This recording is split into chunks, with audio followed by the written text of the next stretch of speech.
Good morning and hello, everyone. Welcome back to the fifth annual Chillerpillar Open in 2026. That's not the fifth one in 2026, it's the fifth annual one that is happening in 2026.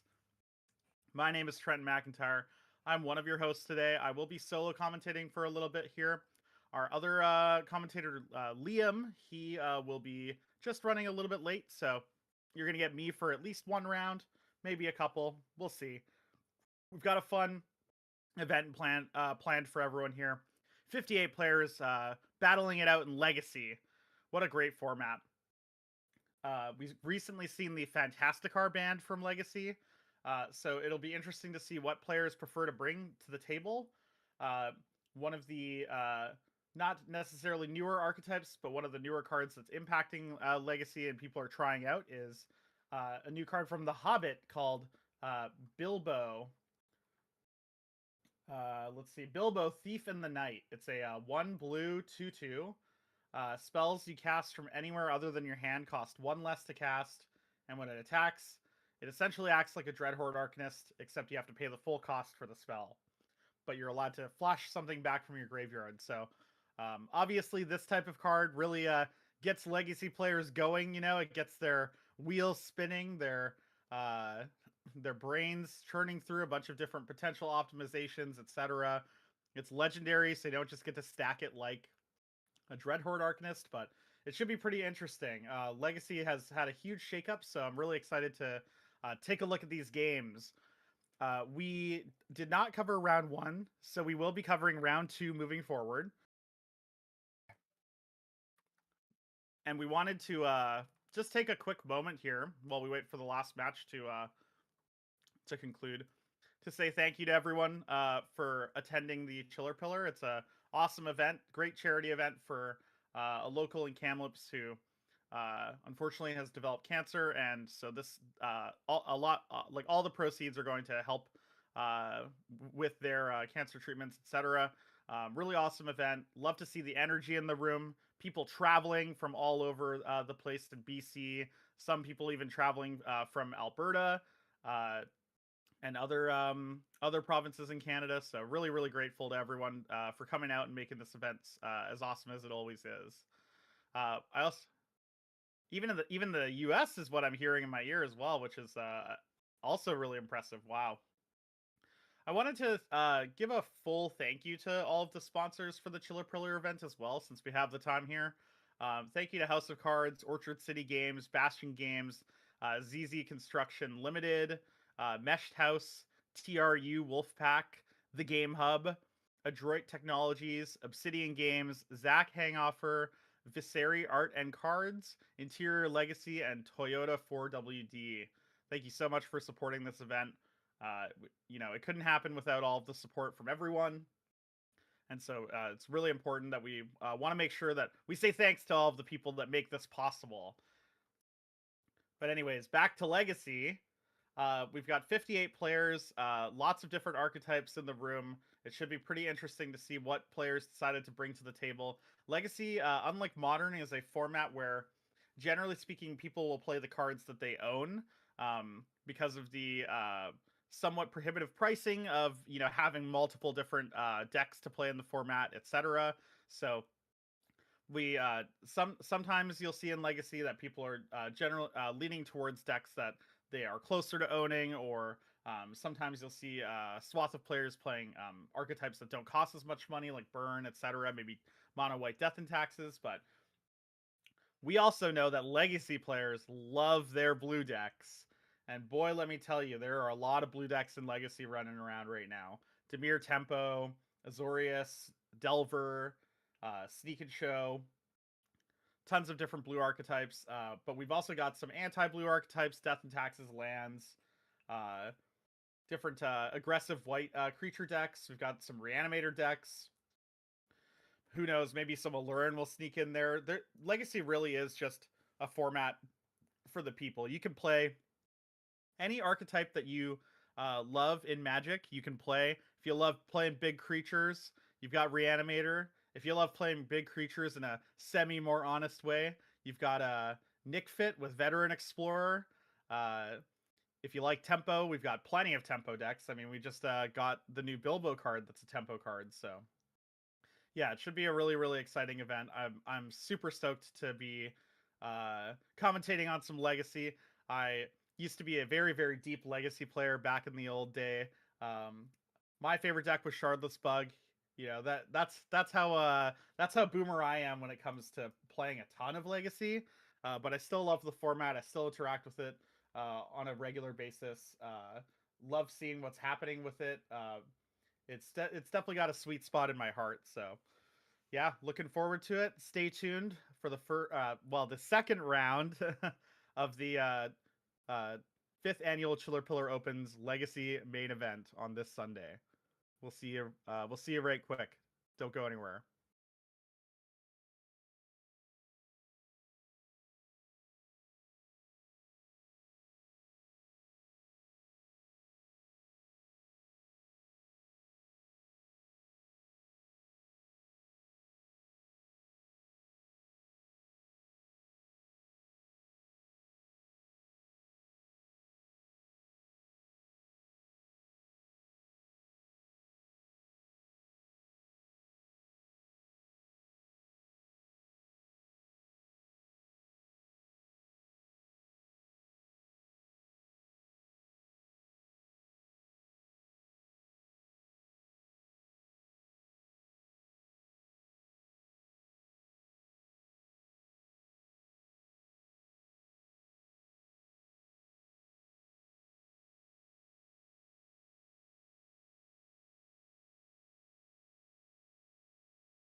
All right, and we're getting right back into the action here.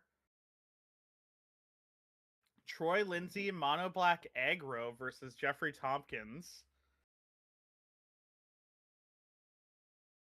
Looks like playing Mono Black discard, potentially. We see a Felda Profane. We see a Vault of Whispers. Looks like Troy Lindsay is going to send his 7 back.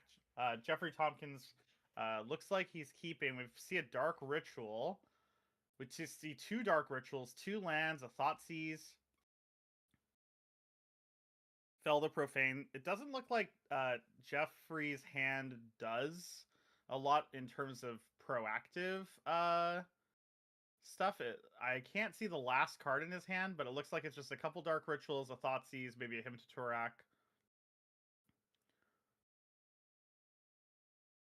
Troy Lindsay, we've got a couple lands. We've got a Bowmasters. I believe that's a Moon Shadow, Douthie Voidwalker, and a Dark Ritual. I feel like when you're playing Mono Black Aggro, this is kind of how you draw it up.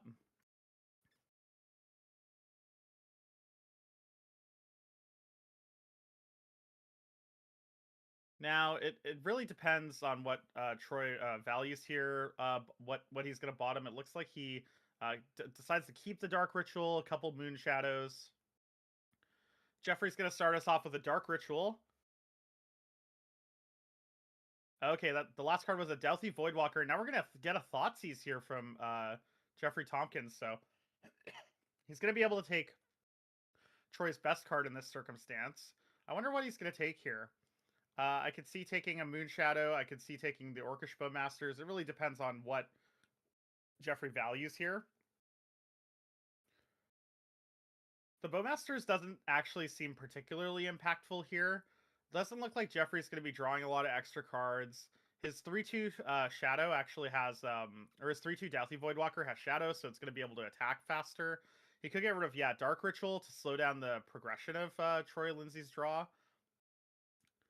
And so it looks like Jeffrey decided to take the Dark Ritual, leaving Troy with 2 Moon Shadows and an Orcish Bowmasters.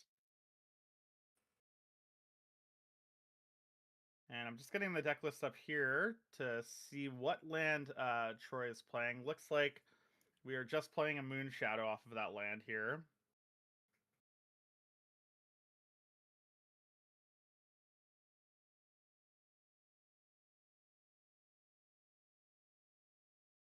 And Jeffrey untaps and draws.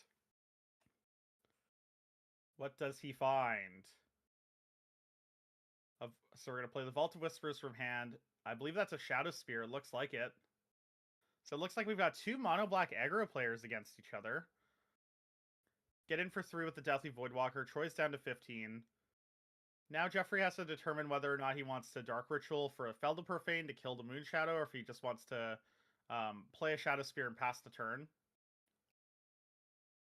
Looks like Jeffrey's waiting for a better moment to target a creature with Felda Profane. Troy untaps and draws another Orcish Bowmasters, so gonna play a Swamp here. And the land that has the counter on it is called Eumidian Hatchery. It looks like it is a relatively new edition. It came out in Edge of Eternity's Commander, so I guess not super new, but Moon Shadow's coming in for 1. The hatchery reads that you can pay 1 life to add a black and put a hatchling counter on that land. And when the land is put into the graveyard from the battlefield, for each hatchling counter on it, create a 1/1 black insect creature token with flying. So I have to imagine the mono black aggro players are using this land in conjunction with Wasteland to create a bunch of 1/1 flyers. And looks like players are just checking the math to ensure that their life totals are accurate here.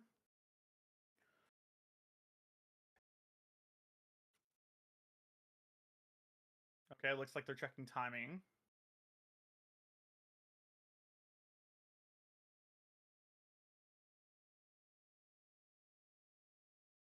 That other Bowmasters is kind of an interesting draw for Troy here. It definitely makes it so that he's going to be able to turn the clock back in his favor in a couple of turns.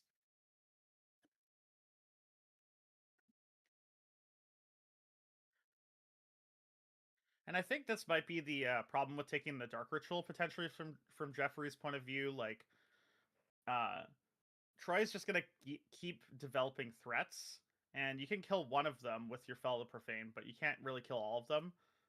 So Jeffrey's on his turn now. Untaps, draws, has Dark Ritual, has Fel the Profane. Unsure what that last card in his hand is, but also has access to equipping Shadow Sphere and attacking for 4. I mean, that's going to be a big swing here. Jeffrey's still in the driver's seat for sure. Like, Troy really needs to find a removal spell or some sort of answer to Delphi Voidwalker, or maybe his own Shadow Spears, etc. Looks like we're just seeing Felda Profane's land side coming in tapped for Jeffrey, equipping the Shadow Spear, hitting for 4 and gaining 4 life, so going to 20. Just going to pass the turn here. Troy's untapping. And let's see what Troy decides to play. We know that there's a Bowmaster's in hand. Looks like another Eumidian Hatchery. So Troy's going to be going down to 9 here, paying 2 life to tap both of those Eumidian Hatcheries. What do we have? Is it going to be something like a Barrogoyf? And it is. Wow, Barrogoyf is a big swing here. Troy really needs this life gain. And Jeffrey just got rid of his Fel the Profane, so he doesn't necessarily have an answer for the Barrogoyf from Troy's perspective. So Troy's going to attack here for 3, put Jeffrey down to 17. Jeffrey's going to untap, draw. We see Dark Ritual. We see... looks like a swamp, maybe, a different type of land. Yep, just a swamp from Jeffrey, so that was the draw for the turn.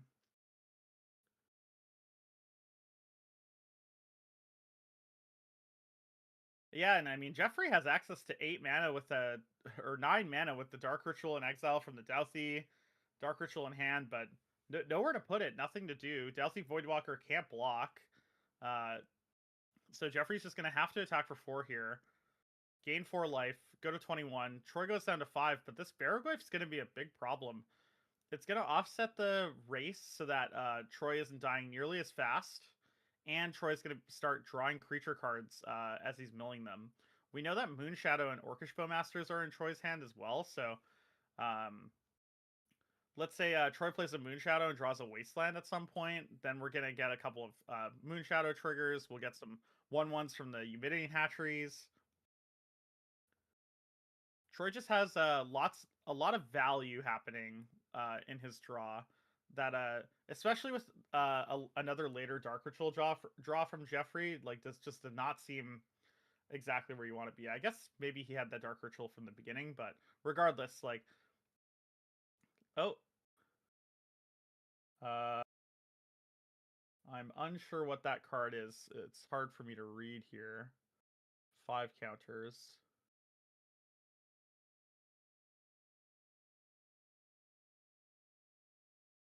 Let me see. I can probably find it in the deck list here.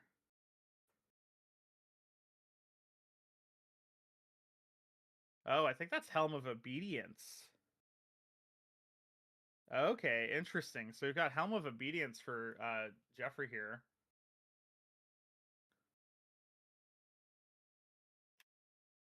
Troy untaps, draws.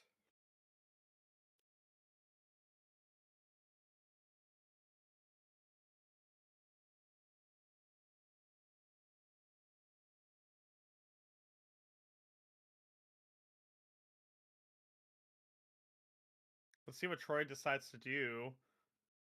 Moonshadow and Orcish Bowmasters in hand, so Troy has a lot of decisions to make this turn. The Eumidian Hatcheries don't tap for mana unless you pay life, so... oh, I see. It's a Thoughtseize, not an Orcish Bowmasters. Okay, interesting. So it looks like Troy going with the Thoughtseize here gets to see Dark Ritual and Ensnaring Bridge. That can't be a Helm of Obedience. Why does it have counters on it? Hold on. Oh, it's a Karn the Great Creator. It's just it's the weird art for it. Okay, so that's a Karn the Great Creator, which is why it has 3 loyalty counters on it. So Troy has to decide where he wants to go. Is going to be able to kill the Karn the Great Creator this turn and hit Jeffrey with the Barrogoyf. But we're probably not going to see Troy develop anything with this with these Eumidian Hatcheries. Like, I don't expect that we'll see a Moonshadow this turn. It depends on how big the Barrogoyf is, but I don't think the Barrogoyf is super large here.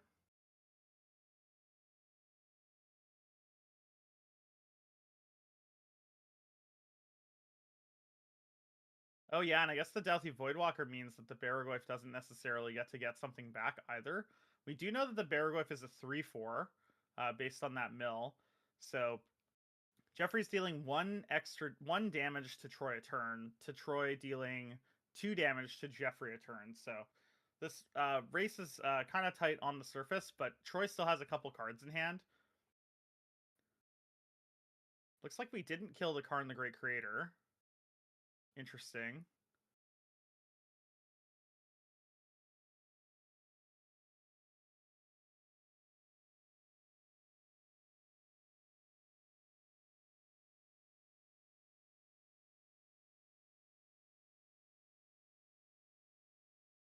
So Troy allowing Jeffrey to minus Karn again to find whatever card Jeffrey can think of that does him well in this situation. Looks like we have a Helm of Obedience here. And then he's going to Dark Ritual out the Helm of Obedience.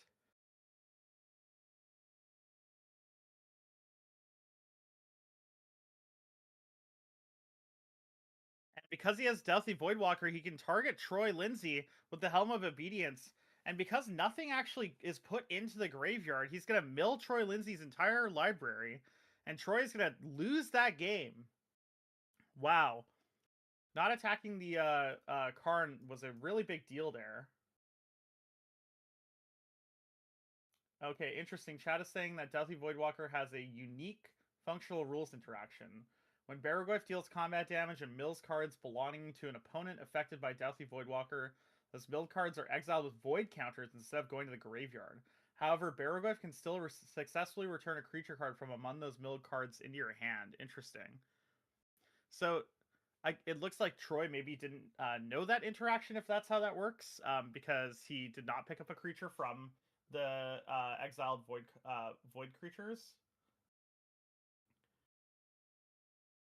In any circumstance, Troy getting definitely getting punished for leaving that Karn the Great Creator in play.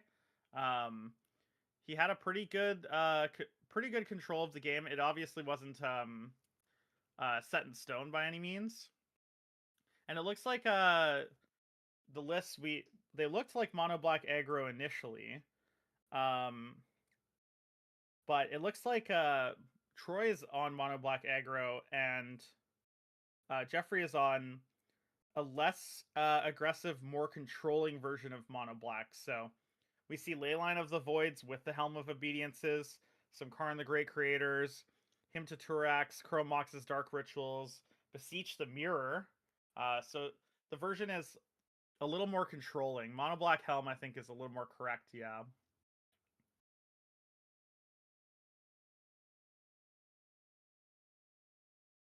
Let's take a look at these players' sideboards and see what we can see what we're going to be boarding in. We'll look start with Mono Black Helm first. We've got 2 Baraglyph. Gotta imagine those are coming in. Great against aggressive strategies. Disruptor Flute, Ensnaring Bridge, Helm of Obedience, Liquid Metal Coating, Mycosynth Lattice, Nether Void, 2 Opposition Agent, 1 Petrified Hamlet, 1 Pithing Needle, 2 Shieldred's Edicts, and 1 the One Ring. Now, with these Karn the Great Creator sideboards, it really depends on whether or not you feel like Karn the Great Creator is going to be impactful, whether or not you bring in any of these artifacts. So I'm not going to delve too much into what I think Jeffrey's going to bring in terms of artifacts. It could be anything, but he's definitely going to be bringing in 2 Shieldred's Edicts, 1 the One Ring, and 2 Baraglyph. He probably keeps the Ensnaring Bridge in the sideboard for Karn the Great Creators. Gotta imagine he's keeping a couple other things in there as well. Let's look at Troy's sideboard here.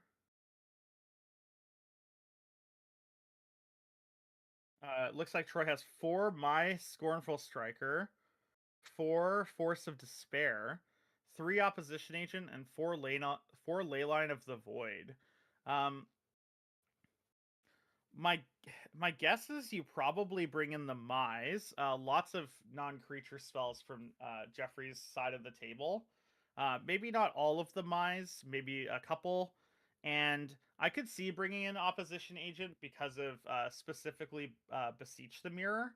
If you think Jeffrey is going to value being on the Beseech plan, then you can probably board in the opposition agents to potentially fight against that, especially since Helm is a way that Jeffrey can win the game even when he's really far behind, as we saw in that last game. So not a lot from Troy's sideboard, I don't think. He's pretty much on plan, wants to be assertive and aggressive, um, wants to put creatures into play and just attack with them as fast as possible. So, yeah, I have to imagine Mize are coming in because they will probably be doing a lot of damage, generally speaking. Maybe Troy's bringing out something like the braids that are in the deck list currently. Um, it really depends on whether or not Troy feels like he needs to attack on that axis, attack Mono Black Helm on that axis. So, yeah, let's take a look and see what these players have come up with and see if they can keep some 7-card hands here. Mulliganing in this matchup feels pretty detrimental as well. Again, mulliganing always detrimental, but specifically in matchups with him to Turax and Thoughtseizes, it feels a lot worse.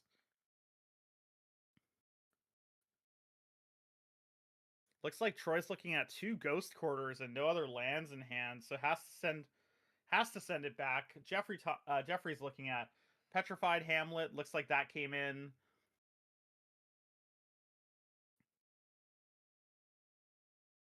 We've got Petrified Hamlet, Urza Saga.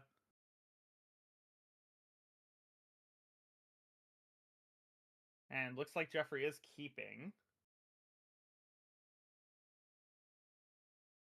So let's see if Troy can find this a workable 6 here.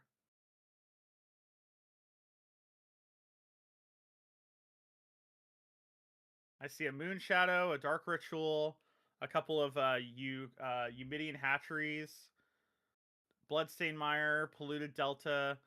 It looks like this hand might be a little too land light or land heavy, but it looks like Troy's keeping it. And we've got Leyline of the Void coming into play for Jeffrey here.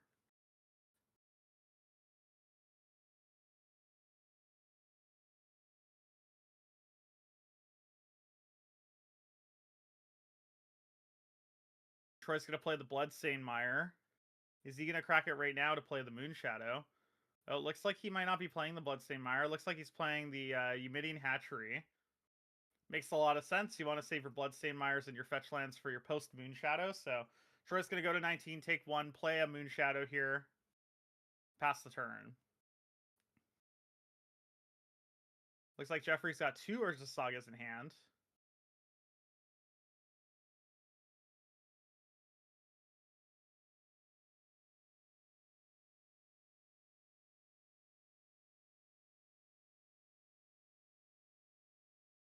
And we've got, yeah, it looks like Swamp, Urza Saga, Petrified Hamlet, Douthie Voidwalker, and a 0-mana artifact, which is Chrome Mox. So it looks like, yeah, Jeffrey was deciding whether or not he wanted to Chrome Mox away one of the cards in his hand. Oh, it looks like one of those lands was a Felda Profane, so Jeffrey is able to actually get rid of the Felda Profane to play a Douthie Voidwalker turn 1 here. And pass it back to Troy here. Troy's going to untap, draws a Fatal Push.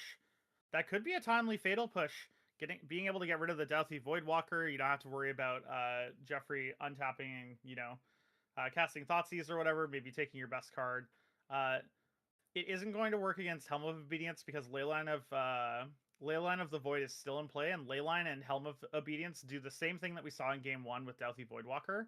So it looks like Troy's going to take a damage from the Eumidian Hatchery, and is considering what he's going to be playing here.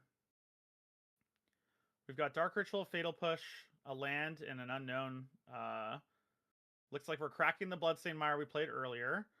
It's going into exile with Leyline of the Void.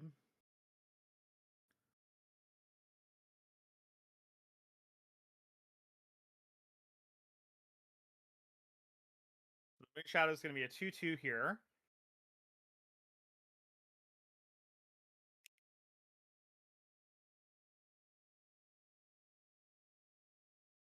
And let's see how Troy wants to play this out.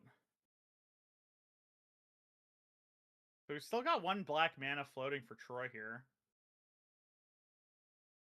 from the Eumidian Hatchery. So we're going to start off with a Dark Ritual with that floating black mana. So Troy has access to 3 mana from the Dark Ritual and 1 from the Swamp in play.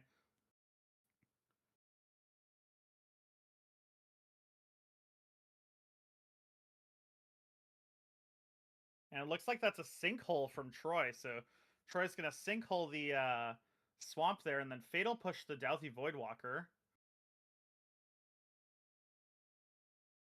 Sinkhole, it's an interesting piece of tech here for Troy.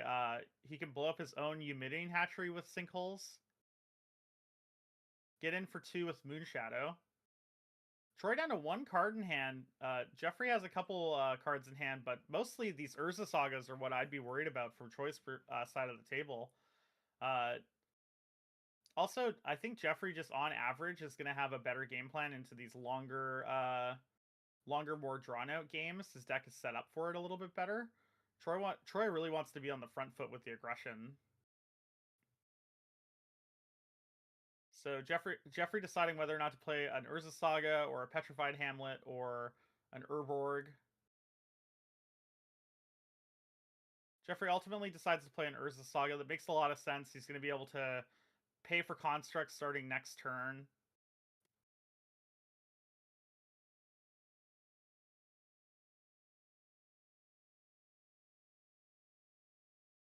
Urza Saga can find Shadow Spear as well as Pithing Needle, so definitely some relevant hits here for Jeffrey. Shadow Spear being one of the most relevant. You remove plus minus 1 Looks like we're just trying to figure out with our judge where things should have gone in terms of the exile, whether or not Moonshadow should have gotten a counter all. Lots of complicated interactions in Legacy here. I guess we'll see what the judge ends up determining. Still touches the graveyard, then it gets exiled. Now we're reading it. Now it says instead. So that permanent never actually touches the graveyard? No, it's not a trigger. So it's a replacement effect, which means it just completely supplants what would have happened. So it goes whoop and goes right into exile. So then in that case... So I feel like something has gone wrong here. So how many counters have we removed that we shouldn't have? Just 1. And there's 1 extra damage that shouldn't be done. Yeah. So since we so something went to the graveyard, then you removed a counter, and then you attacked. Did anything happen in between all this? We went to my turn. I played an Urza Saga and passed. Okay. Yeah. But nothing major. Would the game be? I mean, if we just done it right, would you have done anything differently? Or would you have still played the Urza Saga? We still played the Urza Saga. Okay, let's just tick that down, undo this damage, So and let's... 19 instead of... 19. This is going to be a game rule violation. Warning for both of you. Yeah. Because it's your stuff that made him screw the rules up. Yeah. And I assume neither of you have had any infractions so far in this tournament because I haven't talked to you. There's only 2 of us on staff. I have 1 from yesterday. That one doesn't matter. That one's dead now. Did any of you have any other questions, feelings, concerns? No. And this should be at 6 counters. Is that Should be correct? at 6 counters. Excellent. All right, I'll let you carry on. Thank you. Make sure you get that time back. Sure. Okay. Thank you. All right, so it looks like the Moonshadow should actually have been at 6 counters. So we've just corrected that. Thank you again to our judging staff as well. They have been more than excellent and accommodating, and I think we only have 2 judges in the room for at least for yesterday's event, the 91 player modern event. Yeah, only 2 judges today as well. So thanks for all the hard work you're putting in, and thank you, Barrow-Goyf, for all the hard work you're putting in for Troy Lindsay as he untaps, draws a Barrow-Goyf, plays a land, and is going to play a Barrow-Goyf here, going down to 16. We're going to see Moonshadow get in for 1. It's possible that Troy should have boarded out Moonshadows against the Douthie Voidwalker Leyline of the Void deck, although it looked to be like, and I mean, I didn't know this either, it looked like Troy was not aware of the interaction, but it's possible you have to keep the Moonshadows anyways, just because you need the suite of aggressive threats. All of these exile graveyard cards, though, really good for on Jeffrey Tompkins' side. The shutting down the Barrow-Goyfs growing larger, Moonshadows getting bigger, etc. just feels really impactful. So Jeffrey untaps and draws. Still has 3 lands in hand: Urborg, Petrified Hamlet, and Urza Saga. Looks like he drew...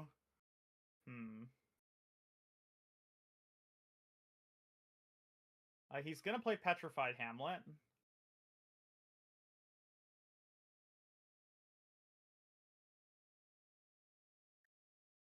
And unsure what the Petrified Hamlet is naming.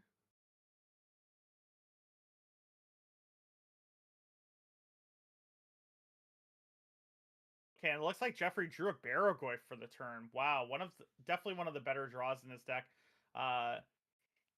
Going to be able to trade with Troy's Barrogoyf if Jeffrey so chooses.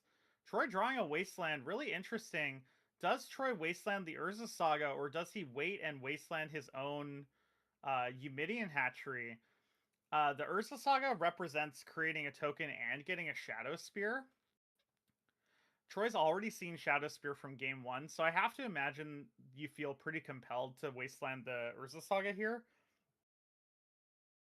The Eumidian Hatchery is cute, but the problem is if you Wasteland the Eumidian Hatchery, you're only getting 1/1s, and this Barrogoyf on the other side of the table is going to ensure that those 1/1s never really get to do anything. Now that it's blocking, maybe you could consider Wastelanding the Eumidian Hatchery, because Troy would get 4 1/1s from that exchange, but again, like, if Jeffrey untaps, makes a construct, that construct's going to be a 3/3. Like, these 1/1s just don't really get to do anything here. Looks like Troy is going to prefer the Eumidian Hatchery line. If he was going to Wasteland the Urza Saga, he most certainly would have done it on his turn. So we're going to see a construct made from Jeffrey.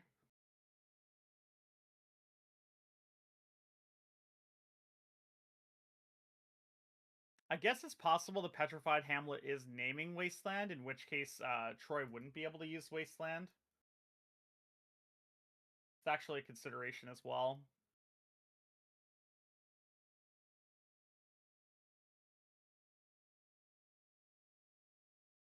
We'll see what Jeffrey decides to get here. Has choices between Pithing Needle and Shadow Spear. I have to imagine you get Shadow Spear here. The lifelink is just really impactful. It gives you so much time against what Troy's trying to do. Troy's empty-handed, so you're not guaranteed to get your Shadow Spear online. Troy could draw a removal spell next turn, but if Troy doesn't, you're just going to start 4-point life swinging every turn. Also, this turn, Jeffrey's going to get to play an Urza Saga and start making constructs next turn as well. And those constructs are going to be very relevant with the Shadow Sphere as well. So, I mean, I don't see how you could get Pithing Needle here, especially if the Petrified Hamlet is naming Wasteland already. Then you don't have to worry about getting Wastelanded. And I have to assume that it is because Jeffrey just played an Urza Saga into that Wasteland. So yeah, the constructs get +1/+1 for each artifact in play. So the construct is currently a 3/3. And it looks like Troy is going to take one and put a counter on the Eumidian Hatchery. Play a Nethergoyf and attack for 1 with the Moon Shadow. So the Moon Shadow just continuing to get in. This Nethergoyf is a 0/1 right now. Troy does not have any cards in his graveyard. Jeffrey is definitely in the driver's seat here. Things going according to game plan for him. Leyline of the Void and Douthie Voidwalker ensuring Troy doesn't get any graveyard interactions, being really, really relevant this game. This Moonfall would have been a 3/3 at minimum. A 4/4 if that Wasteland had been able to sacrifice itself. The Nethergoyf would have been bigger. The Barrogoyf would have been bigger. So now Jeffrey has to consider whether or not he wants to equip the Shadow Sphere, if he wants to spend mana on making a construct, or spend mana on something that's in his hand. It looks like he's just going to be attacking for 3 here with the construct. Troy's decided to chump block with a Nethergoyf. I actually like this chump block. Your Nethergoyf's not going to be that relevant, and you're not going to get that many opportunities to actually chump block because of the Shadow Spear. So looks like Jeffrey, instead of making another construct, has opted to play a Barrogoyf. Barrogoyf is a 3/4 now because it still counts Jeffrey's graveyard, which is not impacted by the Leyline of the Void. And it looks like Troy is tapping Eumidian Hatchery again, getting a Moon Shadow. Not what you want to see if you're Troy. You really, really were looking for something like a removal spell. Troy's going to keep getting in with the 1/1 Moon Shadow. And now Troy's threatening creating 6 1/1s. So Jeffrey untaps and draws. His Saga's turning to 3, so now he has to consider whether or not he wants to make a construct or cast the Baraglyph that he just drew. There's also a Hymn to Tarak in hand for Jeffrey, not really relevant this game, or at least not really relevant at this stage of the game. Looks like Jeffrey's just going to add 1 mana with the Urza Saga. And it looks like we might get, it's possible we might get a Chrome Mox here. Pithing Needle doesn't seem like it's really doing a lot, and you can get a Chrome Mox to leverage the mana from your Hymn to Tarak. So yeah, it looks like Jeffrey's going to be getting a Chrome Mox here, and is most likely going to be exiling this Hymn to Tarak that's in his hand. Part of the reason that you would want to do this is because you can still draw into Helm of Obedience, so you actually want access to 4 mana, and Jeffrey does have a land in hand plus the Baraglyph, so has the Urborg in hand plus the Baraglyph. Looks like we're exiling. Oh, okay, it's Leyline of the Void. It wasn't a Hymn to Tarak, but still not really particularly useful. Jeffrey's going to play the Urborg here, and then assumedly attack with both the Baraglyph and the Construct, and then play a second Baraglyph.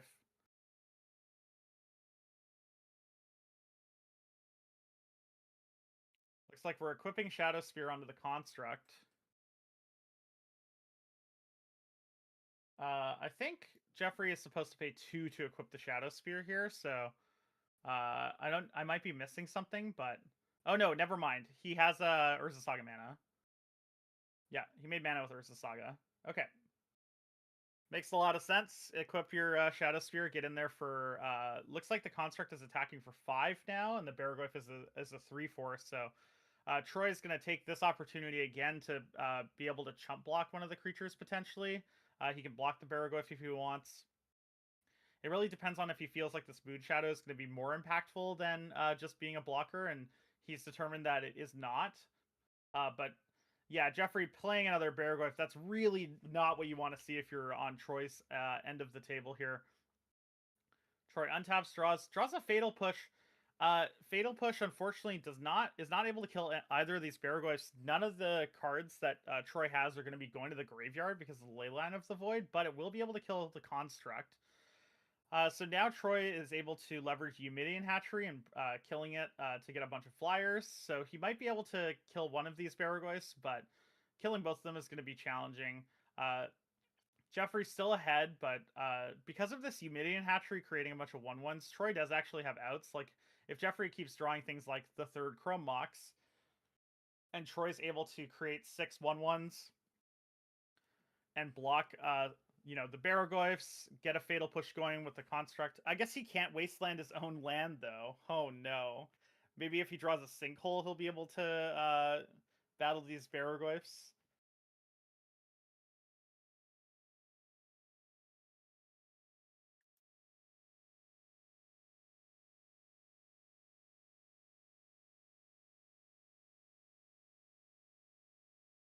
Yeah, looks like Troy's going down to 3 here.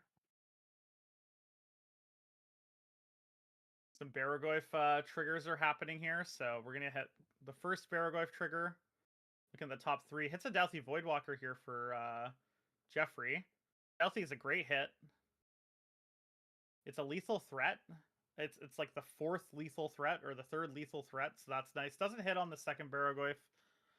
These Baraglyphs are also bigger now. It looks like they're going to be 4/5s, or 5/6s. Wow.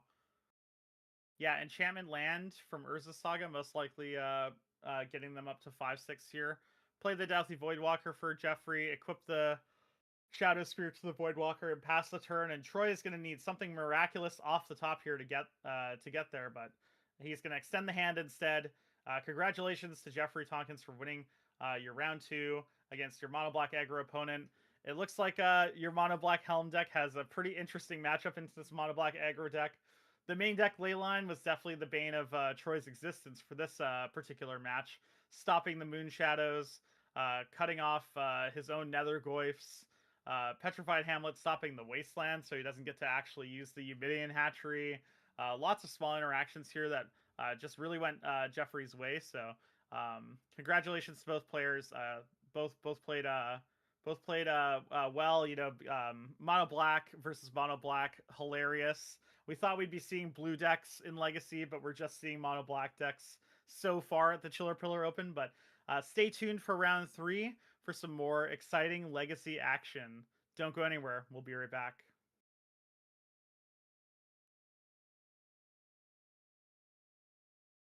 I was hoping I'd just keep you off land. I just like side into like more aggro, It's get rid of good. some, stuff.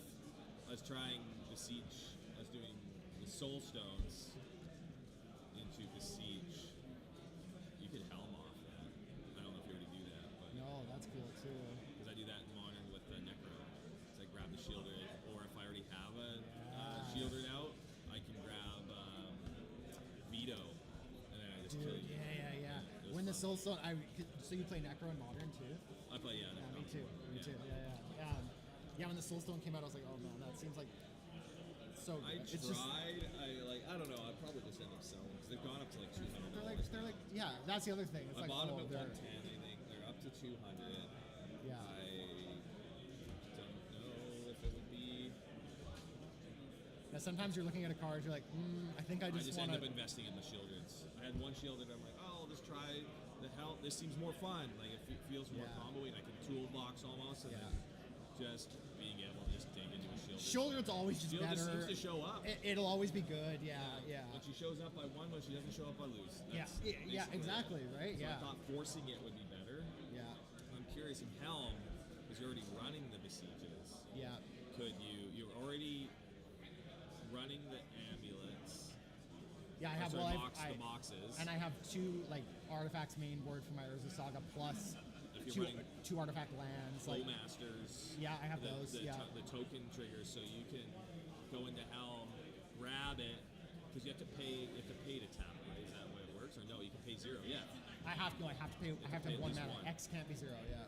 But if you have the 5th mana, a way to produce the 5th mana, you just besiege. Yeah, and then just do Well, it. you get then. Dark Ritual, like so you can like you have like 2 mana out, Dark Ritual for 3. No, you need a third. I need a third so mana. like turn 3, you could basically Yeah. besiege into a win. If I have Chrome Mox, I can speed that up a little bit. You Like can I've do it one on turn turn 2. two. Yeah. It's still pretty scary. It is, and it's hard to. Yeah. It's tough to like. I mean, for blue Unless decks, you're it's, countering, it's easy to counter, but in anything else, it's tough to interact with. Like But then you can almost just go like aggro plan. Just have like that's what I you just kind of go- did. I'm like, I'll yeah. take out a few combo pieces and some discard because you're going to be wanting to pitch your own cards anyways. And I'm just like, I'll grab. thought the about other ones. despairs. I'm like, they're fun, but They're not. They're okay. Like I I was worried you were gonna despair me. I saw you for a Yeah. second. I'm like, oh, am I gonna get screwed here? yeah, I didn't think opposition needed. Oppo is- I'm- Leyline might have worked, but it would hurt. No, it wouldn't hurt me. So yeah. Our Baraglyphs are like really bad, and then Yeah. but that's okay. I mean, that's that's a Maybe good I thing. just side out Baraglyphs and just bring Yeah, these in that's and- honestly that and might be hedge on yeah. that. If you already know I'm doing ley lines, which Yeah. yeah. If I got to game 3, that probably would. Yeah, yeah. No, that's cool. I've seen Helm. What did Helm's get up to? They got expensive. 200 each or something. They're cheap. They're like cheaper now. $20 or $30 a pop They're- now. Yeah, I guess because they kind of got pushed out of the meta. I Yeah. guess they dropped. They're like yeah. I should grab They're still them. like I should grab one like cheap then. Like see if I can get some. I think House might have some, or they might. Yeah, I mean, but yeah, they're relatively inexpensive, and then it's like it's not a hard combo to like assemble. Like even if you run one in your sideboard, and then you just like with your ley lines, and then you just side into that package. You have a couple in there, and you just without all the Karn BS and stuff. Yeah, there's options. I'm curious because I have now. Do I sell my soul stones and try that route? Because being able to ramp like a land Chrome Mox soul stone. Yeah. That's a pretty easy turn 2 Yeah. Helm Yeah, if you have the besiege. if you have the yeah. Or Karn to turn 2 Karn. Yeah, if you To can grab Karn it, and turn tutor 3 it, and then kill. turn 3, and then put it down. I guess the only thing is you'd need the mana to like. If you're on turn 3, you have to have like a Dark Ritual to then put it out and tap it because you want to Well, tap and kill. Well, you have the soul stone. Oh, but if you had to grab the Karn, if you had the opening in Karn, Yeah, you're grabbing this Helm anyway. yeah. So then, turn 1, like land, Chrome, imprint. You have 7 cards, now you're at 3 cards. Yeah. Tap, Soulstone, now you have 3 cards left in hand still. Yeah. And then then it's turn- 3 mana, untap, draw 4 if you have a second land. Yeah. Now Then you're you're at at 1, 2, 3, mana. 4, tap, Karn, tutor for Helm, untap, Yeah. play And Helm. then play win. Helm and then yeah. Well, you got 4, so you just have to hope you get the. Yeah. if you have a dark ritual, you can kind of speed that up Yeah, a you can little bit. speed it up One after turn. that. Yeah. Yeah. It's still pretty nice. Yeah. But it also seems like blowout central if Oh. they just like counter your like helm and just So like.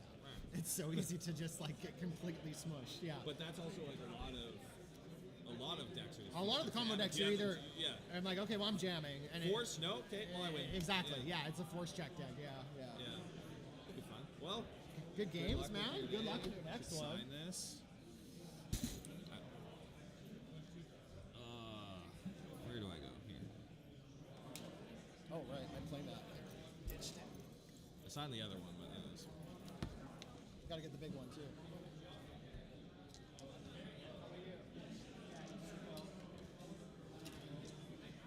What'd you do this time, pal? What'd you do this time?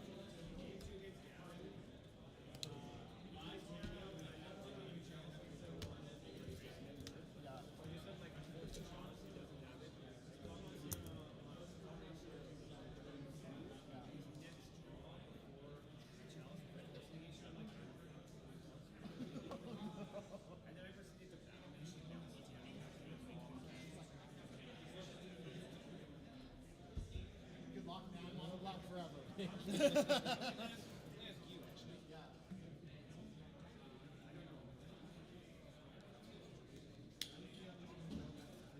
Attention, modern last chance qualifier players.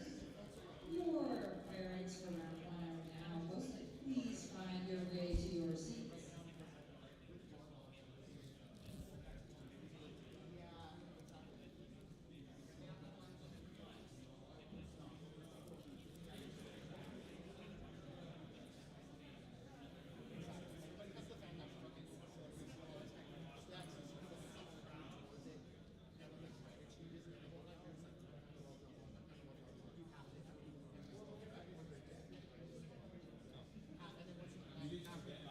Oh, I'm sorry.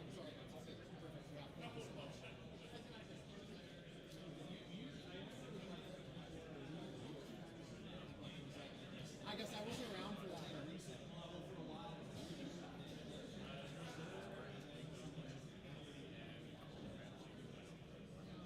I always forget. I always more like a faux pas.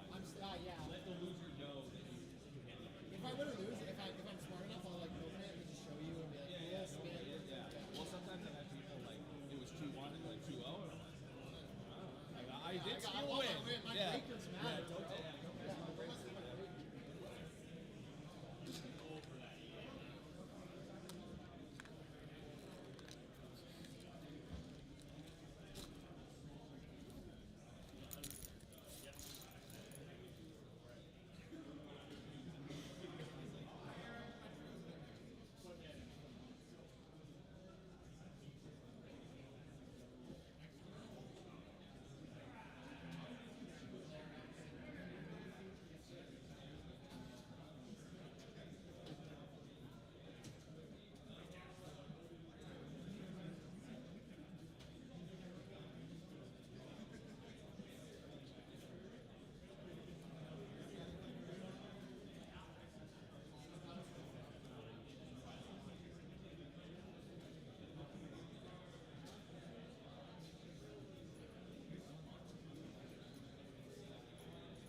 Hello and welcome back to the 5th annual Chillerpillar Open in Kamloops, British Columbia. Beautiful British Columbia, as it were. I am from beautiful British Columbia. I'm your host, Trent, one of your hosts, Trenton McIntyre. But we have another host on the line. For the first time this weekend, I will have a co-commentator, and that is Liam. Liam, please say Hello. Yeah. hello. And Liam does Hi. not live in BC. He does not live in No, beautiful British Columbia. So I'm much farther away in BC, so it's the middle of the afternoon for me. but Liam has so kindly agreed to hop in for as many rounds as he can make fit into his very busy schedule. So we're really excited to have Liam here for however long he is able to stay. And Liam and I, we go way back. Have been friends for a long, long time, and we used to play Legacy together. I was gonna say the Way basis back of in our the day. friendship is in the Legacy Magic format. Yeah, Liam's a consummate tin fins enjoyer, and I was a Charlotte's Bug enjoyer. So the matchup pretty good for Liam overall back in the day, but Kind of a miracle we're friends in some ways, I think. it might be. It might just be. Well, not a miracles deck per se, but a miracle nonetheless. Okay. Looks like we're getting on to our third round here. Lucas Treadwell on Blue White Tempo versus Charlie Duff on lands. What do you think of this matchup, Liam? What are the important cards that we're going to see? Well, what's kind of interesting is that this blue-white tempo deck has gotten much more popular as of late, but part of the reason was that it was quite good into a lot of the Fantasticar decks. And so it's interesting to see players still reaching for it in light of the Fantasticar ban. So this deck is playing around the card Stifle in particular, but also leveraging a lot of the powerful white removal. In general, lands tends to have pretty favorable matchups into these fair blue decks. You just generate a lot of value on kind of axes that are challenging to interact with. But it does look like there are tools here from our blue-white tempo player to fight back.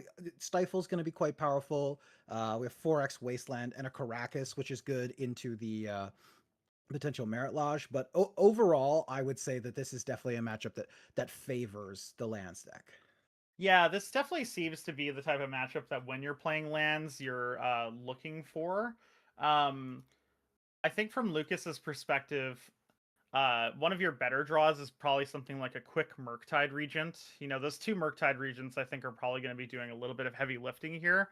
Being able to turn the corner really fast and not allow your land's opponent time to develop can and usually is pretty critical. So, Well, and what's interesting is that notably, he's not playing Dreadnoughts, which is the thing that might have made this more favorable for Lucas Treadwell.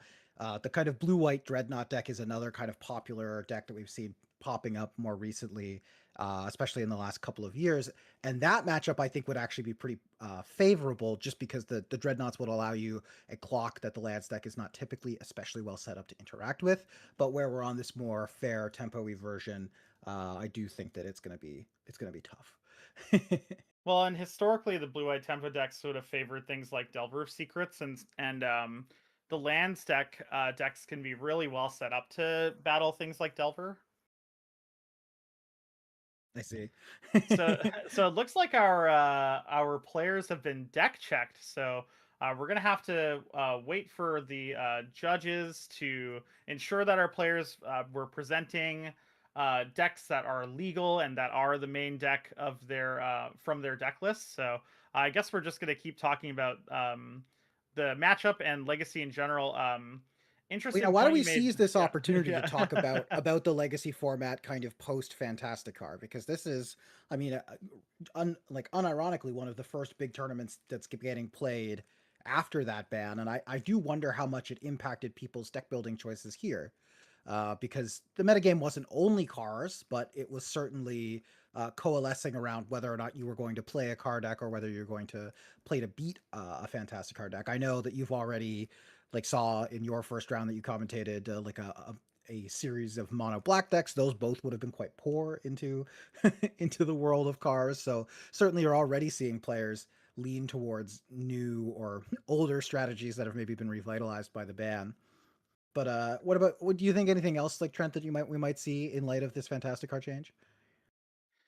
Yeah, my guess is it probably changes the sideboard a lot for people, right? Like, even if you're a deck that isn't necessarily good against Fantastic game one, you would feel very compelled to have a sideboard plan against a variety of different Fantastic decks. So, and I think we often forget that we play two sideboarded games a lot of the time, right? Like, you're always playing the same amount of sideboarded and pre-sideboarded games, but you always have the chance to play an extra sideboarded game. So I do actually think like the way that Fantasticar would impact people's sideboarding decisions is actually very relevant for the way that the format shakes out. Um, I also think that if these tempo decks are getting a little worse because they were good against the Fantasticar, it makes a lot of sense for people to bring things like lands to the table. I have to imagine that a variety of the Fantasticar decks are probably very good into something like lands. So Uh, it was not a healthy environment to yeah. be playing the slow grindy deck. Yeah, You were getting vroomed. so it feels like you get space to play archetypes like lands that are a little weaker into the like sort of more combo-y style decks, and you'll still lose to Storm every now and again. That'll happen, but uh more often than not now it feels like you're probably going to see matchups like this. Things like blue white tempo, especially with the new Bilbo Thief of the Night. I know that blue black tempo has been rising in popularity as well, partially because of that card. So it'll be interesting to see how the more fair oriented decks that are looking to fight on a better fair axis do in this tournament in particular because of the loss of Fantasticar. I think we're finally at a state in the metagame of Legacy where they have almost caught up on kind of the uh, balance balance backlog that they had. There were so many cards that were printed in Modern Horizons 3 and also in other sets around that timeline that had created just like a variety of problems that they had been somewhat slow to resolving, that this feels like the first time in a while that there's really been like a truly open legacy metagame with pretty reasonable choices to make across the board. So I think it'll be interesting, as you say, to see whether or not the removal of this really powerful combo tool means that, all of a sudden we see the rise of maybe these fair decks that would have been poor into combo. Do we see people going on the second level like we have with lands here, which is looking to beat the people who were who were trying to go more fair by going like to the kind of top of the fair ladder? The other card that I think is worth calling out as an important one is Flow State. This is a card that kind of got swallowed up right in the wake of Fantasticar being released right around the same time period, but obviously an incredibly powerful value engine, notably not a card that we see in our blue-white tempo players list, and it's interesting that is omitted in this case, because that's the other card that I kind of think of currently as one that we're maybe going to expect to see more of, especially from these fair blue decks. Just a crazy value engine, something that very strongly resembles Expressive Iteration, a card that is, of course, banned. Similarly, like you brought up Bilbo Thief in the Night, that's a card that pretty strongly resembles Dreadhorde Arcanist, another card that is banned. And so it'll Yeah. be, to me, like blue red playing slightly worse cards than ones that are on the banned list feels like a spot that I would have expected to see more players land at. And obviously, we don't have the whole metagame data for what this tournament looks like yet anyway, but that's definitely something that I might have expected to see as well. I really like that comparison from you. Bilbo being a slightly worse Dreadhorde Arcanist. It's obviously different, but I think we can say that because you have to pay mana for the spells, it is a little worse. And one mana spells are particularly strong in Legacy. Um, and that Flow State is a little bit worse than Expressive Iteration. I think the reason that Flow State is worse than Expressive Iteration, for what it's worth in this format, is sorceries are a lot harder to convince yourself to play, just because of the nature of Legacy. There's a lot happening at every stage of the game and every single like priority pass. And so having a large bulk of sorceries in your deck can be it can be a little awkward to make sure that you get your flow states set up. Also, I was just thinking, really glad Taxium Probe is banned with Flow State existing, Yeah. because that's a sorcery that I can think of that would be really easy to help you enable that. And full power Flow State is more powerful than Expressive Iteration, but Iteration always does the thing. So it'll be interesting to see whether or not Flow State uh, gets the same type of attention that Expressive Iteration did when Iteration was in its heyday. Also, Iteration was years and years ago, right? Like, it's possible that the legacy metagame with, Modern Horizons 3, etc., is just too different that Flow State ends up being, like, good. Obviously, it's going to be good, but not necessarily quite as oppressive as Expressive Iteration was at the time. When Iteration was banned, I believe the red decks also had access to Ragavan in this format, which is another card that is quite strong. So yeah, it's going to be interesting to see where Flow State lands in the format. Does it end up being problematic? Does it end up just being a key player? 2 mana is a lot of mana in Legacy as well, for what that's worth. Like, the card advantage is obviously excellent, but if you do end up getting to the stage where you're flow stating and it's just anticipate, you're only grabbing one card, that's definitely not an exchange where you really want to be. 2 mana for a sorcery speed anticipate is extremely weak for the legacy format. That is very, very below rate. So, yeah, I guess we'll see what impact it has. Yeah, it looks like we're finally getting into the game in earnest. We have players counting their decks, shuffling their decks, preparing to get the game going. The one last note I'll give on Flow State while we let our players shuffle up here is there are some interesting interactions as well where like Bilbo now allows you to play Flow State out of your graveyard for one, which Mm-hmm. immediately Mm-hmm. resolves that issue that you're talking about. And there definitely are some powerful locations to put it. Ponder and Preordain are the cantrips that you most commonly see people playing that would give you sorceries kind of quote unquote for free. But similarly, in the blue black tempo decks that have been extremely popular in the last kind of 3 or 4 years, honestly, across a variety of different metagames, you also get access to Thoughtseize. And like Thoughtseize into Force of Will your card, into Cast Flow State for draw 2 is obviously a super, super powerful thing to be doing, which is definitely why we're seeing lots of that card. But that's not what we're about to see today. We're about to see in this matchup one player attempting to use blue counterspells against another player who is using a card type that doesn't really care about counterspells. Yeah, and So, it looks like our blue-white tempo player packing 2 islands and 1 plains, so it has some level of wasteland protection. Um, I'm looking to see if our lands player is playing any ghost quarter. Looks like we've got one ghost quarter from the lands player, so some percentage of the time the ghost quarters might actually end up being strip mines, depending on where the basics in Lucas's deck land. One last thing I want to say about Flow State is you can cast it for 2 mana on turn 2 as well. So that sequence that you're saying does not exist with Expressive Iteration, right? Like, you can Thoughtseize, Force of Will a card, and then cast Flow State on turn 2. If you did the same with Iteration, you'd only be getting one card. So there are definitely some key differences that might make it as powerful or more powerful than Iteration, but I guess we'll just have to see. We're not going to be seeing Flow State from Lucas Treadwell, however, here as our players drop their 7 cards. Let's take a look and see if they see what they like. yeah, and Looks I'm like a just couple. looking. Go Oh, ahead. sorry, no, go ahead. No, yeah, we have opening hands. Sorry. Couple Force of Wills, Days, a couple lands from Lucas. Does not really look like the type of hand you want to keep against lands. Lands, we've got Yavimaya, Crop Rotation, Dark Depths, double Yavimaya, Sphere of Resistance, Oh, the sphere is spicy. Exploration, and Beseiju. So the lands player's hand is serviceable, but not necessarily the best. It has a slow Dark Depths with a Sphere of Resistance, so quite possible that that's what you would keep the hand on. Looks like Lucas going down to 6. And I'll pass it back to you, Liam. What were you saying before I interrupted you so rudely? I think it also depends if these players know what the other one is on. Like we see Charlie here choosing to keep, as you say, a bit of a slower hand that still gets to Dark Depths that has the Spear of Resistance. This is a pretty good hand in the dark, I guess. Like even if your opponent is playing a combo deck, you have the Sphere. But if you know that your opponent is on the blue-white tempo deck, you know that you have time. And here we see Lucas deciding to keep a 6. It looks like it has 2 lands, a Consign to Memory. We have that Murktide Regent that you were talking about as being quite important, as well as a Daze here. And I think if you are Lucas, you have to fire off the Daze here. This is Yeah, I think you you are really got to never be getting chasing this another chance to use it. expiration. Yeah. You also get a card in your graveyard as well if you're Lucas here, which is going to be really relevant for your Murktide.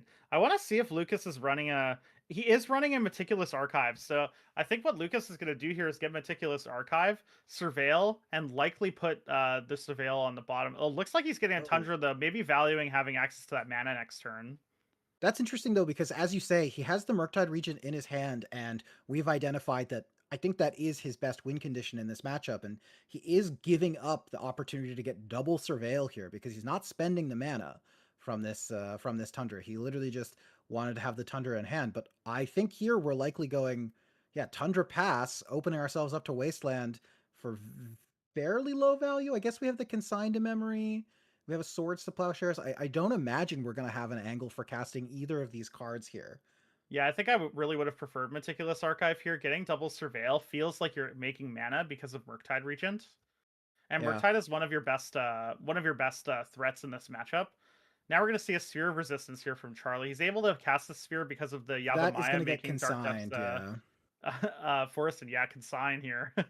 So it did end up working out really well. This is, I think, and maybe Lucas knows what Charlie's on. Maybe he was thinking about one of the spheres as something that he wanted to play around by having access to the consign on that turn. But I think that was pretty fortunate to have that work out this way. One thing that's worth noting about specifically this blue-white deck in the context of this matchup is that a lot of the fair blue decks, once a Merit Lodge hits the table, they are really cold to it, and that's not the case for the blue-white deck. The blue-white deck has Swords to Plowshares, like we see in Lucas's hand already, as well as the one copy of Caracas, meaning that while getting one into play is not necessarily going to be game ending. It's more going to be, I think, for Charlie about setting up an engine where he can use Life from the Loam or things like that to set up a recursive engine where he can present Dark Depths multiple turns in a row, because oftentimes it's not going to be enough to just do it the one time, as we see Ophelia come down for Lucas on Charlie's end step. Well, yeah, and if you set up that engine, you are probably gaining life when they're killing your Dark Depths, so it's very unlikely that they're going to be able to mount an offense that actually turns the corner before you're able to continue your assault of 2020 flyers. Crop rotation from Charlie here. Looks like we are getting the Thespian Stage. This is a bit interesting because yes, we get to present stage depths, but like I mentioned, there is no like recursion engine set up for this. So if you just fire this off now and it gets swords, like you've basically just double strip mined yourself, and you are probably giving the blue-white player like a chance to actually fight on an axis that's good for them. As well, Lucas slams down the Caracas, so now we know the Merit Lodge is covered twice because we know he has a Swords to Plowshares in hand as well. Yeah, interesting from Lucas. I think it's possible you're not supposed to play the Caracas there, but it does let you get Murktide Regent down potentially. It doesn't look like it does, though. Lucas getting punished for not getting that Meticulous Archive, can't cast Murktide Regent this turn. Yep. Has to settle for a Tameo, the Inquisitive Student, instead. The Ophelia's getting in for 2, gonna blink the Tameo, but yeah, like you really prefer to have a Murktide Regent in this spot. Yeah, and it's important enough, I think, that this may well end up being the game deciding choice here in some ways. We'll see. It's going to depend on whether Charlie has some way to force through this this Merit Lodge. He can't make it here, but he has, yeah, so he has Beseju here to cover the Caracas. That's fine for Lucas because, oh, actually, sorry, his other white card is Felia. It's not Swords. I was wrong. Oh, wow. So Lucas so this is really bad for him. Lucas has no answer to Dark Depths here. He's going to have to draw one on his draw step or from the clue that Tameo is going to make. But Charlie's also going to potentially be able to wasteland Lucas. So Lucas is going to have to really consider what lands he's getting here, like whether or not he's going to be and now we're getting paying for clue next archive. turn. And I think Lucas only playing the one archive. Yeah, that's quite normal, I think. And it's worth noting as well, Charlie's not able to make the Merit Lodge here main phase because the Felia does cover it on an attack trigger. It's able to blink out the token, but as you say, we have potentially a Wasteland coming down here to constrict the mana. I think we have another crop rotation in Charlie's hand too, so he could do even more if he wanted to, although, as you say, currently he doesn't really need to. just going to go for a pass here. Notably, Tamio also represents a blocker for Merit Lodge, so Lucas is not, the game is not over. He does have some outs here. He has some Felius shenanigans to get up to. He has a Tamio to potentially block the Merit Lodge. It looks like our draw step for turn was Flooded Strand, which is not ideal. We could be Murktide Regenting now. I imagine we're going to be. Yeah, To Murktide also a blocker, gives you some extra time. I Yep. guess actually, since we have these blockers, Felia is going to do a good job of taking care of that Dark Depths. Charlie might not be able to cash in the Dark Depths this turn. Yes, exactly. And this is why I mentioned the importance of building up a recursion engine for Charlie, because as you say, we have now a situation where the Felia covers each instance of Dark Depths being created or of Merit Lodge being created, and as many times as we can like block or delay the Merit Lodge from actually winning the game uh, means that we get to then use the Felia to clean it up. Which, if Charlie can't then represent Merit Lodge on the next turn, we might end up with too much time for Lucas Treadwell here. Yeah, and This it looks game like. actually, yeah, getting Go ahead. close. It looks like Lucas attacked with Felia, potentially trying to incite Charlie to create Merit Lodge and block. Uh, but Charlie did not do that. The reason Lucas would do that is because he has a second Felia in hand, so is still Yeah. able to get rid of the Merit Lodge next turn by casting the Felia on Charlie's end step. So yeah, looks like we're going to be blocking with Tamio here. That's going to be the line. Yeah, I mean, technically, if we really wanted to, if Lucas values the card, we could even throw this Murktide region under the bus and get another clue with our Tamio next turn. Yeah, it's Trying to look at possible Lucas Charlie's thinks he hand. needs the card to beat a potential value engine from Charlie in hand. Like, we know that Charlie doesn't have the Ooh, value okay, engine, so but crop rotation. What are we getting here? There's uh so the one of the really bad ones here would be like what Tabernacle is pretty hard to beat. Like another Wasteland is pretty good here. Just take them. Oh, Sajiri Step. yeah, Yes. Sajiri step. Give Pro Blue, and then the game Wow. ends. Yep. Wow. Yep. Yep. And I think that's going to be it for game one here. Yeah, no blocking for Lucas Treadwell here. He's gonna We're fetch. fetching.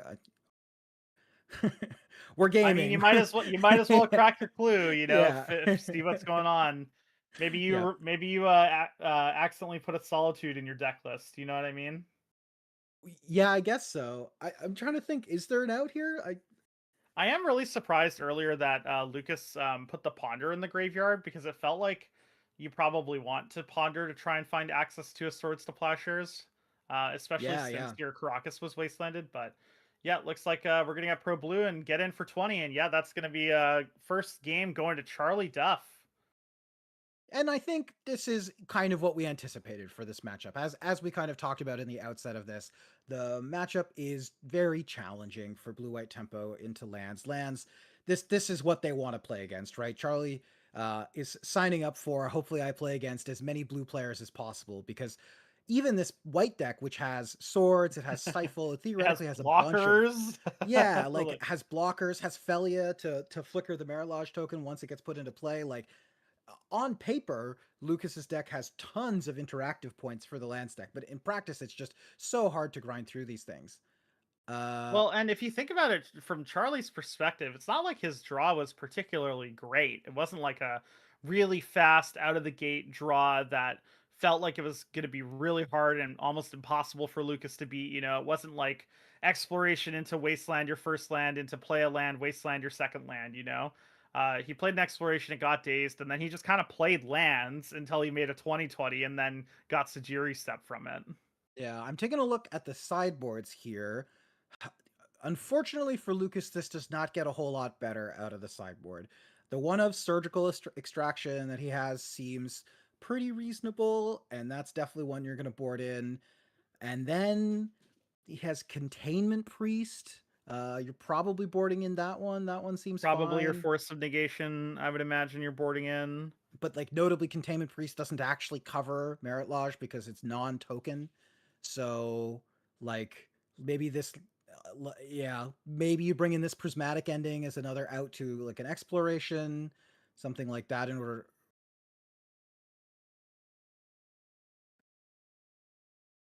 Oh, Oh, so Charlie has already won the match because of Lucas's the deck check. Lucas got a game loss or a game loss. So looks like Charlie wins 2-0, which is why we got the big handshake at the end of what we saw as game one. So they're just finishing up the match for fun here. So we'll just keep commentating. I mean, why not?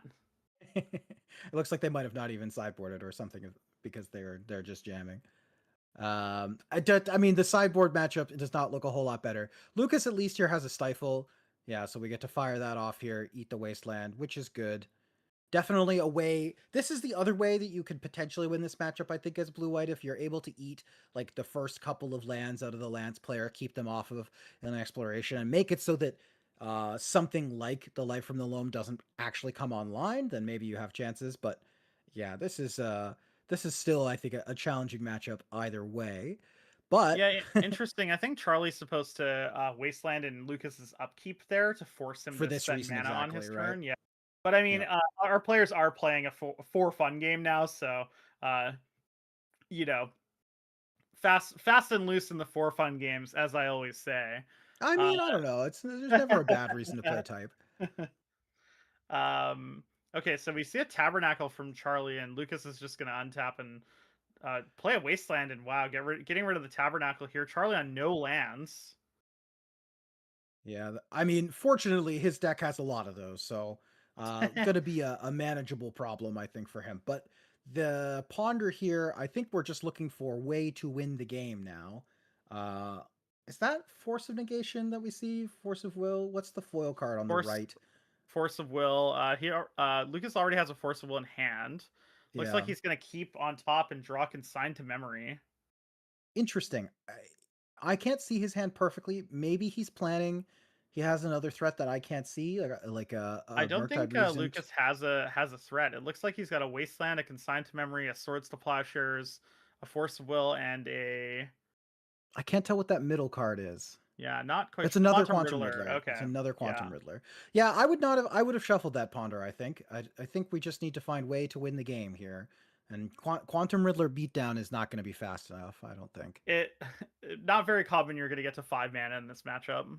Yeah. So we have Yavimaya and then Mox Diamond pitch, Ghost Quarter into a Malevolent Rumble here. It looks This like card Lucas is did not very counter the strong. Mox Diamond with the Consign to Memory. And yeah, Malevolent Rumble. I mean, it's what a breakout star from that set from MH3. Just MH3 just keeps on giving, Liam. I mean, it basically like soft rotated modern Ed Legacy, and we're seeing why here, right? Why It would just you say provided something so so many tools. controversial yet so brave on camera? Okay, so we're gonna see the Malevolent Rumble here. Not choosing Thespian Sage or Sphere of Resistance. Getting the 0/1 Eldrazi spawn. Looks like we chose an Exploration, I believe.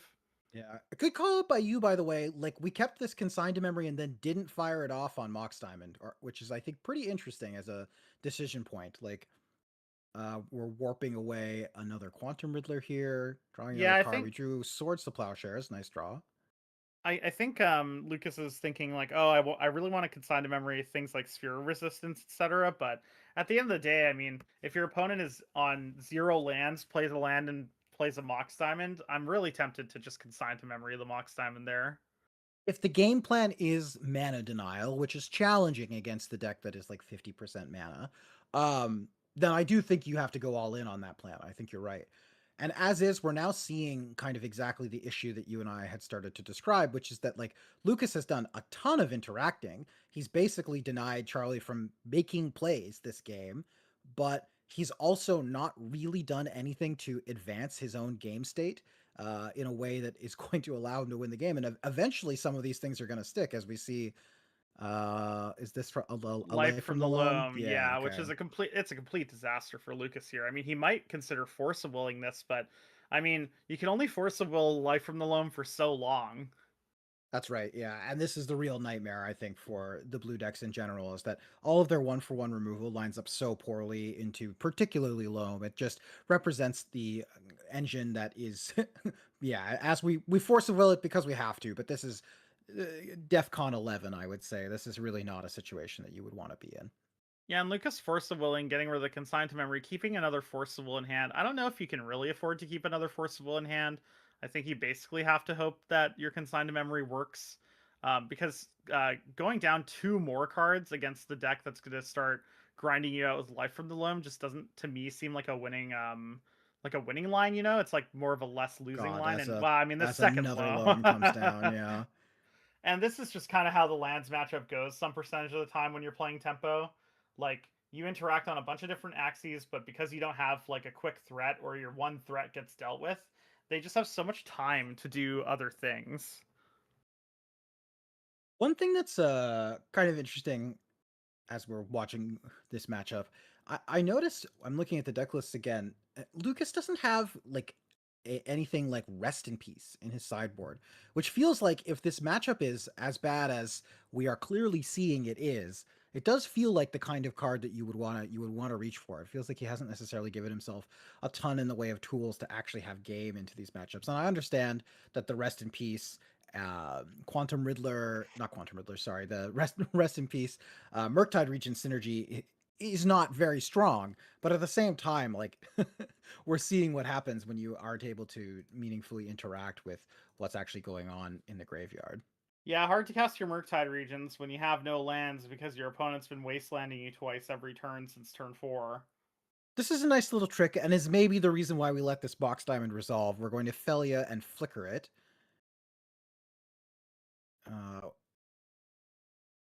Yeah, Yeah. Felia being a threat for Lucas is really nice. Actually has a clock now. Forces Charlie to do something beyond just like Did playing Charlie lands onto discard the a land board. for the ETB of It Mox doesn't look Diamond? like it, so it looks like the Mox Diamond is not going to be online unless Well, it that's should what be we're in the seeing. graveyard. If he's not discarded a land, it should be sacrificed. Oh yes, See, yes. this. Okay, so well, they're playing for fun. So, oh, he did. Okay, he did discard. Okay, Thank you, great, thank you. I thought I was great. just wondering. So yeah, like there is like a little bit of value here. You can tax the lands player a land per turn with the Felia. Not terrible, but again, as we've kind of discussed ad nauseum, they have lots of those. As we see another Stifle fired off on the wasteland, and this is all great, all well and good. If we could untap and slam a Murktide Regent here, maybe I was saying we would be Murktide. talking. Yeah. Murktide's the one that Lucas wants. It's got to be his best card in the matchup. But it all comes back to that ponder, right? Where we kept this extra force of will instead of digging deeper for something like that Murktide. We're now 4 turns onward. We've had to draw through all of those cards that we knew off of ponder were not going to be valuable. And, here we are. We're staring down our opponent's Life from the Loam engine. They've got a Mox Diamond online. There's a Sphere of Resistance. The Wastelands are going to keep coming. Yeah, as we Oh get wow, the Wastelands really Wasteland do keep plus coming. Ghost Quarter, like this is just we're gonna start to run out of accessibility to mana to cast a Murktide Regent, because I think, Yeah. well, with Delve at least you can kind of work your way around the Sphere of Resistance, I believe. You can always delve away even the extra cost on the sphere, so that's something at least, but you might well end up in a position where you don't have any lands that produce colored mana soon, as we flicker the Mox Diamond again. Charlie is down to 10. I mean, 5 more turns? 5 more turns of this? Like, does it get there? Who knows? As we discard another Thespian stage, I feel like we've been here before. Notably, Charlie we takes his didn't draw dredge our steps. loam. Yeah, interesting. Draws Bajuka Bog. So Bog, actually one of Lucas's worst draws from Charlie's deck, because it cuts off his Murktide Regent, which is certainly his best draw. I also think Lucas is feeling the pain of keeping that Force Will here. I'm very confused. Really didn't we draw a card for turn and now we're dredging loam? Yeah, we did draw a card for turn, I'm pretty sure. Yeah, we'll get that checked out with our judges down at the table, maybe. Because I do believe Charlie has drawn 2 cards this turn now. As we're casting our Life from the Loam. There wasn't like a land cycled Liam, or something like this.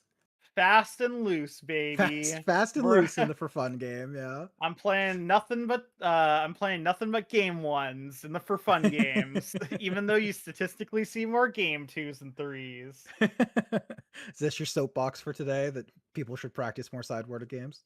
I wish it was, but I do not do it, so. So we see the Bazooka Bog come down, as we mentioned. Very confused as to how we Yeah. have both this Bazooka Bog and access to the dredge from Life from the Loam, but we are not worrying about it too much. The bog You know, here is I think it's you know, a little bit of this, a little bit of that. Would have been able to loam for the bog regardless, because it would have been milled.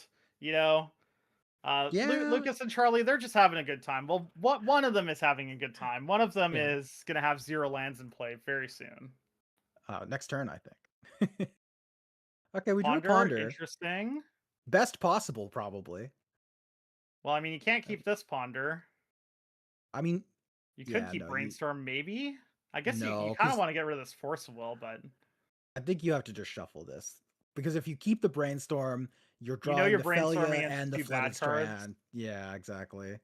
So like you what I mean, yeah.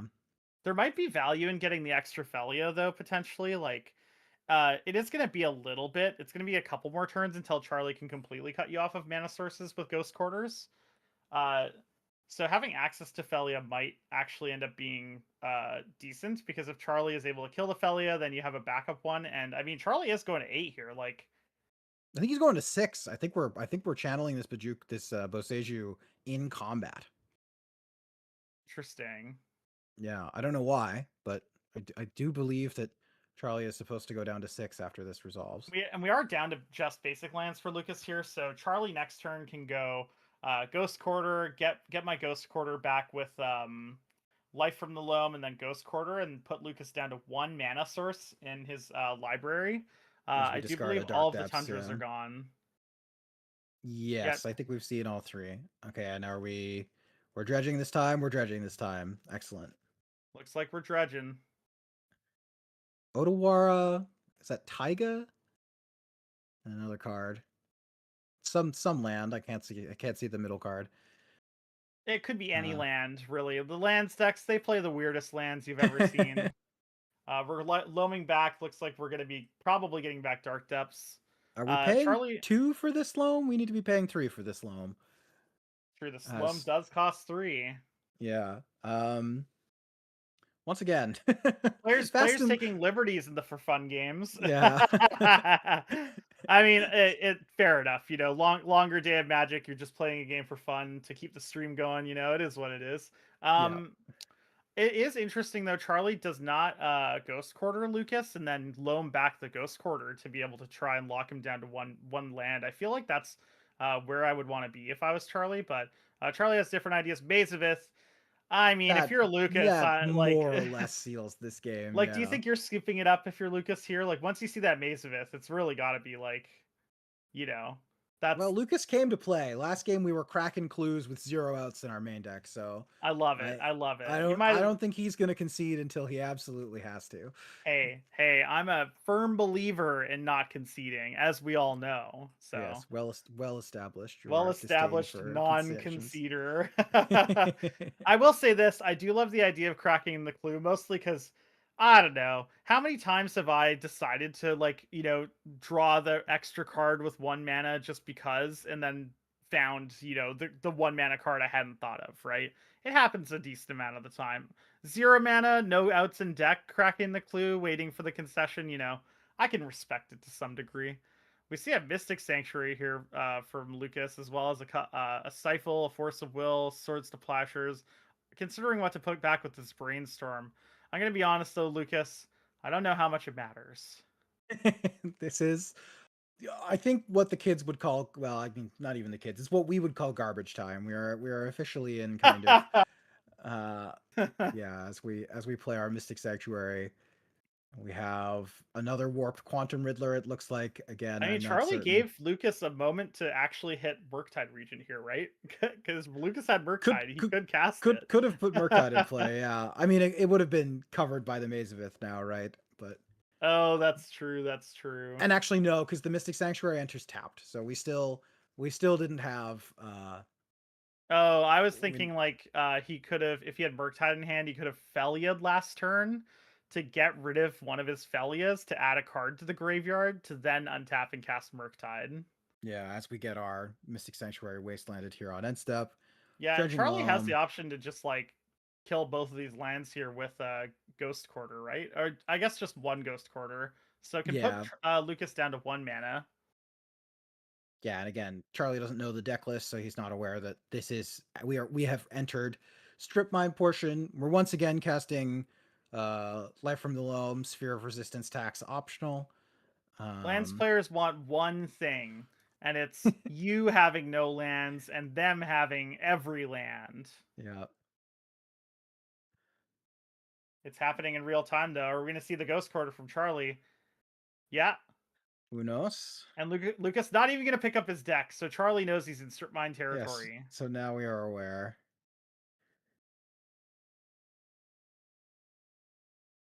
And now we have another. Oh, we're paying 2 life. Maybe a bit scary to go down to 4.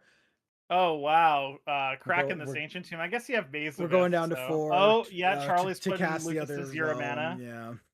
I mean, putting Lucas to 0 mana with a Mazavith in play, only the Philia. It doesn't seem like Lucas has a lot of outs here.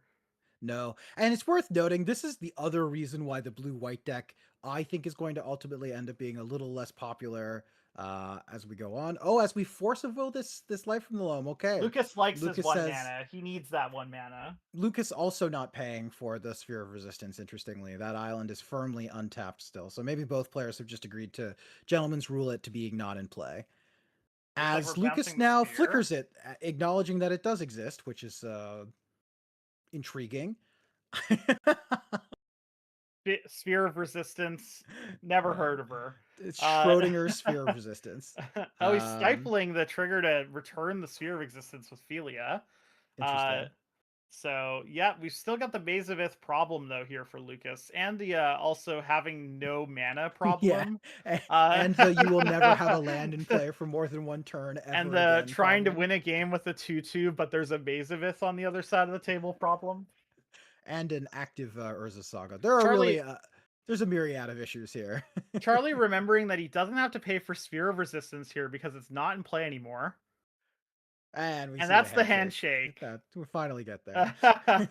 Well, thanks for showing us a game here, guys. We appreciate it. You know, unlucky that well, not necessarily unlucky. Always remember to check your deck. Make sure that your sideboard is the original 15 it's supposed to be. That you have 60 cards after each match. It's really good practice. And thank you to the judges for deck checking, making sure that people are presenting the 60 that they've decided to sign up the tournament with. Unfortunately for us, that meant that Lucas lost game 1, so we didn't get to see a full match in its full conclusion, but it is what it is.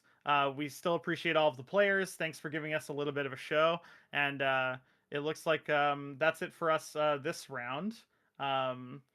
We will see you in the next one. Liam, do you have any closing remarks? No, that's a lot of fun. Hopefully, I will be Schrodinger's commentator. I might be back next round. I might not. We will see. Well, we look forward to it if you are. So thank you, everyone, for joining us. We'll see you next round. See.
Thanks, Samson. Hey, at least I get to show this off. This is a pretty sick moment. Oh, this is sick. Oh, we both. Oh! Bro, that's 2020. Yeah.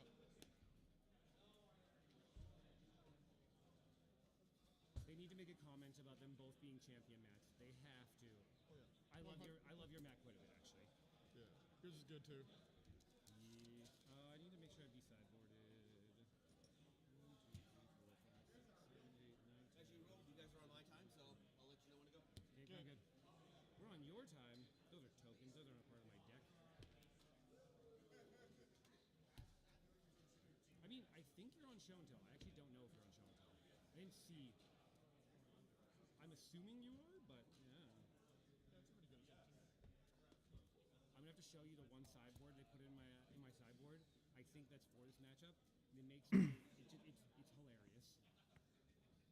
Hello and welcome back to the 4th round of the 5th annual Chillerpillar Open 2026. Beautiful British Columbia, Kamloops. We've got 58 players for this tournament. You can see the energy in the room, smiling faces, laughter. People love Legacy. They love to play it. It's a fun format. We've already seen 2 matches so far. Looking towards our third. We were not able to cover round 1, so we are here in round 4. Going to watch some 3-0s battle it out. Once you go 4-0, you're in a pretty strong position to top 8.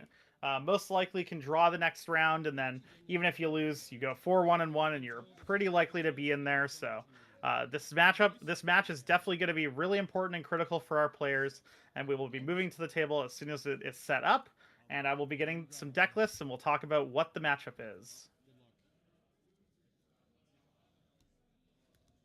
I should also mention that we do not have Liam for this round. Unfortunately, Liam had to go, had some stuff he needed to do. Busy guy. But we are here at the match. Looks like we've got Stompy versus Omnitel. So Jordan Reed, who was the winner of yesterday's Modern event, playing Legacy Stompy versus Ken Darlington on Omnitel. Ken Darlington looks like he has a couple of Lotus Petals in hand. That is what you want to see a lot of the time. I wonder if they have a show and tell. Looks like they might have an Omniscience and a show and tell and a Ponder.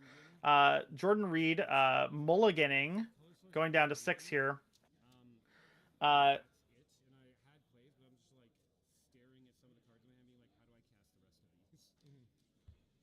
it looks like Ken is also a previous Chillerpillar Open champion as well, and has Mikey in my ear saying that has also potentially won one of the Legacy events as well. So definitely a proficient player. Let's see if Jordan can keep his hand here. Looks like we were calling a judge. Let's take a look at these deck lists here. The Omnitel deck, 4 Ponder, 4 Brainstorm, 4 Force of Will, 4 Omniscience, 4 Show and Tell, 4 Stock Up, 3 Veil of Summer, so playing green in the main deck, 3 Cunning Wish, 2 Planar Genesis, 2 Spell Pierce, 2 Lotus Petal. Only the 2 Lotus Petals for Ken Darling, so has both of them in hand right now. 2 Emrakul, 1 Atraxa, 1 Auroral Procession, 1 Lorien Revealed, and 1 Intuition, with a host of lands, including 4 Ancient Tomb. On the other end of the table, we have Stompy, which has, it looks like Eldrazi Stompy. So we've got 4 Chalice of the Void, 4 Lotus Petal, 4 Kozilek's Command, 1 Eldrazi Confluence, 4 Thought-Knot Seer, 3 Glaring Fleshraker, 2 Sire of 7 Deaths, 4 It That Heralds the End, 4 Eldrazi Linebreaker, 4 Waterscape Battle Mage, 2 Reality Smasher. Looks like Jordan's going down to 5.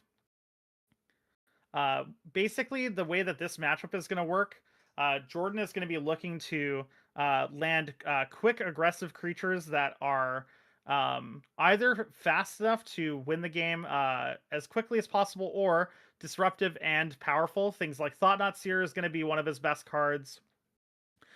He's potentially looking for Chalice of the Void to shut off the Ponders and Preordains that Ken is going to be playing. He's definitely going to prioritize fast mana sources and fast mana hands. Looks like Jordan is going to have to mulligan, however. In the later rounds of any tournament, opponents are more likely to know what each other are on. So it's very possible Jordan here is mulliganing aggressively because he knows that he's playing against Omnitel. Omnitel probably has a pretty reasonable matchup against Stompy. A lot of what Stompy is bringing to the table, Omnitel is able to go around. You know, things like glaring flesh raker damage, Waterscape battle mages. Reality smashers are good, but they're expensive. So we'll see what Jordan keeps here. I believe Jordan's mulligan down to 4.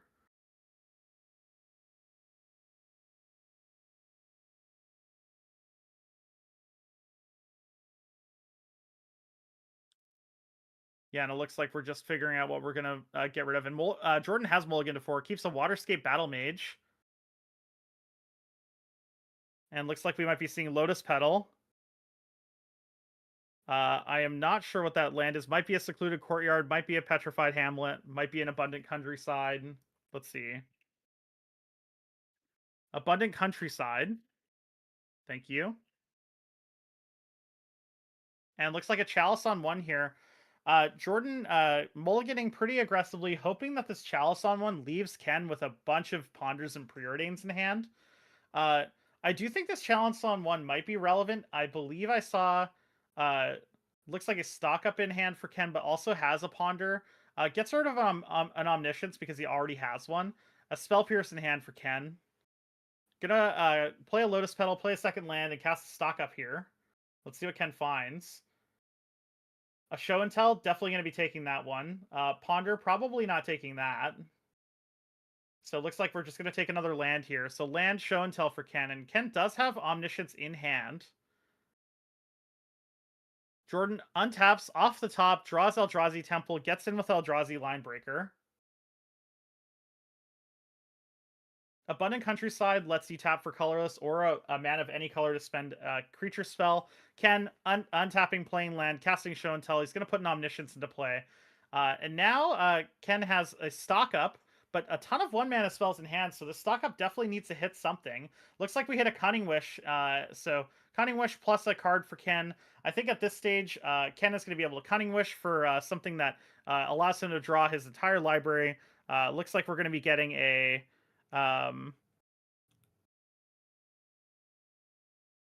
hold on.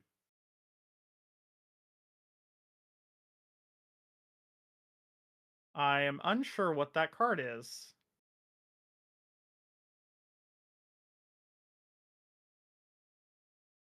Shared Summons. Oh, I see. I was looking at the wrong deck list. So Shared Summons, looks like that closes it out for Ken in a pretty quick game 1. Jordan mulliganing to 4, not really where you want to be. Shared Summons is 5 mana for an instant. It says search your library for up to 2 different creature cards with different names, reveal them, put them into your hand, then shuffle your library. So Ken gets to Shared Summons for something like Atraxa, Emrakul, play Emrakul, play Atraxa, and then win with the Emrakul and the Atraxa attack. So from the sideboard here, let's start with Jordan. His sideboard going to be really, really relevant in this matchup. We've got 3 Disruptor Flute, 2 Dismember, 1 Null Rod, 1 Tabernacle, 2 Mindbreak Trap, 1 Ashen Rider, 1 Eldrazi Confluence, and 4 Leyline of the Void. I don't think Jordan's deck or sideboard is particularly well set up for the Omnitel matchup here. Definitely bringing in the Disruptor Flutes, gets to name Show and Tell potentially with the Disruptor Flute. We might see Mindbreak Traps as well, just as options against some of the Omnitel turns. Sometimes the Omnitel deck, they have to keep a hand where they cast Show and Tell, play, get Omniscience into play, and then Ponder, and then cast another spell after the Ponder. So Mindbreak Trap, it's possible it could come in. Ashen Rider, definitely going to be coming in.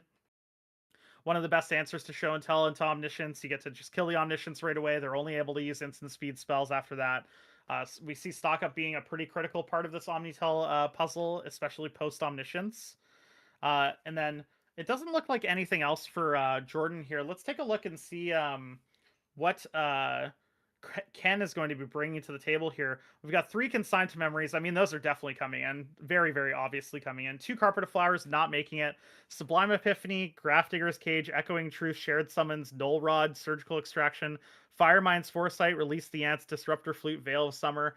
I'm going to say most likely that the consigns are coming in, and the rest of the deck is probably staying pretty similar for Ken. He might be bringing in a couple of things here and there, but he does have the main deck Cunning Wishes, so wants to make sure that he leaves cards in the sideboard to ensure that his Cunning Wishes are strong.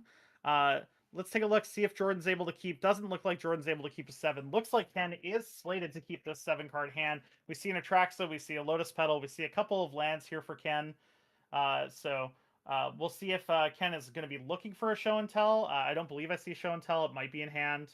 But regardless, Jordan is mulliganing. Plenty of draws for Jordan here that can disrupt some of Ken's slower hands. So we'll see. Especially on the play, Jordan has the opportunity to potentially play turn 2 Thought-Knot Seer, which is probably one of his best sequences in this matchup.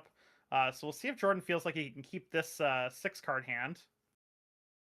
And he's going to bottom a Secluded Courtyard here.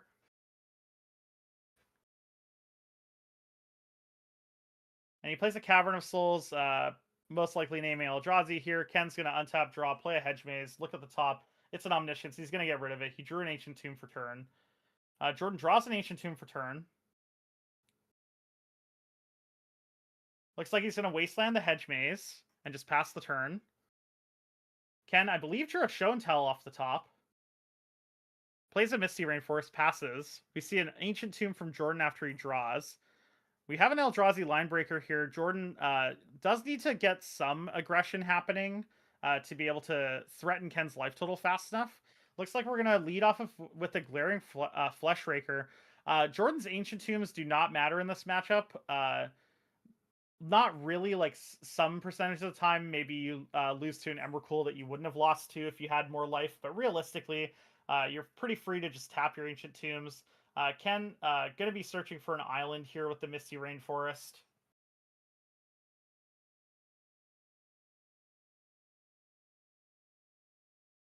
Plays an Ancient Tomb. Let's see if Ken has it. I believe Ken does have a Show and Tell. Unsure if Ken's going to go for it, though. Might be a Stock Up instead. Looks like we're going for the Show and Tell here. Does have an Omniscience in hand and also has an Atraxa in hand. Jordan really wishing he had the Ashen Rider here, but is just going to have to put in a land or an Eldrazi Linebreaker. Not where you want to be if you're Jordan. An Omniscience Atraxa coming into play. I mean, if you're Jordan, you got to feel pretty tough here. Atraxa's going to find a bunch of different ways to look at the top of the library. So we're finding a land, a Ponder, a Planar Genesis, and that's it from the Atraxa, but a large percentage of the time, that's going to be good enough, especially with the rest of the spells in Ken's hand. He has Stock Up here, and this is just a clinical execution from the Omnitel deck. He Stock Ups, hits Emrakul and Cunning Wish, so takes the Cunning Wish and the Emrakul, casts Emrakul, and that's going to be our round 4. Ken just dismantling Jordan in quick fashion. The Stompy deck, it definitely has some game against the combo decks, this Omnitel deck, but especially with this particular combo deck where Chalice of the Void is a little bit weaker than it is against some other combo decks. The Stompy deck definitely has a harder time dealing with what Omnitel is presenting. And yeah, it looks like Omnitel did just board in the 3 consigned to memories. Nothing else to really bring in. That makes a lot of sense. Just took out the Veil of Summers. Obviously, Jordan not going to be triggering Veil of Summer anytime soon. And it looks like Jordan did bring in the Disruptor Flutes and the Ashen Rider. But yeah, so that means Ken Darlington is going to be 4-0. So very possible for that Ken will be drawing next round and then is going to be into the top 8 regardless of whether or not he wins or loses. I am just going to see if we are going to get another feature match if we can. Mike in my ear will let me know. Looks like we are looking for one. So stay tuned. We will do our best to get some more Legacy going on after that quick round 4. We've had a lot of quick rounds in the last couple of days here. If you were here for the Modern event, we had some quick 2-0s. We've got a really quick 2-0 here from Ken. So sometimes this happens in Legacy. It's a fantastic format, but sometimes you get omnitelled on turn 3, 2 games in a row, and that's what you signed up for. Still a great time.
All right. Unfortunately for us, all of our players are in the middle of their games and their matches, so we are unable to pull over another feature match. So for the time being, we will return for round 5.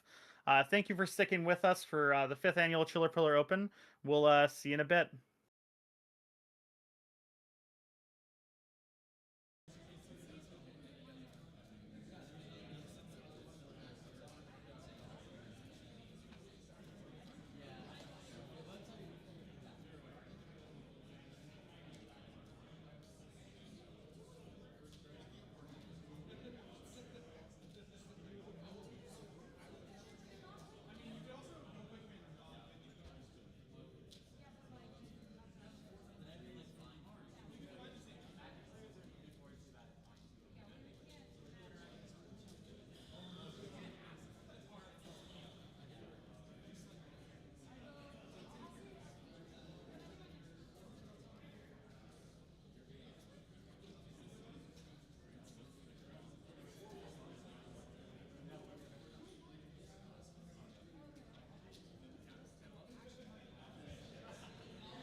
right, chat.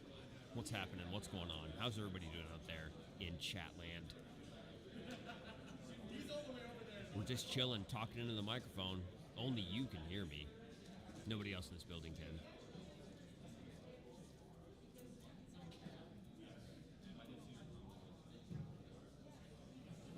Hope everyone's doing well. Hope everyone's doing okay. Having a good time. We're slowly ticking down. 29 minutes left in round 4.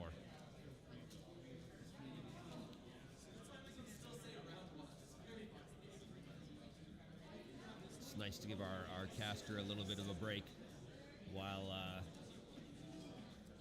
we wait for round 5. It is exhausting talking all day about Magic and making plays and summoning all the knowledge. Huge respect for those who can do it. Like Trent, doing it alone this entire time, well, except for that one round.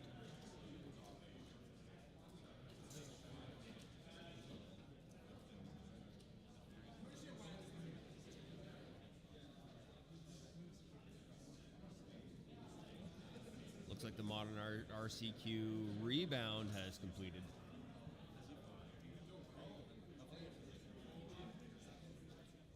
And Sunday is winding down.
Chillerpillar. We're counting it down. Just about 4 minutes left to go in the round.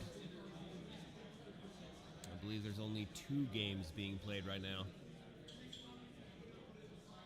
Attention Magic fans, if you registered or want to register for the Modern Tournament starting at 1, please report to the prize wall and process payment. If you're uninterested in invites and high-stakes matters, we do have a few players looking for commander pods and draft. Good. If you would like to play some commander or draft, The undefeateds are all going to draw this round for top 8. So I don't want you to be like, table 1, and then they're like, we're not. Yeah, we're not actually playing. We're drawing. Yeah. That's right. I'll put the we'll put the didgeridoo player up. Yeah. The X1s are actually playing for top 8.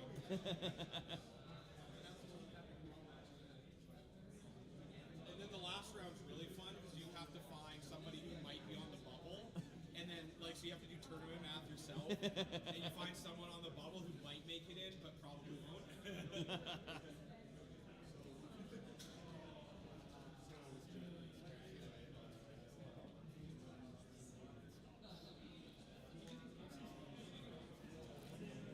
Well, Chad, I don't know how much of that you heard, but it sounds like there's going to be a lot of drawing happening on the top tables. Which is okay.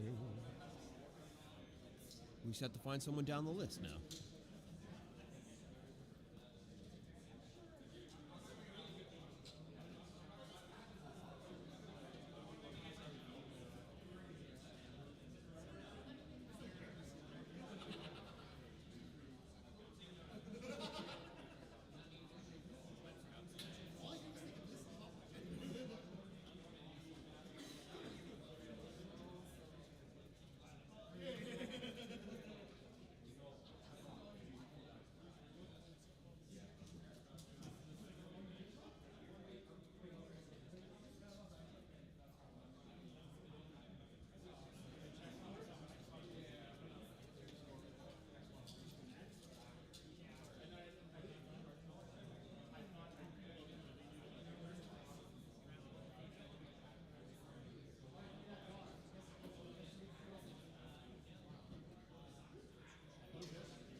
Your feature match for this table is table 4. Thomas Andrews versus Elliot Fisher. Any preference on side? I'm sure the lighting's good.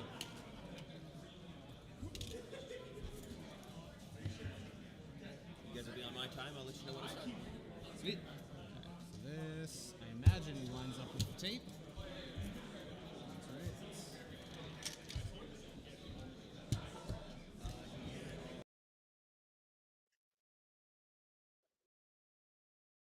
Hello and welcome back to the 5th round of the 5th annual Chillerpillar Legacy Open. My name is Trenton McIntyre. I'm your host this evening, the sole commentator in the booth. Liam we had for the third round, but unfortunately we were not able to retain him. He's so busy. But you get me. I love Legacy. I'm excited for these games. The matches are already underway in the room. We're just getting our feature match set up.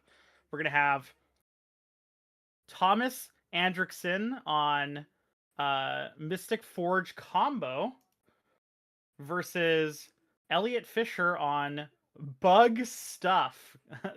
Great name. I love it. I am a big Shardless Bug enjoyer. I loved Shardless Bug before the Deathrite Shaman ban, so I'm going to toss my hat in the ring for Elliot here. I love to see some bug cards. That's Elliot is truly a man after my own heart. But this matchup should be pretty interesting. You know, Bug Stuff has a lot of ways of interacting with the opponent. You know, the blue counter spells, thought seizes, etc. Mystic Forge combo definitely has some draws that the Bug Stuff deck is going to have trouble dealing with. So I guess we'll see whether or not Elliot can keep Thomas from assembling his Mr. Forge combo before he is able to win the game with his assortment of random creatures, Orcish Bowmasters, Baleful Strixes, etc.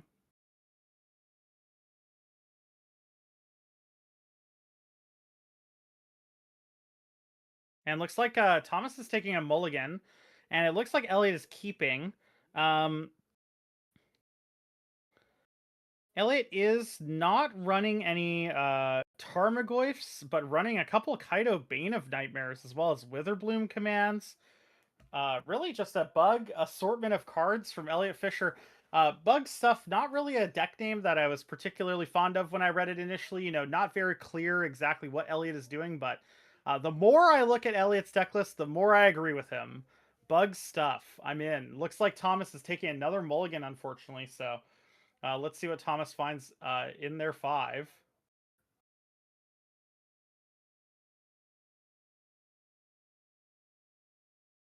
Looks like we see an Urza Saga, we see a Trinisphere. Looks like an Urza's Tower. So we are playing the Urzatron here. We've got a Lotus Petal. We've got 2 Urza Sagas. So it looks like one of those Urza Sagas is going to the bottom here for Thomas. And he's going to keep this 5-card hand. Thomas is on the play, so going to start with an Urza Saga. Play a Lotus Petal. Play a Grim Monolith. Now, is Thomas going to commit to the Trinisphere here, or is he going to pass the turn? Looks like we're going to see the Grim Monolith getting forcible here from Elliot Fisher, getting rid of the Lorien Revealed. I really like this forcible from Elliot. Thomas has already mulliganed pretty deeply, used the Lotus Petal, so down to 2 cards in hand. Just don't let him resolve anything too dramatic with that Grim Monolith. And then Elliot's going to untap, play an Underground Sea, and play a Tameo. Thomas just going to play a Manifold Key. Doesn't have another land, so has to pass the turn. Has another Grim Monolith in hand. So one more land. So a land next turn does activate the Trinisphere in Thomas's hand as Elliot gets a clue from a Tameo attack here. Has a Brainstorm in hand, has a Witherbloom command, does have his second land drop. So Elliot is not going to be missing a land drop here. Just has to determine what he's going to do with the cards in his hand. I'm going to read Witherbloom command right now just to see if it does do anything relevant on this board state. Lots of cards in Witherbloom. Lots of, or not Witherbloom command, sorry. Oh, looks like we are brainstorming here. So Elliot Fisher has decided to flip the Tameo with the Brainstorm.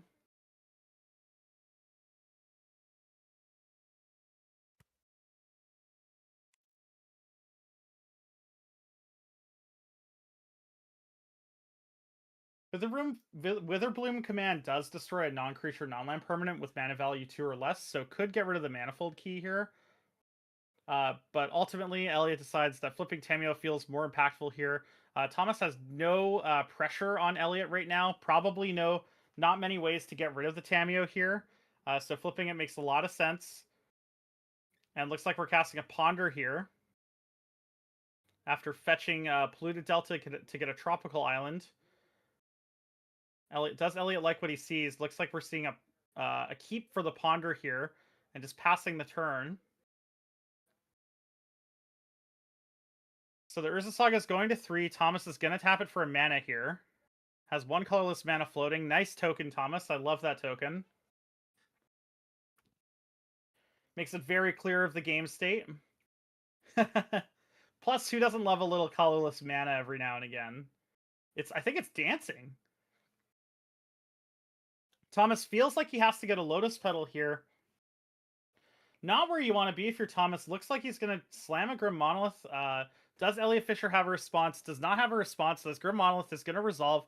Tap for 3 mana. Manifold Key, untapping the Grim Monolith.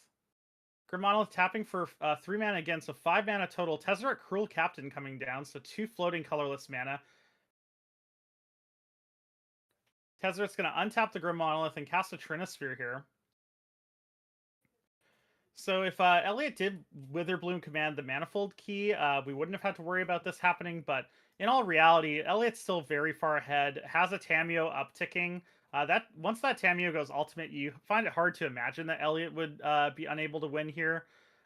Gets to cast a Witherbloom command from the Trinisphere anyways, because he has the 3rd land, so he gets to destroy the Manifold Key here. Looks like he's going to mill 3 cards as well with the Witherbloom command and get back a Polluted Delta. And now Thomas has an active Tezzeret Cruel Captain, but no mana, no cards in hand. Draws a Kozilek's command, I believe. Has to consider what he's going to do with the Tezzeret Cruel Captain. Probably going to minus it. What does he minus it for, though? Maybe another Lotus Petal? I mean, the problem is the Trinisphere here is actually doing really good work against like the small things that Thomas could do to develop his board state. He could just untap the Grim Monolith here as well, which is probably his best play, so he does do that. Elliot's going to untap, draw, has a land in hand. We know that. Looks like he also drew a Wasteland, so Thomas not going to be able to develop actual land sources anytime soon. Although he will have access to 6 mana next turn with that Kozilek's command in hand. Lots of options here for Thomas still.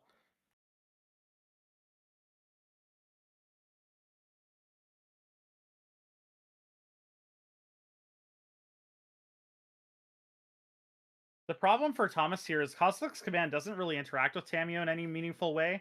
You can create a bunch of O1s. You can basically just draw a card and exile a potential creature that Elliot could play here. But Elliot's just going to uptick Tameo, play a Polluted Delta, and pass. And Elliot is threatening ultimating Tameo next turn. What did Thomas draw here? It looks like a Mystic Forge, I believe.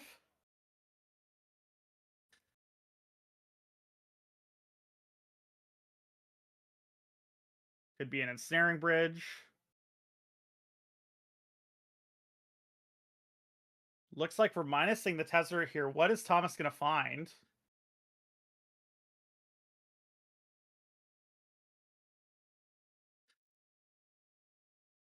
Has to be mana value 1 or less, but it's going to cost 3 because of the Trinisphere. Does Thomas just get another key here, potentially? Ends up being mana neutral, gives him more mana next turn. Mox Opal, gonna cost 3 mana. I guess the nice thing about the Trinisphere here for Thomas is that if Elliot draws a bunch of cards off of Tameo, he still doesn't necessarily like get to cast anything through it. And Thomas does have an answered mainline to this Tameo, is able to get a Pithing Needle, so taps the Grim Monolith to cast the Pithing Needle through the Trinisphere, is going to name Tameo. So Elliot now is going to decide how he wants to go about the rest of his turn. He decides to brainstorm instead of breaking the clue.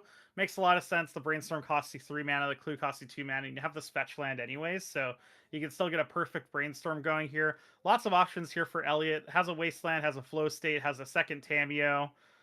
So we're going to see what he puts back here. Looks like the Tameo's going away. Unsure what the other card is that Elliot was getting rid of, but now he's going to fetch here. And we're going to see a fetch for a Surveil land, most likely. Just the one Surveil land in Elliot's deck list, the Undercity Sewers. Hard to be able to afford to play more than one Surveil land in Legacy. Your mana is a very tight resource in this format, so it is particularly... It's a lot more challenging, I'd say, than Modern to find spots to actually fetch for a Surveil. Some decks obviously play more of them. Like I feel like if you're playing Reanimator, you probably play a lot more of them, because with Brainstorm, if you can Surveil after you Brainstorm, you get to get rid of a creature into your yard. But for decks like Bug stuff here, we're just packing the one Surveil land, so Elliot's going to get his one Surveil of the game. Let's take a look and see if he likes what he sees.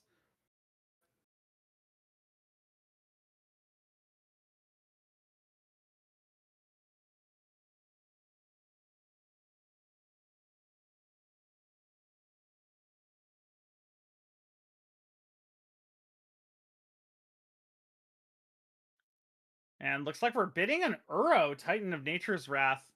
Great hit for Elliot. Gives Elliot a threat. It's Tameo, duh. Yeah, I mean, that makes a lot of sense. I will say, if Elliot draws like another Witherbloom command, is playing 2 of them, could just win the game on the spot here, killing the Pithing Needle, drawing half his library. Elliot critically does not have the second green to escape Uro from the graveyard here. So it looks like Elliot's going to start by cracking a clue. Has a wasteland, so still has 3 mana to pay through the Trinisphere for whatever he's going to cast. Shieldred's Edict, getting rid of the Tezzeret, really, really critical here. Now Thomas has access to no mana. Nothing to untap the Grim Monolith with. Thomas draws an Expedition map, just has to pass the turn here. And Elliot Fisher, if he was not in a commanding position before, he is in a commanding position now.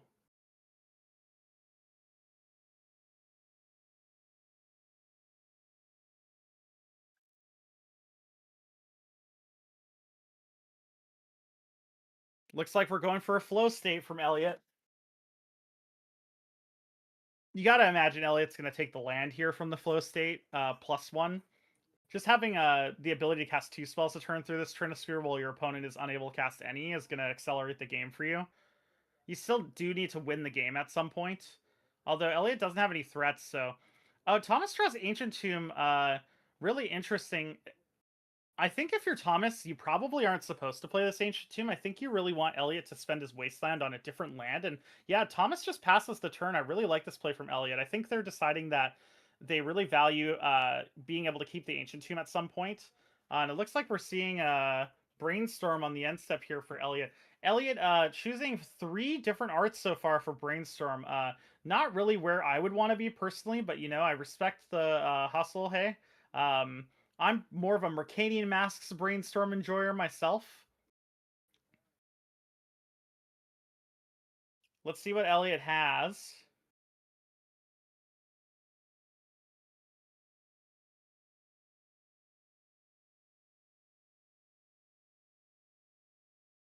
Looks like we're playing a Baleful Strix and just passing the turn.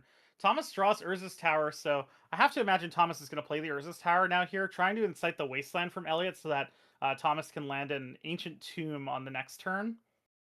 Elliot just does not have any pressure on Thomas right now, so Thomas actually has a lot of time here to potentially win this game. But the second Wasteland is a big deal for Elliot here, putting Thomas really far behind. Thomas really needs to draw another land, and wow, Kaido, Bane of Nightmares, that is going to almost do it here, folks. I mean, that's going to provide a clock against Thomas that is going to be really hard for them to deal with. The Kaido Bane of Nightmares is going to deal 3 damage now, so Thomas down to 17, but then Kaido is going to deal 4, and then 5, and then 6, so Kaido is going to end the game in 3 turns here with the help of the Baleful Strix in the following combats. So Thomas really does need to find some answers here, whatever that may be. It looks like Thomas found another land, so they're going to be playing that land this turn. They might actually be conceding. It looks like they are. Once Elliot presented a legitimate threat, it was time. Thomas decided it was time for them to pack it up. So makes a lot of sense. Thomas sees the writing on the wall, especially trying to fight through their own Trinisphere. Going to be really, really challenging. So congrats to Elliot Fisher for taking game 1 here. Let's take a look at the sideboards here. I'm going to look at Elliot Fisher's sideboard here first because they are the Mystic Forge combo is the deck that is asking the questions. So what does Elliot have to combat this? We see 1 Mystical Dispute, 3 Carpet of Flowers, 1 Null Rod, which we're definitely going to see come in, 2 Pernicious Deed. I could definitely see Pernicious Deed coming in if you can get a deed out before the Trinisphere. Then later on, you can pay to get rid of all the artifacts in play. 2 Consigned to Memory are almost certainly coming in, just counter basically every spell in Thomas's deck. 2 Surgical Extraction, probably not going to see those. 1 Veil of Summer, 2 Hydroplast, and 1 Barrogoyf.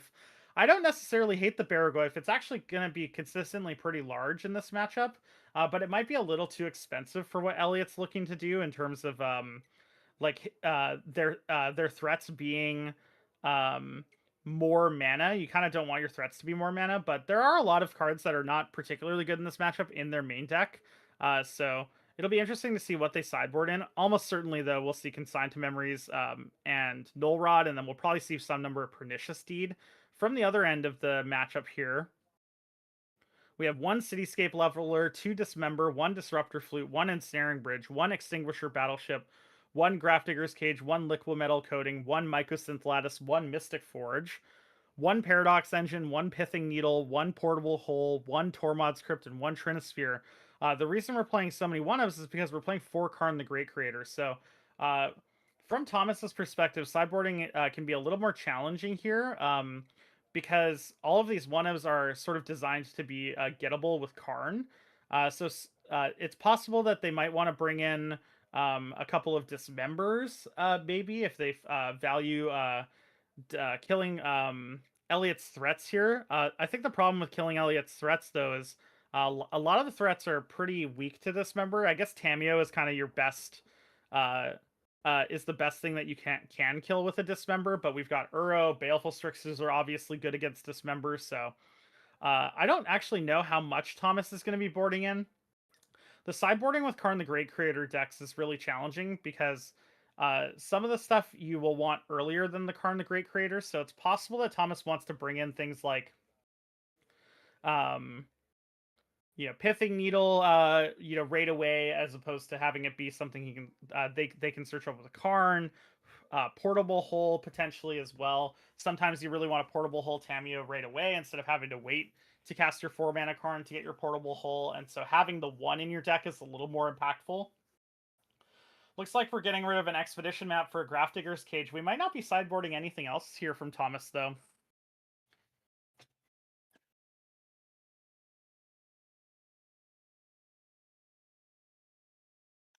Yeah, really interesting here. I don't know if Thomas actually sideboarded anything. They might have determined that they just need to play main deck. It's possible they already sided in the Dismembers, and I wasn't seeing it because I was looking at the deck lists, but realistically, not a lot for Thomas to do in the sideboard. Elliot definitely has a lot more going on there. The nice thing about this matchup from Thomas's perspective is Elliot does not have a lot of really, really efficient threats. Tameo is probably the most efficient threat that can get to a stage where you're winning quite fast. The thing about Tameo, though, is it's really hard to stick that win unless you have something like a Witherbloom command, because Thomas has a lot of ways to find Pithing Needle in the main deck. The Urza Sagas, the Karn the Great Creators, etc. So you can't necessarily lean on Tameo to close out the game for you, especially if you don't have any way to interact with a Pithing Needle coming into play.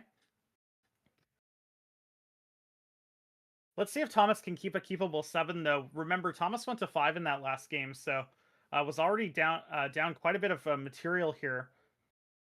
Looks like we're seeing a Lotus Petal and a land here. We've got a Grim Monolith for Thomas.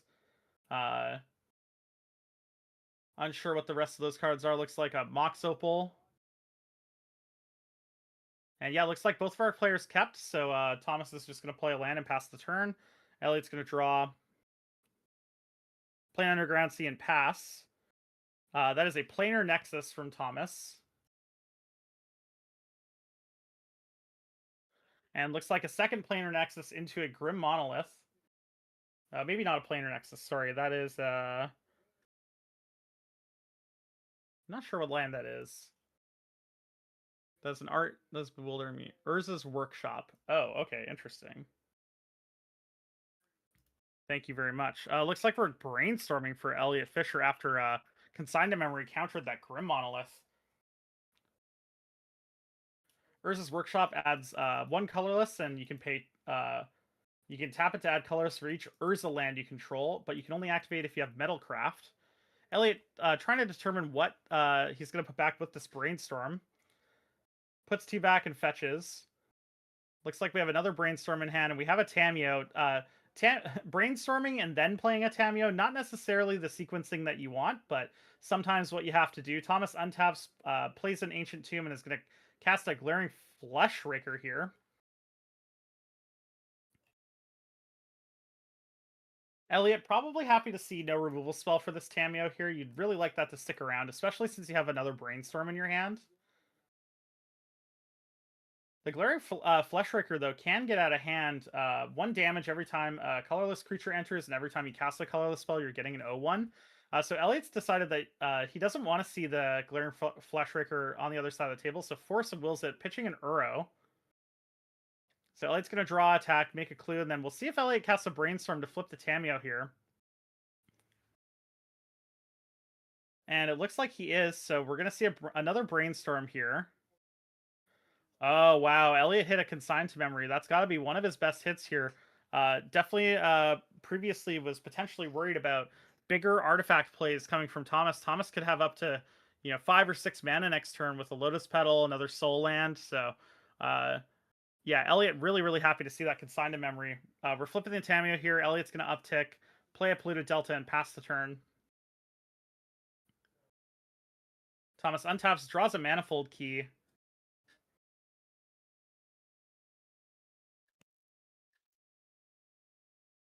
There's the Planar Nexus. Glaring Fleshraker coming down.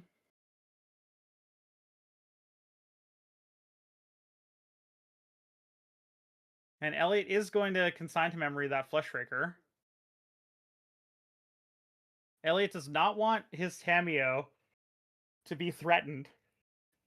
And looks like we're fetching end step. Probably going to get that Undercity Sewers.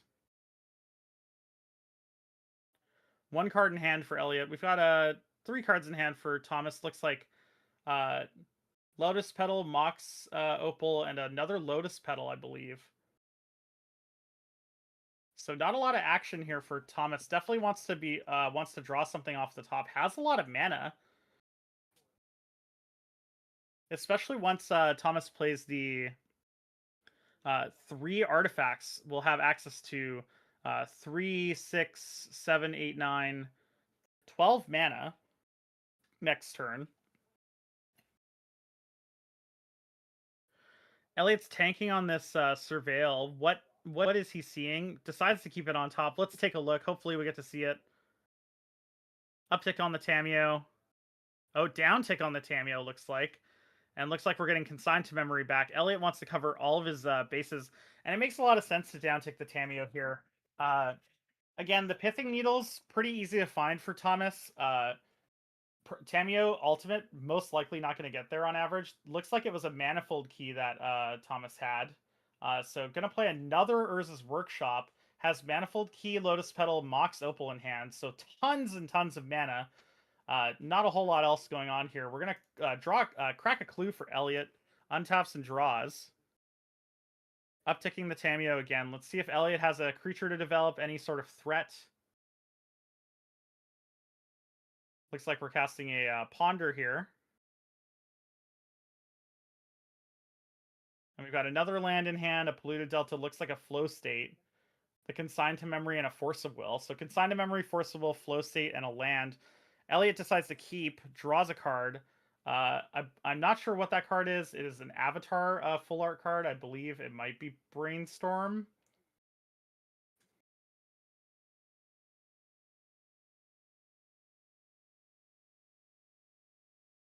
Regardless, Elliot is definitely in a good position here. Even if Thomas draws something that they can cast for a big play, they are going to have it get consigned or force willed. Thomas drawing an Ancient Tomb, definitely not where you want to be. Considering whether or not Thomas even wants to play the Ancient Tomb. Looks like they do, so they're going to play the Ancient Tomb and pass. Elliot has decided that he does not want whatever's on top of his library with the rest of the Ponder, so decides to fetch here. Get a tropical island for the potential Uro. As we are playing 2 Uro Titan of Nature's Wrath in this bug list.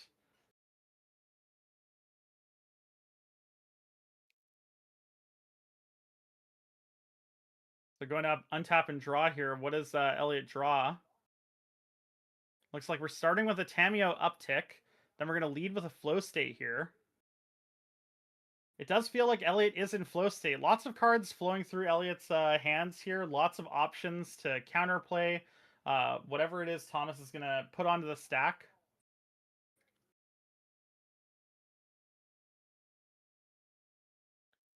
Okay, so we take our 2 off the flow state. Looks like one of them is a Bayou. So we play Bayou and pass the turn. Thomas draws exactly what Thomas wants to draw in something like a Kozilek's command, but knows about the consigned to memory, so doesn't even decide to commit the artifacts to the table here. Just passes the turn, maybe going for a Kozilek's command on the end step, so that then Thomas can draw another colorless spell afterwards to be able to fight through that single consigned to memory.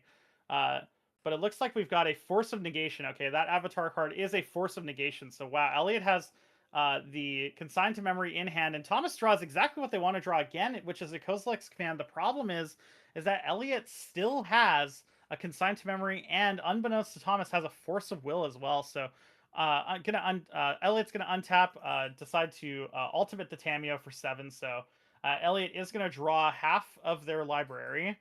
So let's see, we've got 5, 10, 14, 18, 20, 23 or 24 cards. So it looks like Elliot's going to be drawing somewhere around 18 cards, give or take.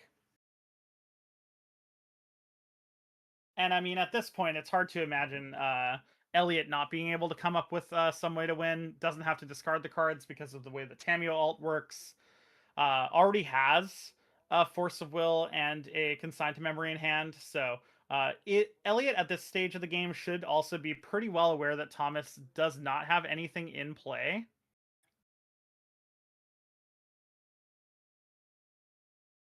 Or sorry, rather, Thomas doesn't have anything in hand. And because Thomas doesn't have any action in hand, the Force of Will plus the consigned to memory plus the rest of the cards in Elliot's hand are probably going to be pretty deterministic feeling here. Not really a lot that Thomas can do from this perspective. I don't think Thomas has any uncounterable draws here. I'm going to take a look at the deck list, see if we can find anything.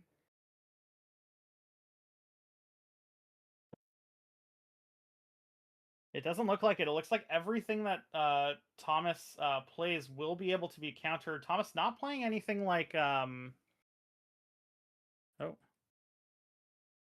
Yeah, no. Not playing anything uncounterable, so... Elliot is going to have a couple of counter spells to try and break through here. Or sorry, rather, to try and stymie Thomas trying to break through. Thomas could potentially draw a lot of different cards like runner, runner, runner, and that could potentially win the game. So Thomas definitely very unlikely to win now. I'd say it's in the like 0.1 percentile. But it is possible if Elliot's draw of 18 cards was poor enough, didn't have enough interaction, and Thomas is able to draw runner, runner, runner, then I could totally see this game swinging. The problem is Elliot also would not need to have threats. So basically, Thomas is hoping that the 18 cards that Elliot drew were mostly lands or pieces of interaction that don't really matter anymore. Null Rod definitely matters, though. Null Rod is not what you want to see if you're Thomas here. Looks like Thomas is going to go for a Kozilek's command.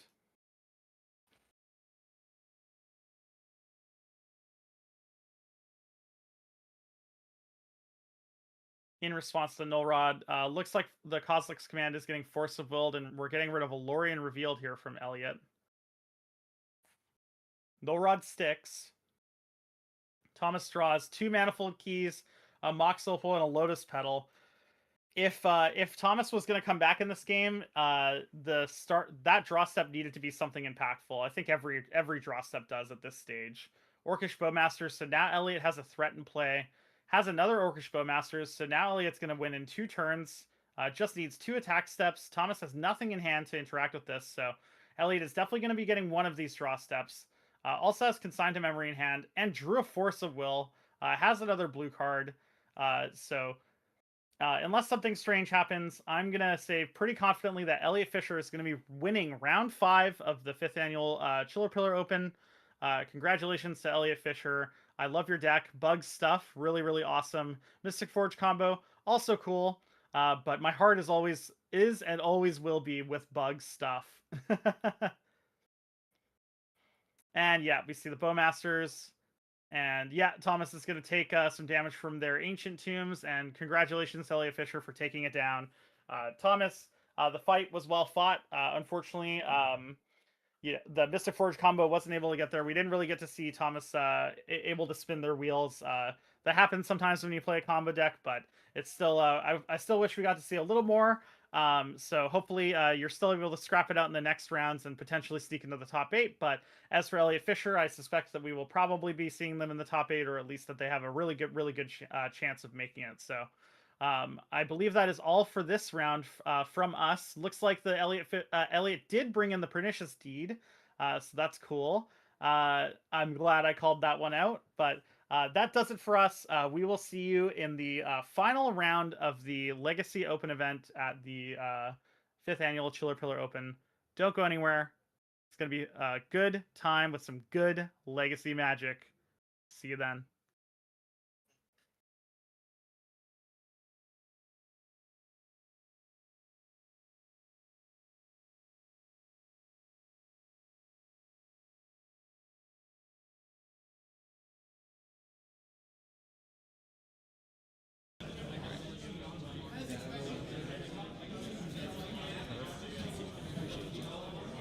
Have a good one. You said you're from around here, yeah? Yep. Do you keep up with like Vancouver stuff? What Do you ever kind come of out to Vancouver for Legacy? Or Oh, sign the mat. sign the mat? All right. I'm gonna come over to your side to sign the mat because I'm backward. It's fine. I'll go think it's upside all down. good.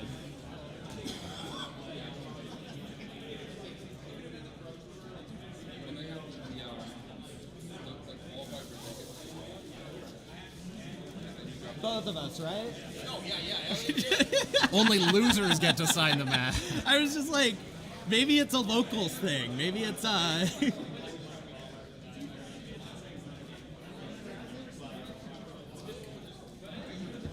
That's I know Thomas's name off the top of my head.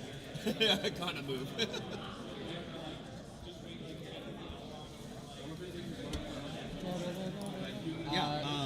we have a local Discord for Vancouver Legacy and Pre-Modern goings on. So if you want to keep up, there's one of the best events is coming up next September. Tickets haven't gone up yet, but it like sells out pretty quick. September 12th, and it's like a memorial tournament for a friend of the community who passed away a ways back, and the store that runs the event essentially took his collection and is like selling it over time via this event and other ways, and all the money of that goes back to his family.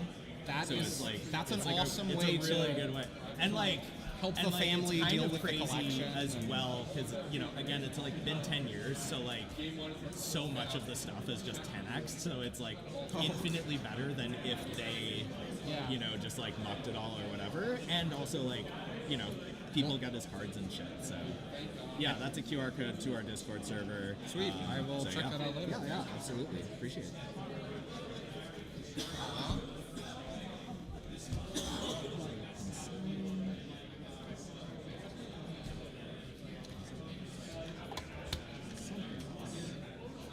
First consigns I've played against today. Really? Not the first null rod. The first consign. Consign is like it's my most like don't leave home without it card. at this moment in time. It's Like it genuinely it's is kind of like just great against why would you most- not play this card?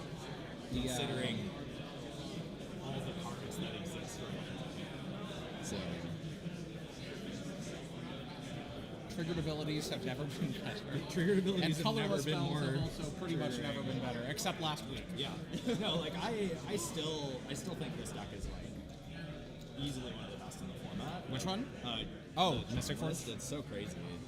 The Whether it be I kind of wish I had taken a week off of this version and actually tried the 4 Candelabra version. oh yeah, just to like experience it. Because I always just stayed on the like Tezzeret, like more combo-y shell, but like Yeah. even that game, like I just had enough workshops to just cast Emrakul, Yeah. which was kind of hilarious. Yeah, that's really crazy.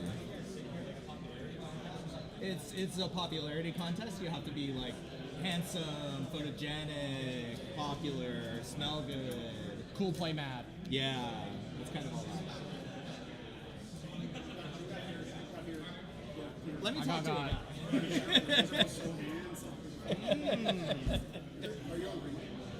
Huh? No, I'm bugging it. I would be very dead if I was on green white depths today, I'm sure. In this matchup, I was like, I don't know what you It's one where it's like sometimes a good hand is just like 6 lands. Like it's just like I will outlast your wastelands. Yeah. But like that's not, you know, like you have to have something going on. But like I would say, yeah, it's kind of I would say it's pretty good for Tron, especially if you're on the play. So.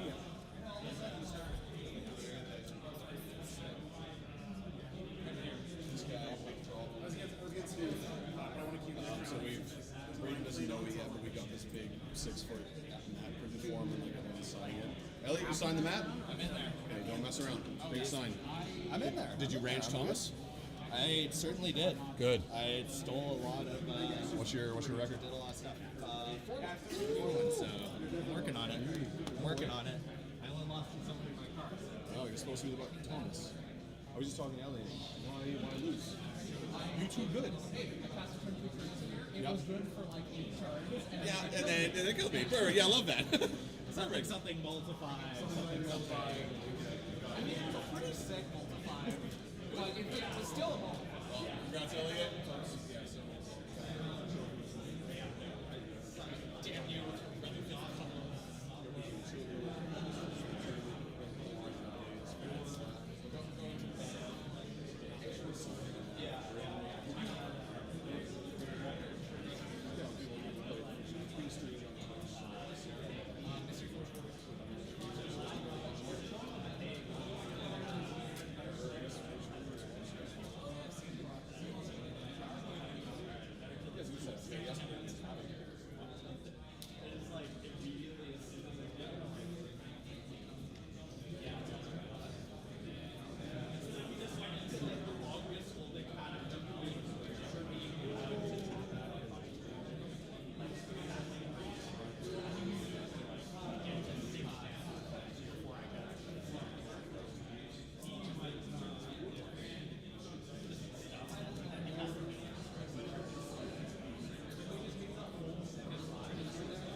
you, Sue. Are they doing a... Where's Michael? I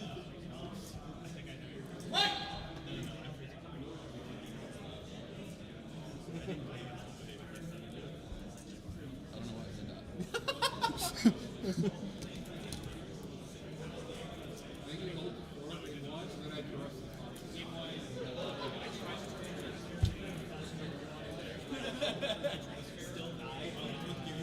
Can they hear us? Can people hear us talk? I think so. So try not to swear. Yeah. Well, yeah.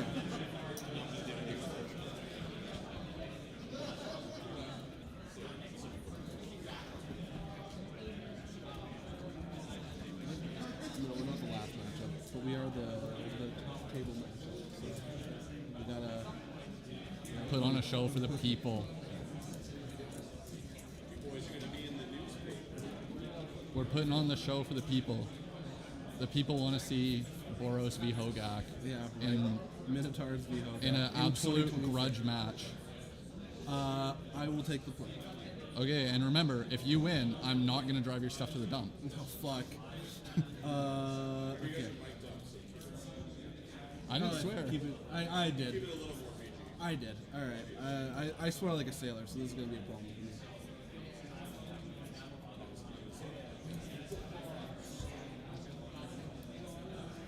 Yep.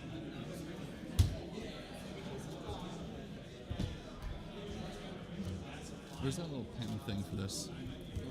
It's right there. It's all good.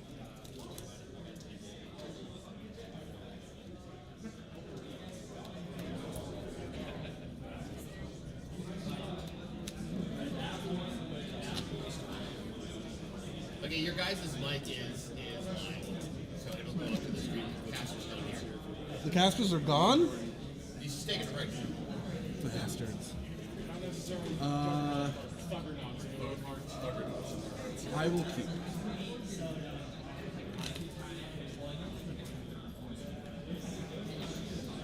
I'm going to keep it. Read us off. Urza Saga. Yep. Trigger. Put the first counter on. Tap for one. Graphics Cage. Okay. Pass.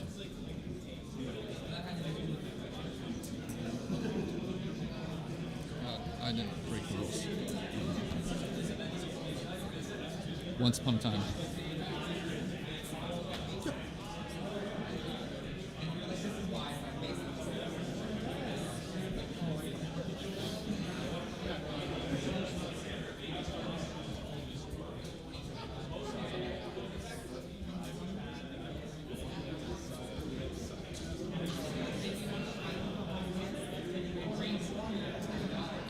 Wasteland. Yeah.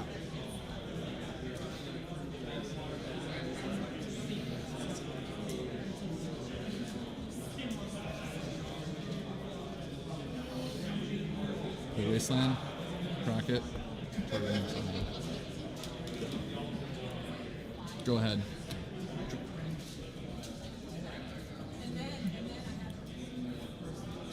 Harold Mason. Past you.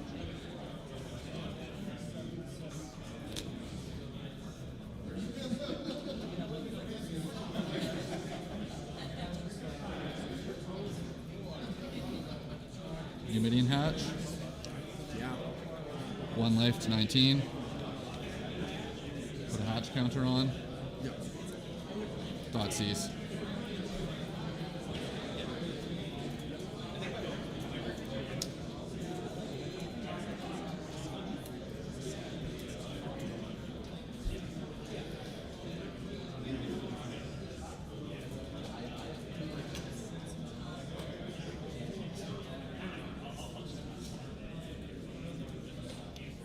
This one. I'm at 17.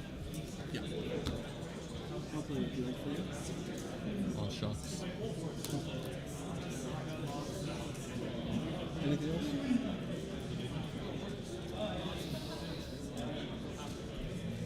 Go ahead. Cracking your set. Okay.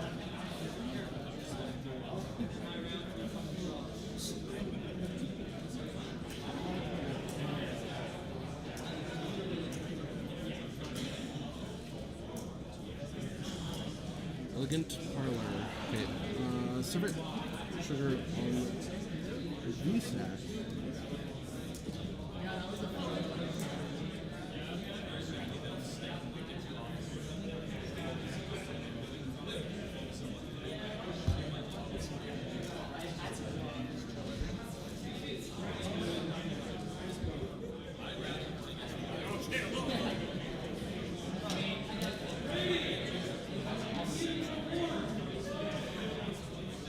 Ben. Okay. Untap. Keep drawing.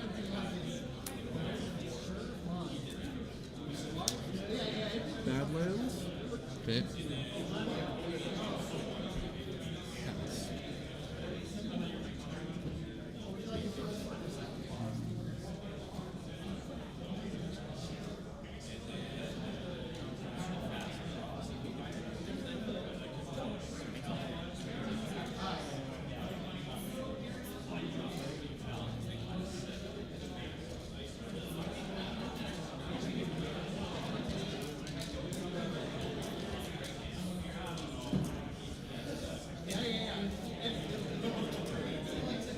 Verdant Catacombs fetch to 16. I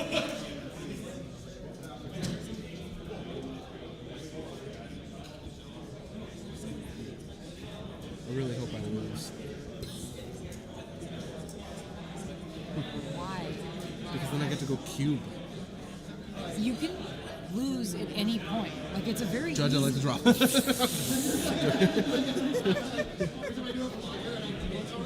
Why hasn't nobody told me this? I've been playing so good. And I can just concede. Players may concede at any time. Nobody's told me this. Red at instant speed, mind you. Oh,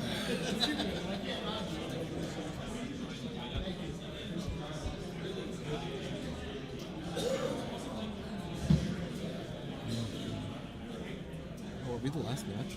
Actually, yeah. That's I don't know. surprising. For some reason, you have like 5 minutes left in your round, and the rest of the tournament has 1 minute. I don't know why. I think they took a long time scooping you or something. Maybe. It's 2. whatever.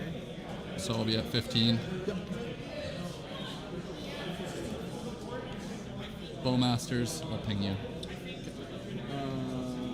Resolves? 18. Okay, cool. Yep. Results. Go ahead.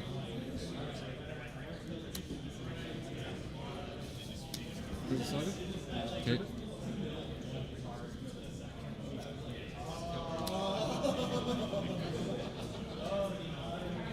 I'll play a Maelstrom Artisan. Okay. He enters.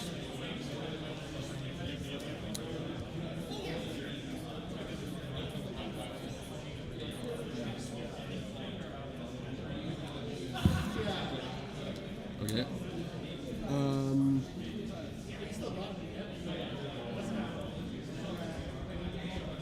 I'll go to combat and swing for 3. With haste. Yeah, it does have haste.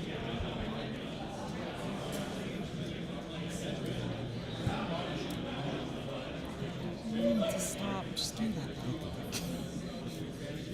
We'll just make another one, sweetie.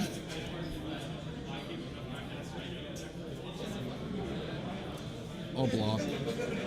Just with the. Just, yeah. Okay. Sounds good. Okay. Pass. Thank you.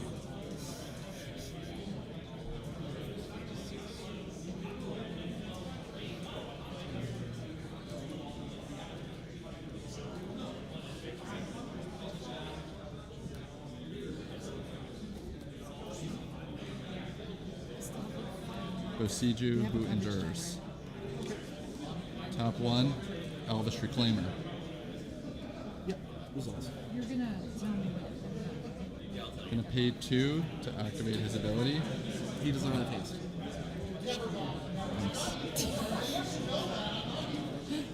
Okay. Doing your job for you. Shut up.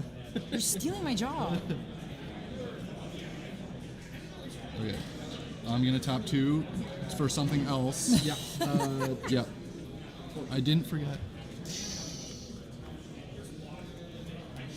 For White of the Reliquary. Yeah. Combat for 1.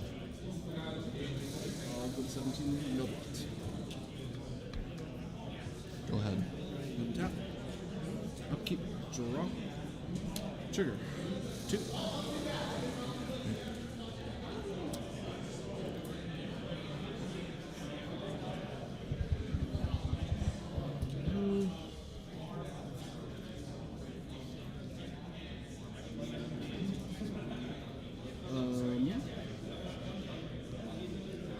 I'm gonna play Chrome Box. Okay.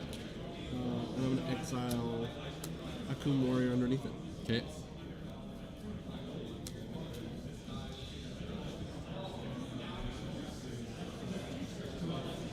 I'm gonna play my Caracas' land for turn. Okay. I'm gonna go to combat. Yep.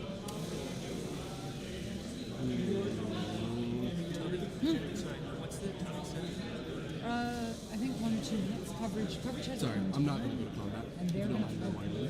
It's fine. I'll let it slide this time. Thank you. I'm going to rocket volley the.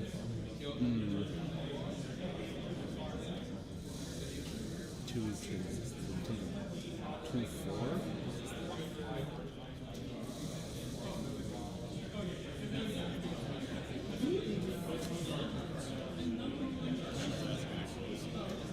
I'm gonna rocket volley this thing.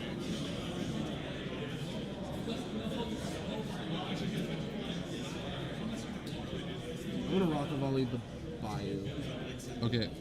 This will become a 3/4. Ding, ding, ding, ding, ding, ding. Ding, ding, ding, ding, ding. Next Okay. time in the round, you'll be turn 0.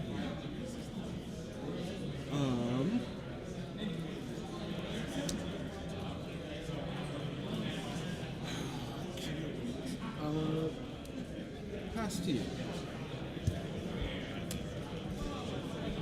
Untap. Keep. Is this game 3? Yes. Very hard matchup. Hogak versus Blue.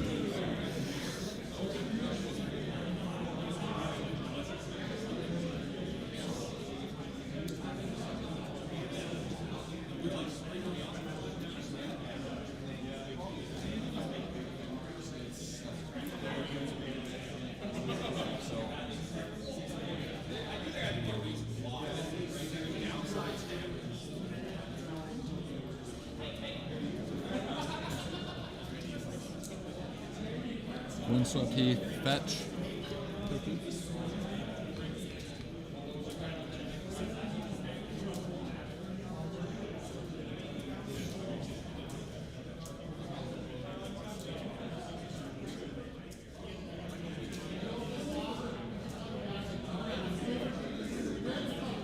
Bayou.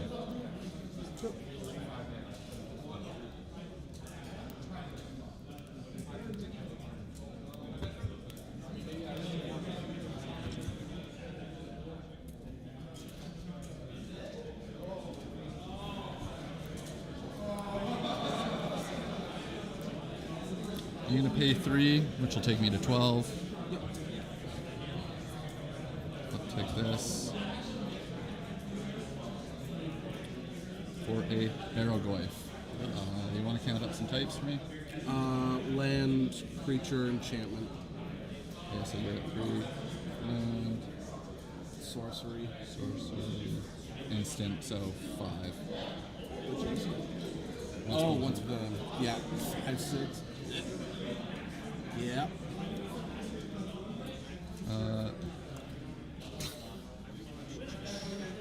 Ruh-roh. Gonna go to combat. Yep. With a 3/4.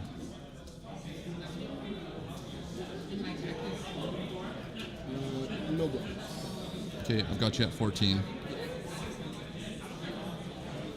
Go ahead. In your end step, I'm gonna make a construct. Yep.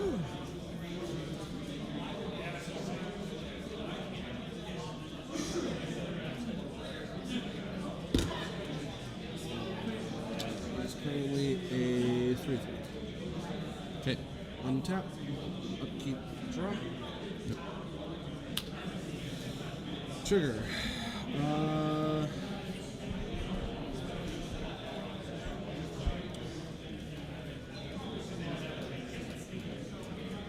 I'm gonna make another construct. Okay. These are now 4/4s. Okay. And then sacrifice Yep. this to go find.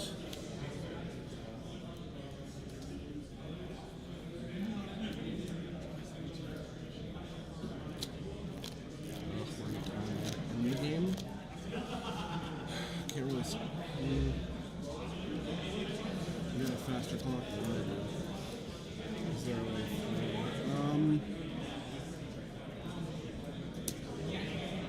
I've seen it coming.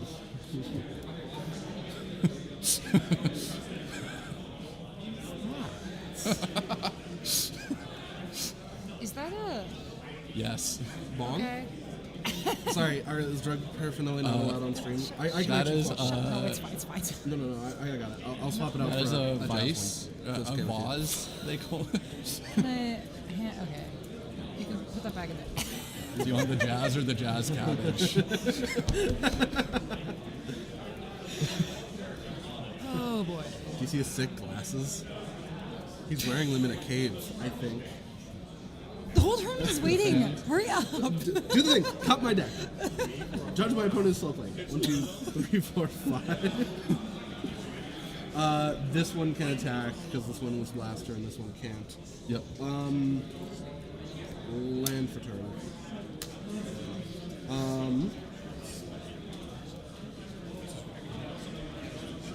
It's a 5/6. Fuck me.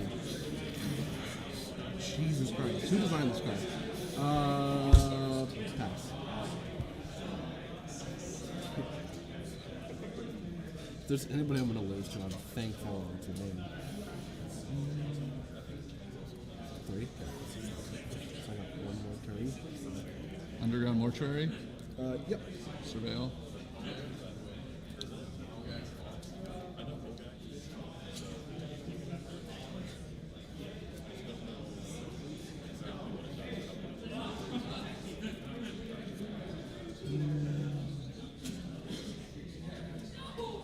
You're gonna bend that. Process? Okay.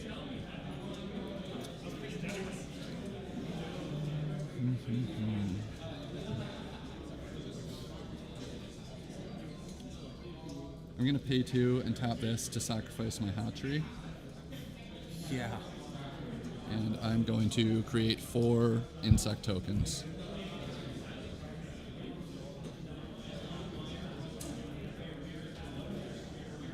The fellas. You can have the token, goddamn. I'm gonna go to You combat. still have to resolve. Sorry. Not to Yep. do your Oh, job. sorry. Yeah. You still have to resolve. Of course. Yes. It will be a wasteland. Is it tapped? It is, okay. I wish it wasn't.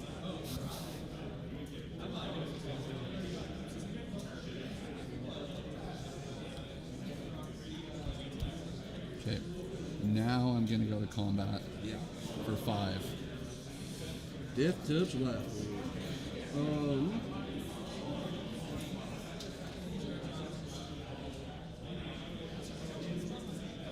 There's a flying too. Fuck. 14. 9 if I block. I'll show the artisan in front of it. Okay. I'll go up to 17. Yeah. No.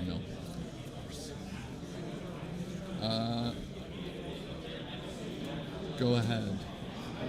In your end step, I'm going to fetch. Okay. 2, 13. I'll get myself on a plateau. I'm going to pay 3 and activate Didgeridoo.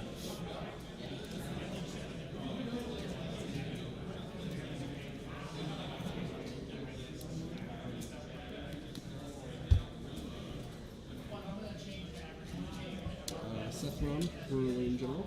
Okay. Comes in with a button.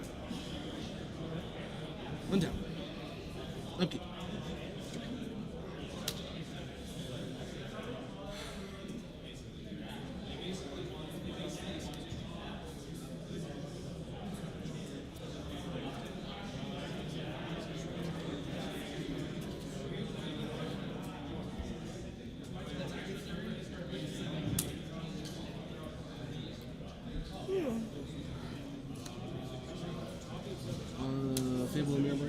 Okay.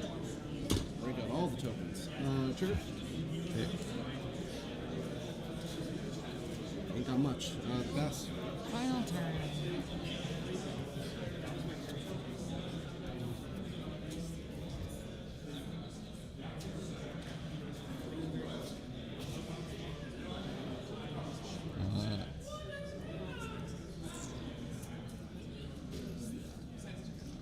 This is Oh, under that's just what you the buried on. comments. Yeah.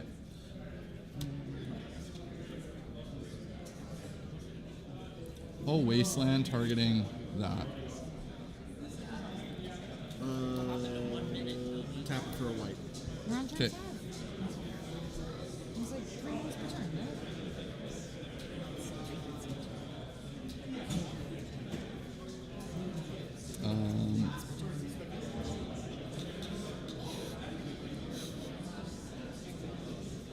We're gonna draw no matter what. aren't we? Well, I think you have better breakers, and I want to go play cube. I'm willing to give you the. You know you could have done that 12 minutes ago, right? But then we wouldn't have done the future table. I hate you so much. Alright, what am I putting in here? Lane 2 and 1? Is that what Yes. it is? Yeah, No, that's you have what- a Faco name here. Debatable. He wanted to play cube, and we were gonna draw, so he said, "Have it." Let's go! You beat me! I'm happy. I caught my die magic. And you still. Yeah, that's true. And you still have to drive my shit to the dump. Yes, I so- still have to drive your shit to the top. So I win.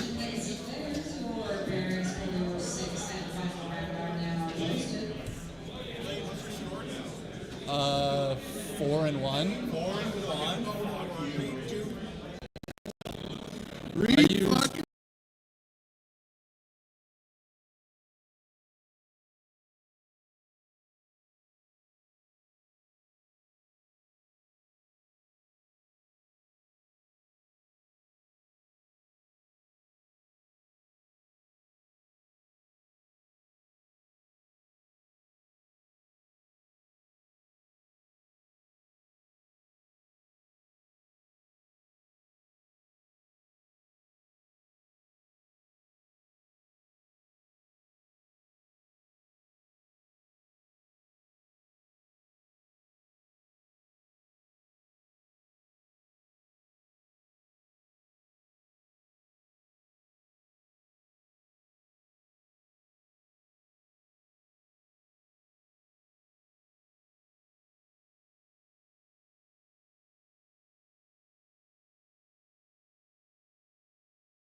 Hello and welcome back to the final round of the Swiss for the 5th annual Chillerpillar Legacy Open.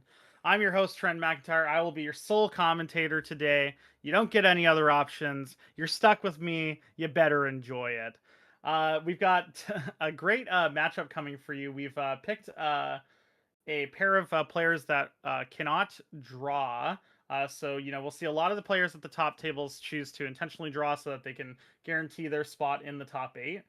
So as we get that set up, we will be finding deck lists, getting the players ready in the booth in the play space. Really excited to see what they've brought to the table. Had an exciting last round where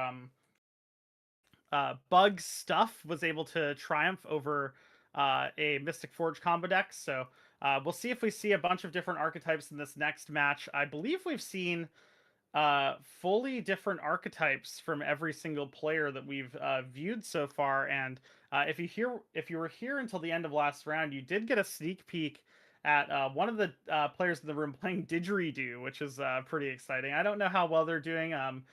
I not to be a didgeridoo hater, but I'm sure they're doing okay. I don't know if didgeridoo is necessarily the most powerful thing you could be doing in Legacy, but it's got to be the most fun. So as we wait for our players here, I am gonna. We looks like we are transitioning to our players. We got Gregory Walker versus Thomas Donaldson. Love the Thoughtseize playmat from Gregory Walker. Unsure what the other playmat is from Thomas Donaldson, but that Thoughtseize art is incredible. Looks like Gregory Walker is playing Stuff. So I prefer Bug Stuff, but Stuff nonetheless, very interesting. Just getting the deck list for you here now, so I can go over the matchup, the archetypes, etc. Take a look and see what these players are packing. I have to assume that these players are also fighting for a spot in the top 8. So it looks like we've got Jund Hogak from Thomas Donaldson. Very interesting. Excited to see that list.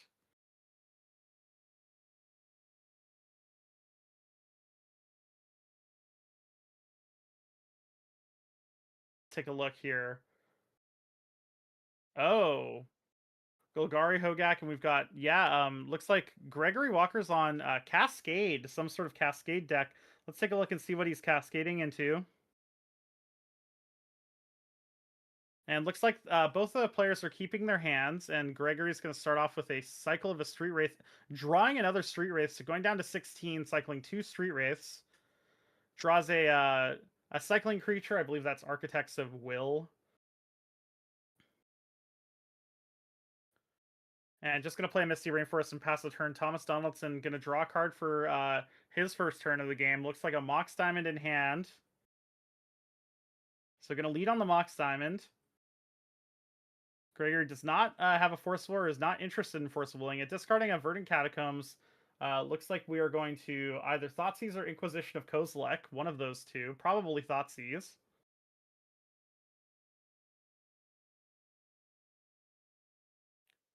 Yeah, looks like no Inquisitions for Thomas, so that is a Thoughtseize. And now Gregory is considering whether or not he wants to Force Will the Thoughtseize or just let it resolve. 2 Force Wills in hand for Gregory, as well as a Violent Outburst and Architects of Will. Looks like we are going to be Force Willing the Thoughtseize from Thomas Donaldson here. And now Thomas gets to play his first land of the game. Looks like an Underground Mortuary. We're just going to take a look at the top. Decides that he likes what he sees.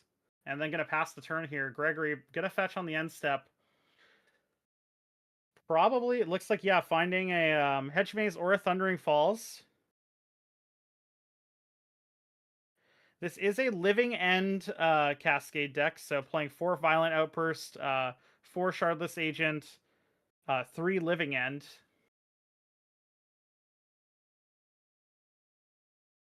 It looks like we're going for Volcanic Island. I guess we want to cycle the Architects of Will. That makes a lot of sense here from Greg. So just cycling the Architects of Will. So 3 creatures in the graveyard so far.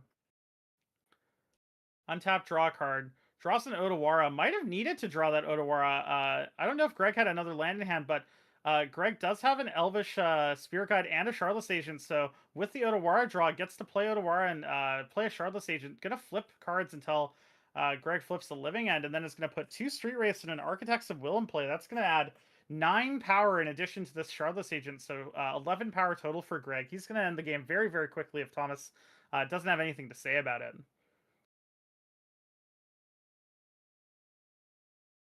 Yeah, so Thomas is looking to see what is going to be on the bottom of Gregory's deck. Notable things might be like how many Force of Negations are in the pile, how many Cascaders are in the pile.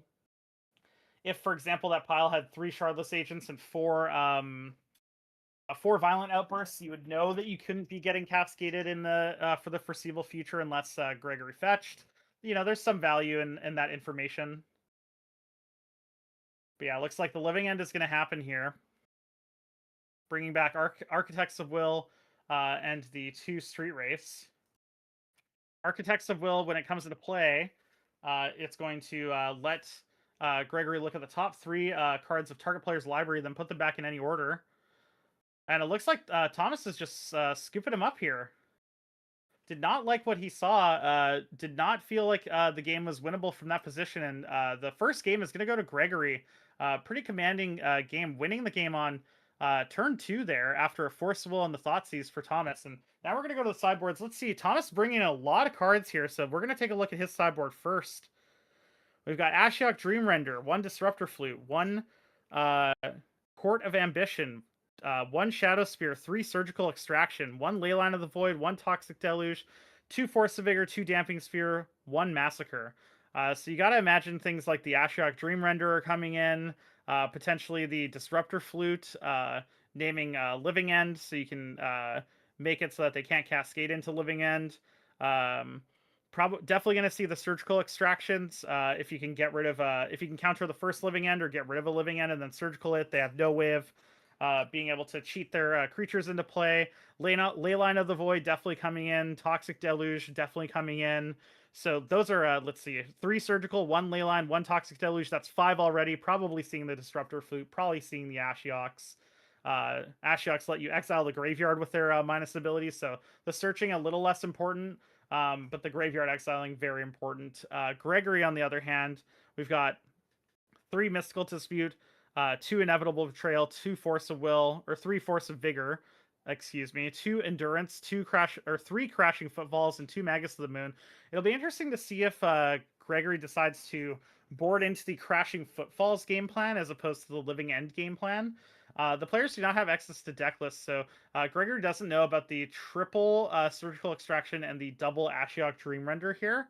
So he might keep the Living Ends in for now, but determine that he needs to go for Crashing Footfalls in the future. Mystical Disputes, not really where you want to be.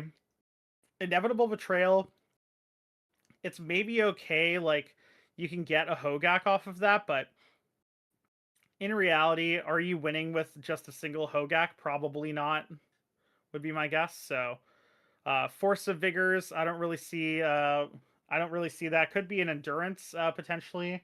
A proactive Endurance can stop your opponent from being able to pay for the Hogak with the Delve that is part of Hogak's casting cost.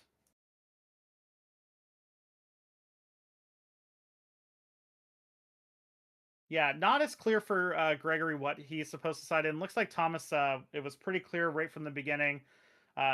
We see cards like Grist, potentially, that you could sideboard out, maybe a little too slow. You know, who knows? You might not need Skateboard, you might not need Haywire Might. Haywire Might certainly seems a little weak. So yeah, I have to imagine that after sideboard, Thomas's matchup gets a lot better. Lots of graveyard interaction. Still has Thoughtseizes, still has cheap, efficient creatures, Orcish Bowmasters, etc. Although sometimes the games with Cascade can really end up being games where both players make land drops and the Cascade player just starts casting their Cascade spells. One of the nice things about today's versions of Cascade versus, say, like over 10 years ago, 10, 15 years ago, is they've been printing new creatures with cycling for quite a while. So you get to play some creatures that are actually castable. Things like Curator of Mysteries, Architects of Will, etc. Some of your creatures still aren't castable, like, very, very uncommon you're going to cast your 7-mana Waker of Waves, for example, but because they can cycle, they still have a lot of flexibility and utility in terms of how you use them. Looks like Gregory did bring in the Magus of the Moons. Interesting. Thomas playing a full Golgari deck, but the Magus of the Moons do a lot of work against things like the Urza Sagas, etc., that are coming from Thomas's deck. So interesting to see that Gregory did bring the Maguses in. However, Greg is going to 6, and it looks like Thomas is keeping a 7. Yeah, it looks like Thomas is only running 2 Swamp, 1 Forest, so it's possible Magus of the Moon actually could, especially a quick Magus using Elvish Spirit Guides, could be a recipe for a quick win from Gregory's side of the table. So let's see what Greg gets here for his 6-card mulligan. Looks like we've got a Force of Negation, a Shardless Agent, 3 lands. Oh, a Generosent, 2 Shardless Agents, a Force of Negation, and 3 lands. So Greg putting a land on bottom makes a lot of sense. You get to cycle your Generosent for a land anyways, so you're going to hit 3rd land drop regardless. And Thomas gets to start with a Thoughtseize, though, potentially, which maybe is a reason to keep one of the lands in your hand, because now Thomas can decide to discard the Generosent here and potentially try to have Greg just miss on land drops. That is a pretty... I think that's a more risky line, because there's so many cards that cycle in the Cascade deck that finding land drops is actually a little bit easier on average than you'd find other decks in Legacy. And I have to imagine that the Cascade deck is playing a lot more lands as well. If you're in Thomas's seat, you have to imagine the Cascade deck's probably playing some more lands. Although, let's take a look at the total land count for the Cascade deck. We've got 7, 9... Wow, only 16 lands for the Cascade deck. Really interesting. Lots of cyclers, I guess. Lots of land cyclers as well, specifically. So, it could be that taking Generosent here is good, although Thomas knows his hand, decides to take the Force of Negation, takes 2 from the Thoughtseize, and passes the turn to Greg. Greg's going to play a land and most likely pass the turn and plan to cycle his Generosent. Looks like he did draw another cycler. What land does Greg play, though, I guess is the question. If you play Misty Rainforest, you leave yourself open to be able to find a Surveil land in the Hedge Maze or the Thundering Falls. Looks like that's what Greg's wanting to do. So plays Misty and passes. Thomas does have an Urza Saga coming into play right now. Has a Disruptor Flute in hand. Are we going to see the Flute coming into play right now? What is Thomas's game plan in terms of developing? Is Flute Thomas's only option? Yeah, so it looks like Disruptor Flute is coming down. My guess is that it's probably naming Shardless Agent at this point. If Thomas names Shardless Agent here, Gregory has to make it to 5 mana to be able to cast a Cascader, unless he draws Violent Outburst. But Thomas knows that Greg doesn't have Violent Outburst in hand, so he would have to draw Violent Outburst in the next couple of turns. And Violent Outburst does require a creature to target. Or wait, no, it doesn't. No, it doesn't. Sorry, I'm thinking of the other one. But regardless, Violent Outburst, only 4 left in the deck, versus the 2 Shardless Agents that are known from Thomas, so could see that. Ultimately, we just end up seeing Living End. I think that is maybe the safest play, because if you... if Gregory does actually end up drawing the Violent Outburst, you're going to feel pretty silly. Whereas if he draws Violent Outburst or casts Shardless Agent now, he has to do so with an extra 3 mana to be able to afford to pay for the Living End. Even though you get to cast it for free off the Cascade, the Disruptor Flute makes it cost 3 more, so...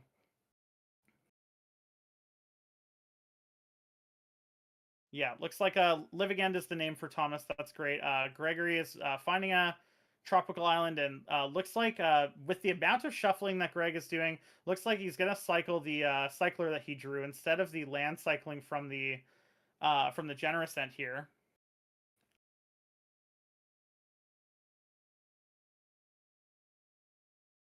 Yeah, so it looks like we're cycling a Striped Riverwinder,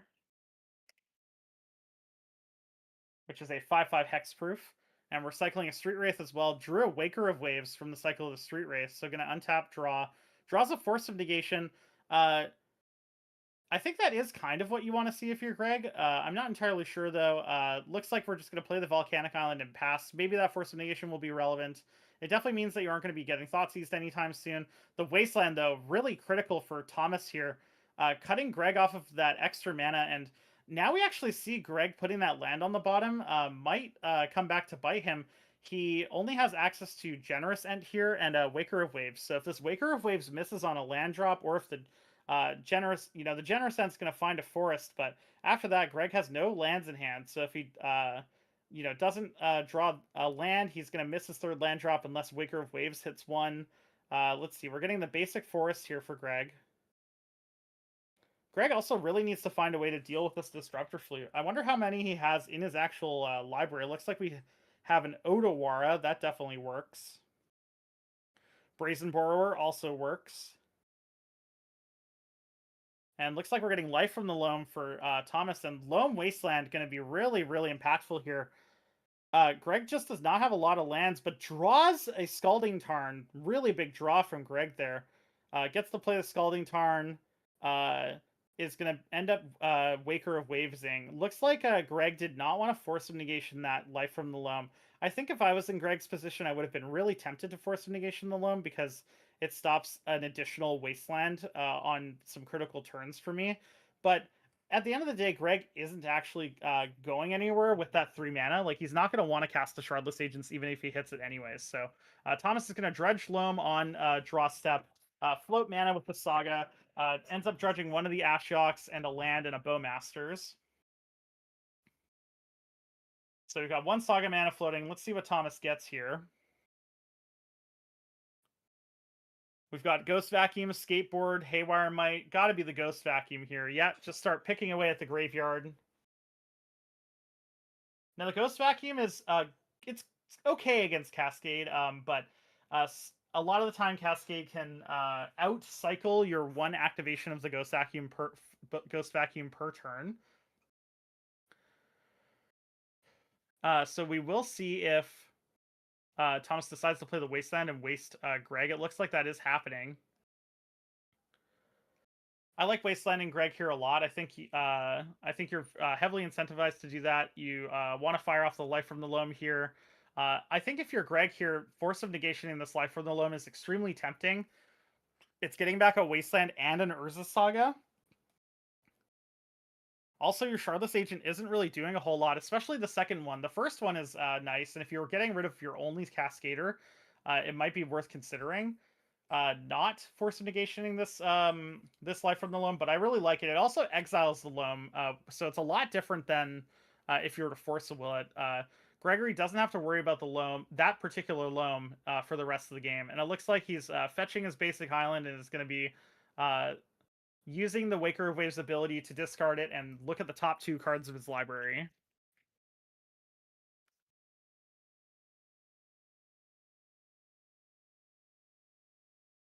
So Waker of Waves, it's 7 mana, 7/7, gives your creatures your opponents control -1/-0. But you can also discard it for 2 mana, look at the top 2 cards, put one in your hand, put one in the graveyard. So right now he's looking at Curator of Mysteries and a Living End.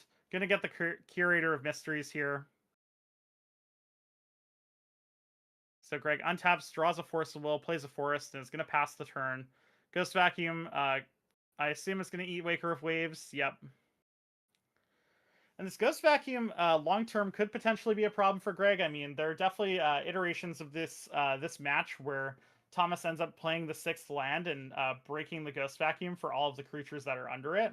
But by that point in the game, most likely Thomas will have ascertained so much control of the game that Greg isn't actually going to win regardless of what Thomas does. So ultimately, the second ability on Ghost Vacuum, while it could look relevant at some point, it's probably not going to be relevant. We see an Urza Saga come down for Thomas here.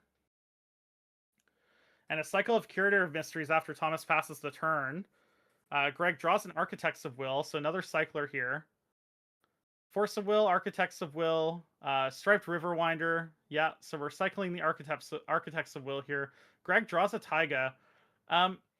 Really tempting to not play this Taiga here if you're Greg. You don't really want to get it Wastelanded, but at the same time, you might want the Taiga in play to be able to cycle more creatures.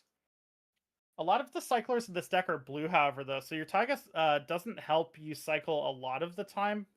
Yeah, it looks like most of the cyclers in this deck cost blue, so the Taiga does not really help you cycle. Thomas is going to eat Striped Riverwinder with the Ghost Vacuum on Greg's end step. Going to go to untap, draw. The Saga's going to go to 2. Thomas is going to have to decide if he wants to Wasteland or if he wants to create a construct token with the Urza Saga. Looks like we're going to be Wastelanding the Taiga here. So Greg's going to float a mana. The floating mana doesn't really matter. Unable to cycle because the Striped Riverwinder cycle costs a blue. Although a Brazen Borrower is a really big draw here for Greg. And I think part of the reason I didn't really want Greg to play the Taiga is because if you do draw something like Brazen Borrower, then you can you can bounce the Disruptor Flute depending on what Thomas does. Like if he uses his mana on his turn, you can bounce the Disruptor Flute so that if he doesn't have 2 mana available, then you can play your Taiga and play your Shardless Agent. So let's see what Thomas does here. Another Urza Saga going to 3, gonna just gain mana from it. What other options does Thomas have? Ghost Vacuum was clearly the best one when he was breaking the Urza Saga the last time. We've still got Skateboard, potentially, Haywire Might, Pithing Needle. Mox Diamond for Thomas. Wants to get out ahead on some mana here. And we can see that Force of Negation on the Life of the Loam being really critical. I mean, there's 3 Wastelands in the graveyard, a couple of Urza Sagas, and Thomas just does not have access to those in the same way he would if he had a Life from the Loam. So it looks like Mox Diamond is discarding a Verdant Catacombs. And he does have the second Life from the Loam. Wow, that's a really big deal here for Thomas. And Greg has a Force of Will, but does not have a Force of Negation. I think we're probably going to see Greg cycling the Striped Riverwinder here to see if he finds a Force of Negation to be able to pitch to the Force of Will. It's possible he might just Force of Will getting rid of the Striped Riverwinder, sending the Disruptor Flute back to hand, and then Hail Mary hoping to draw land. But hoping to draw land here is actually pretty tough because Greg just does not play that many lands. Like, not that many actual lands. If he draws a land cycler, it doesn't do anything because he then isn't able to cast the Shardless Agent on his turn. So Greg really heavily considering what he's supposed to do here. This is a really pivotal part of the game. Is he going to Force of Will this Life from the Loam or not? That is a big, big question. And if he Force of Wills, what's he getting rid of? Ultimately, it looks like he is getting rid of the Striped Riverwinder. So we're probably going to see the play that I'm talking about. Greg might be Hail Marying, going for bouncing the Disruptor Flute, hoping that Thomas doesn't have a second land in hand.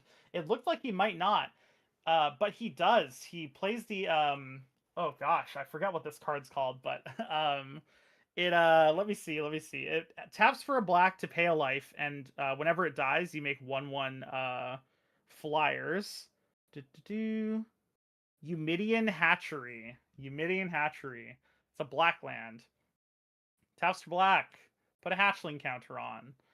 So now that the Eumidian Hatchery is in play, Greg doesn't actually have access to that play that I was talking about where he bounces the Disruptor Flute. Because Thomas can cast the Disruptor Flute before Greg would get to draw, like he'd be able to do it in Greg's upkeep. So Greg is just going to cycle Architects of Will and then draw a card, but misses another land drop, passes the turn. 4 creatures left in the graveyard. Ghost Vacuum eating up these creatures left, right, and center. So we've got 3 left in the graveyard currently. Thomas gonna be dredging Life from the Loam. Hits another Urza Saga.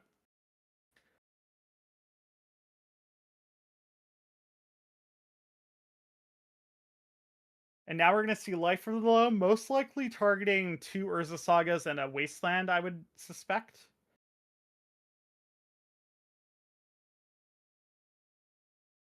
Three Urza Sagas for Thomas. Is determined that if he wants a Wasteland at some point, he can get it, but otherwise he'd just rather keep playing Urza Sagas. So he's going to play an Urza Saga and pass. And now Greg is going to untap and draw. Hits a tap land. It's going to be a Hedge Maze. Plays a Hedge Maze. Now, Thomas not getting the Wasteland back is actually kind of interesting here, because now he has to commit to milling with, or sorry, rather dredging with the Life from the Loam and then casting it and wastelanding the Hedge Maze. Not like it's going to cost Thomas a lot, and especially since this Ghost Vacuum is eating the graveyard. Even if Gregory was to get through this Disruptor Flute at this point, because the Ghost Vacuum's been going to work for so long, it really, the living end really is not going to be that impactful. So we're seeing a Dredge of the Life from the Loam. Hits a couple, it hits a land, a Mox Diamond, and a Smallpox. Urza Saga goes to 2. Thomas most likely just going to cast Life from the Loam, get back Wasteland the Hedge Maze.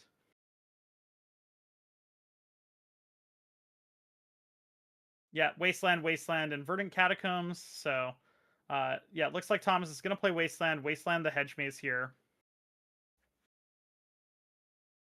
And Greg is going to cycle a Striped Riverwinder, draw a card, draws a Living End. Definitely not what you want to see here. Scalding Tarn, one of Greg's better land draws here, is somewhat insulated from Wasteland.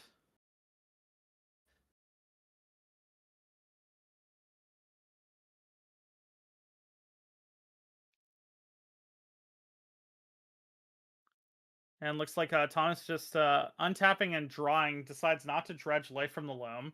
Urza Saga going to 3. Thomas is going to decide whether or not he wants to make a construct or not.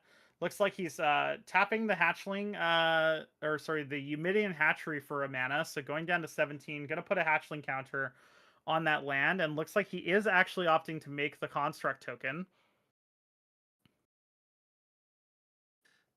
Yeah, and the construct tokens coming into play. Looks like Thomas is going to have to determine whether or not he wants something like Skateboard or if he wants to just get like a Mox Diamond. Has a lot of lands in hand, so Mox Diamond does feel kind of free, but ultimately Thomas decides he wants to get the Skateboard, start to really put the pressure on Greg to actually do something. It's going to take a little while for Thomas to kill Greg because there is this Brazen Borer that's going to slow down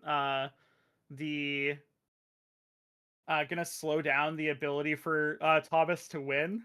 Bouncing these construct tokens is gonna be really relevant for that Brazen Borer, but ultimate in terms of keeping Greg alive. But Greg, the windows are closing essentially.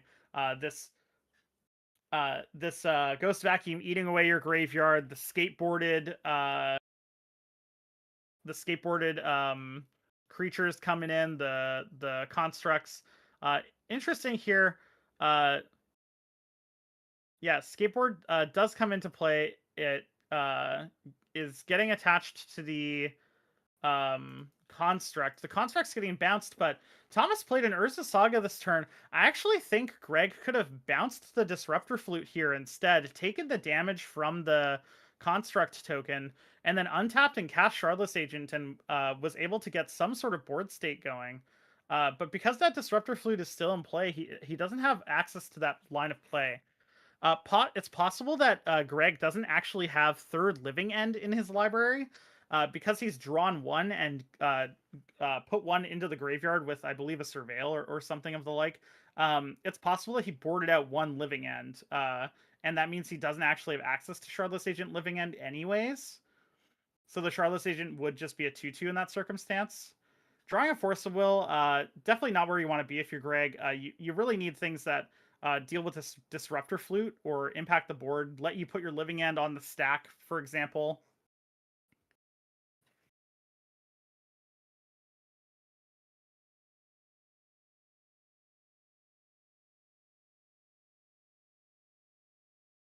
It's possible Greg doesn't actually have any way to cast Living End.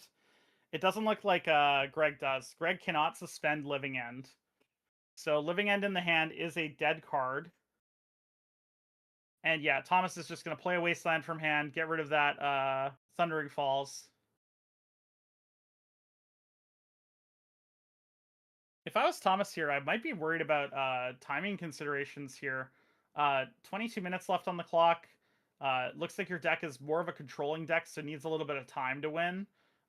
Definitely want to get the win going here as fast as possible. The Brazen Borer coming down for Greg from the Adventure Zone. The skateboarded construct is going to deal, looks like 3, 4, 5 damage. 6 damage? Yeah, 6 damage. So Greg only has a couple of draw steps here. Brazen Borer can't block creatures that aren't flying. So we see a Volcanic Island here from Greg. Is he now going to have to play the Shardless Agent just as a blocker? Greg is going to pass the turn, leaving the Force of Will in hand with the Shardless Agent. Thomas goes vacuuming on the end step. Only 3 creatures left in the library. It looks like Architects of Will is going to be the one that he gets rid of.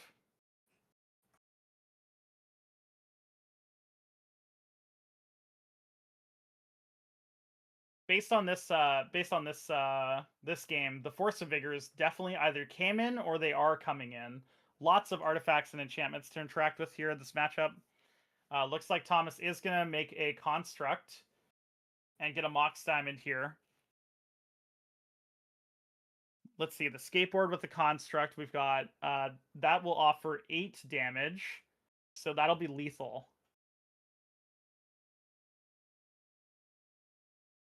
So if Thomas equips skateboard onto this construct that he just made, then we will see lethal damage from the constructs. That is exactly what's going to happen. Skateboard is going onto the construct. We're going to swing in. Greg has nothing to say about that and is going to have to scoop them up. Great game from Thomas. Really well navigated. Really well played. Greg also had a lot of really interesting decisions that were really close. Tons of different inflection points in this matchup where he made decisions based on his expertise and knowledge of the matchup. And unfortunately, they didn't end up working out. That happens from time to time, but yeah, it looks like Greg is asking what this Ashiok does, because that Ashiok did enter Thomas's graveyard at some point. So he wants to take a look at Thomas's graveyard to ensure that he's properly sideboarding for the next games.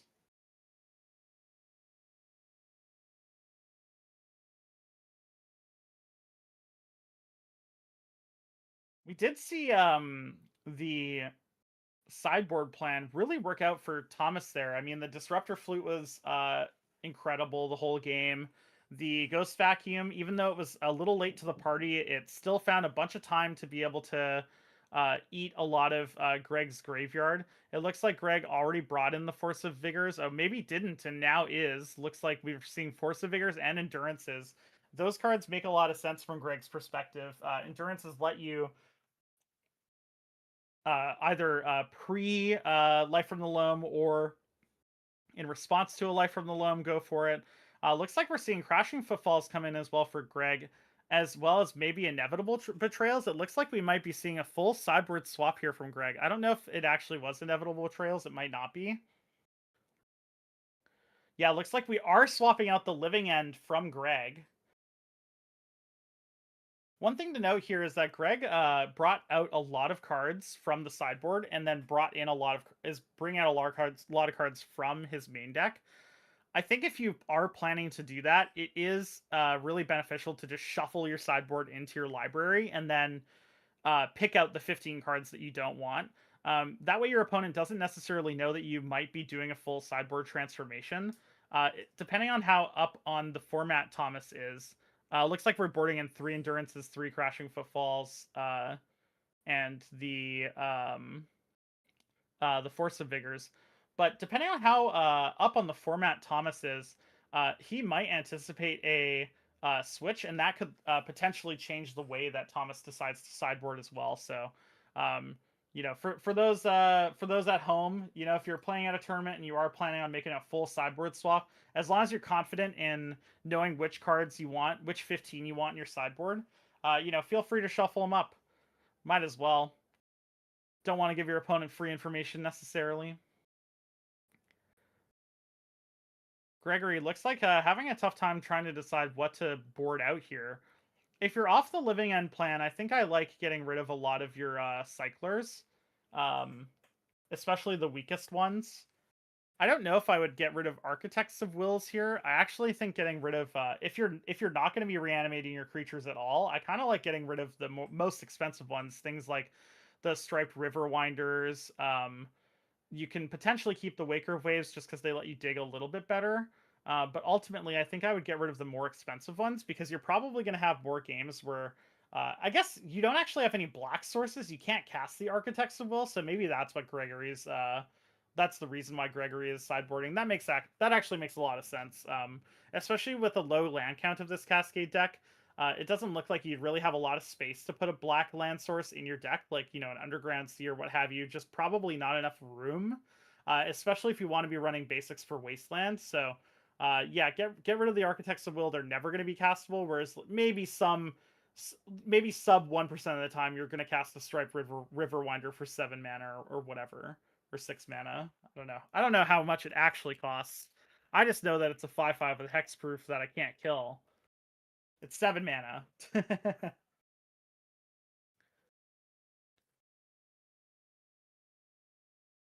All right, so Greg's shuffling up after that big sideboarding change. So we are going to see no Living Ends here, which is going to be interesting. We'll see if Thomas decides to name Living End with Disruptor Flute if he draws it. We'll see if Thomas is able to sniff out this sideboarding change from Gregory as we go into our game 3. Greg is on the play. Has an island, Magus of the Moon, a Violent Outburst, a Force of Will, a Curator of Mysteries, a Force of Vigor, and a Street Wraith to be able to cycle with. So it's a 1-lander, but you get three draw steps before you need to hit your second land. So you get the cycle from the Street Wraith, the cycle from the Curator, and the draw step that you'll get on your second turn to try and hit a second land. So Greg really heavily considering this hand. This hand is pretty interesting. If you do get there and you're able to cast Magus of the Moon on turn 3, you already have an island, so you will be able to get through your own Magus a little more. Thomas looks at his hand, ultimately decides he wants to mulligan, so going down to 6, not what he needs. Thomas does have a lot of pretty strong sideboard cards, and is a little bit of a slower deck.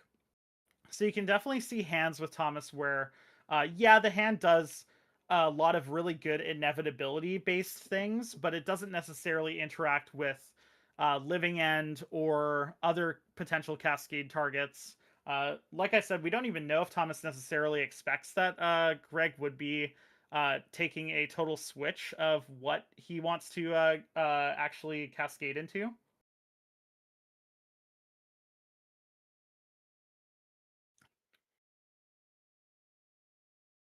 I think this is round 6, actually. I think it says round 5 at the top, but it is round 6.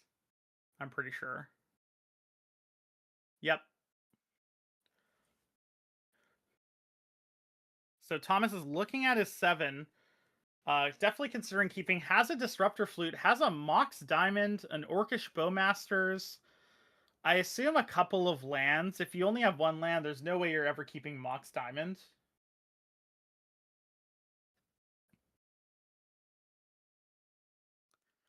Yeah, so it looks like we're getting rid of the Orcish Bowmasters here.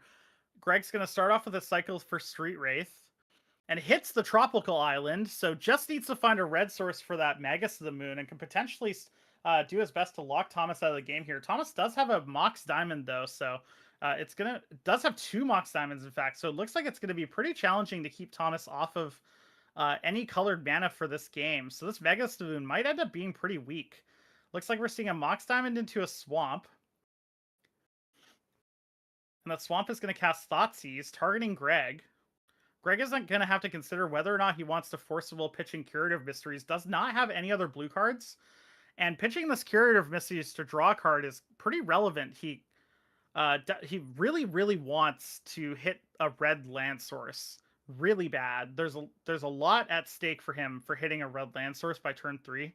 So determine, is it more important for him to cycle the Curative Mysteries to try and hit a red source, or is it more important to force will the Thoughtseize to keep the Violent Outburst that he knows is in his hand? I don't know what's correct here. My initial feeling was that you maybe are supposed to just let the Thoughtseize resolve. Although the Magus of the Moon is pretty weak right now, the Force of Vigor is somewhat weak as well. So I think it's possible you're supposed to cycle Curator of Mysteries. Some percentage of the time you cycle into a different cycler, and then you're way more incentivized to force a will with that cycler because you aren't going to be able to cycle it this turn. Some percentage of the time you cycle into like a Shardless Agent that you're more than happy to get rid of to counter the Thoughtseize. But here right now, I have to imagine Thomas is going to heavily consider taking Violent Outburst. Violent Outburst is just the only thing that Greg really has going on. The Megas to the Moon is pretty reasonable. Like, it's even going to be pretty decent into a longer game because of the lands inevitability package that Thomas presents. So it's possible that he wants to get rid of the Megas to the Moon right now and try to beat the Violent Outburst. Especially since Thomas does have a Disruptor Flute in play, he might consider taking the Magus to the Moon, casting Disruptor Flute, naming Living End, and then just letting that happen. But he does have to contend with this Force of Will as well, so this is his only chance to get rid of the Violent Outburst, so I think you basically have to take it. Hope the Magus to the Moon isn't that relevant. And especially since you have multiple Mox Diamonds in a swamp, you're going to still be able to cast spells. It's just that your lands won't really do a whole lot. So that could be relevant. Looks like with the Mox Diamond on the stack, we're going to be cycling Curator of Mysteries here.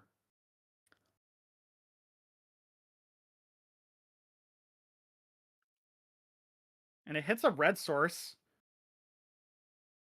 So Greg does not have a blue card to pitch to Force of Will. Looks like Thomas pitches the Eumidian Hatchery to the Mox Diamond and has a Disruptor Flute in hand, but no other cards in hand. So going to flash in Disruptor Flute on Greg's upkeep before Greg can draw an extra card to potentially Force of Will the Disruptor Flute.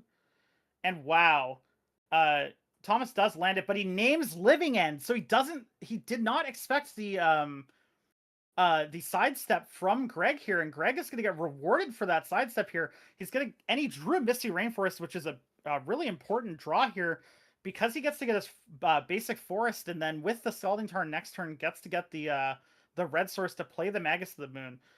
Thomas is that Magus to the Moon is going to be a problem. He is going to need to get rid of it at some point to win this game. He just has too much utility and too much value within his non-basic land mana base that it is going to be hard for him to win a game where a Magus to the Moon is in play for the majority of the game. And Thomas draws a card and just passes here, so Greg is fetching.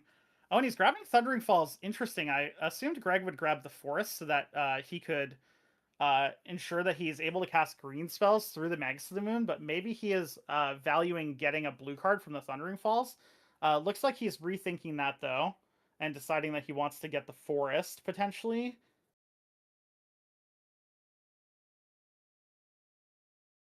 I actually like fetching for the Forest here on end step. Normally, I don't like fetching when you don't need to, like for an untapped land, for example.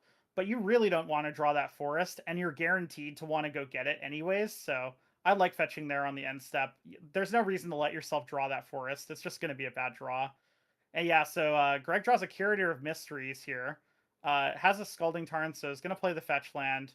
And I have to imagine that Greg is going to go for a Magus to the Moon here. Drawing that Curator of Mysteries is also great because that means Greg is going to have access to this Force of Will for the rest of the until Thomas presents something that is going to be really hard to deal with.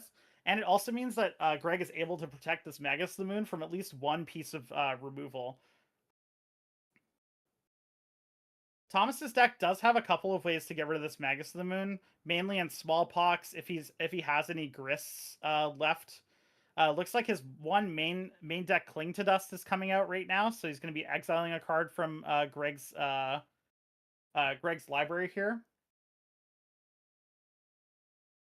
Notably, Thomas does have 2 Witherbloom commands, but they only kill creatures with Mana Value 2 or less, or give -3/-1. So the Magus to the Moon protects itself from both of those things.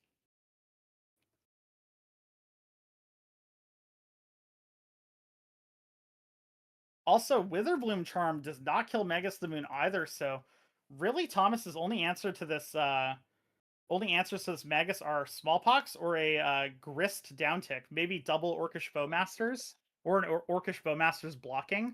Looks like the Magus is getting in for 2. Gregory can kind of attack at free will here because he could forcible an Orcish Bowmasters that comes down and pings and tries to block. Thomas just going to play Verdant Catacombs. It's a basic mountain. Or it's a mountain, rather. Gregory's going to untap and draws an Elvish Spirit Guide. Decided not to cast the Endurance on end step. I think that's kind of interesting. The Endurance makes it so that you have a 4-turn clock as opposed to an 8-turn clock right now. Looks like we're going for an Elvish Spirit Guide to kill 2 of Thomas's Mox Diamonds. That's a big blowout here. Force of Vigor, the Mox Diamonds. Now Thomas is down to just a swamp as his lands. or for his actual colored sources.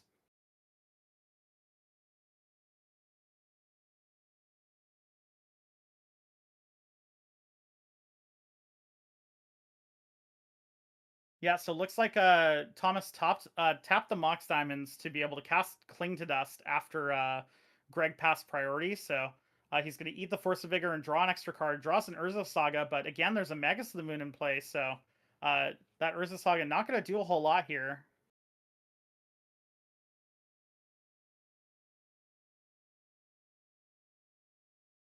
So Thomas untaps, draws a Thoughtseize, going to play an Urza Saga.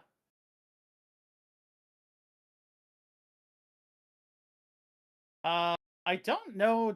I don't know if the Urza Saga gets a counter or not. I think it might just go to the graveyard. I can't remember how Blood Moon Urza Saga works. Regardless, it's only going to be a mountain if it does stay in play. Thomas is going to lead with a Thoughtseize here. Greg is going to decide not to force a Will It, so he's just going to let Thomas take whatever the most threatening card is. The tough thing here is if you're Thomas, how do you win this game? I think you do have a second swamp. So you're probably on another swamp, draw Smallpox, or block with an Orcish Bowmasters. So I could have seen taking Forcible there, but ultimately Thomas decides to take Curator of Mysteries. It's going to be a fast clock. It's going to be relevant. Greg attacking for 2, definitely in the driver's seat here. Has double endurance, so just has a bunch of threats too. Even if Thomas managed to draw, say, something like a Bowmasters and was able to block the Magus of the Moon, the endurances might just end up finishing it off anyways. Greg's still electing not to cast an endurance on end step here. Does not care about having the faster clock, just wants to leave endurance open for any potential graveyard shenanigans. And Thomas did draw Smallpox and has a Surgical Extraction in hand, but sideboard cards, as good as they are, sometimes they are not good enough, especially when your opponent has been able to you play a card that does a lot of work against your archetype in particular. You have a lot of non-basic lands that you care about. Their game plan is a big part of your game plan.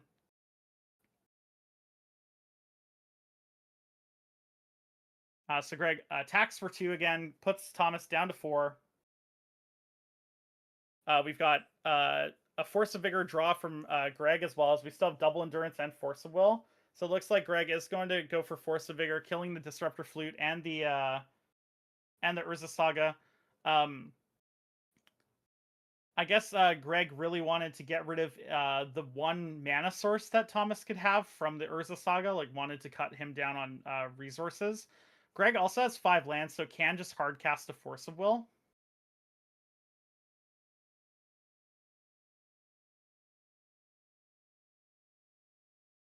Yeah, it looks like Thomas is untapping and drawing here. Doesn't love what he sees, but passes the turn. Wow, another Forcible from Greg here. So Greg just has to keep attacking, holding up mana for Forcible, and counterspelling whatever the most relevant thing Thomas plays is. Even if Thomas draws a Swamp here now, and he casts Smallpox, Gregory just gets to cast Forcible, untap, attack for 2, hit Thomas down to 2, and then hold up another Forcible. And it seems unlikely that Thomas is going to be able to come back from this. But, you know, we've seen stranger things before, so let's take a look and see. Thomas is going to be tapping that Swamp to cast a Surgical Extraction targeting something in Greg's graveyard. Not entirely sure what, maybe Violent Outbursts. Greg has to show Thomas his hand to ensure that none of the cards are Surgical Extractionable.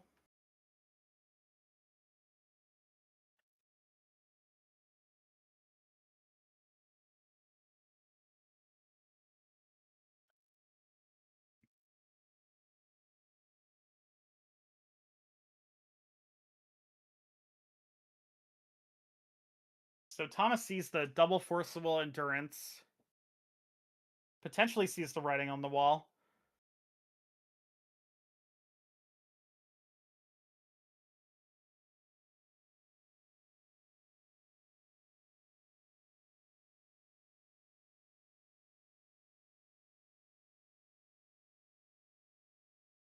Thomas is going to untap, draw. Draws a Wasteland. Unfortunately doesn't do anything. Is just a mountain.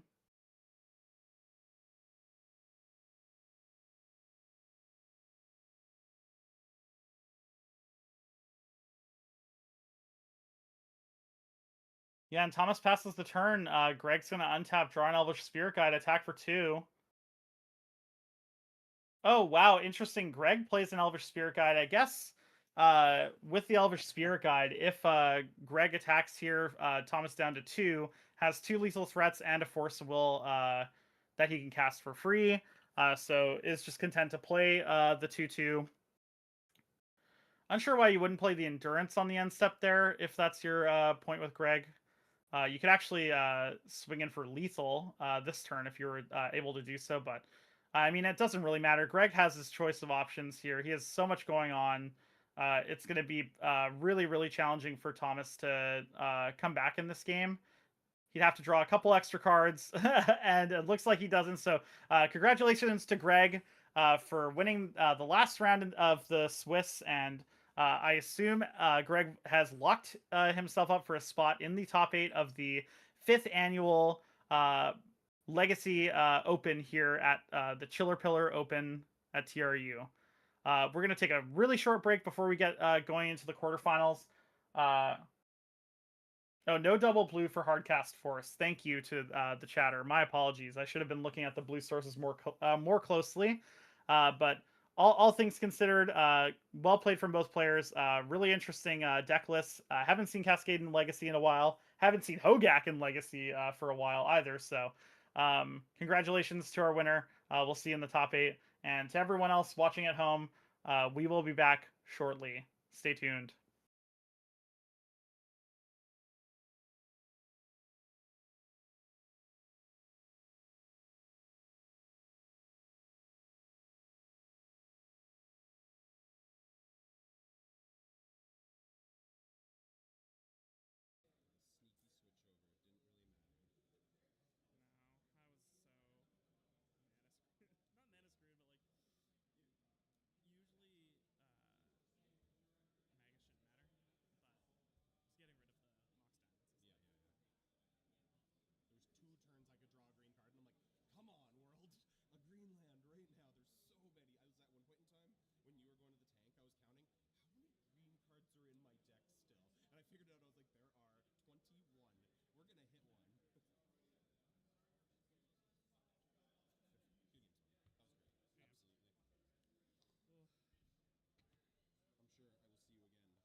Hello and welcome back to the 5th annual Chillerpillar Open.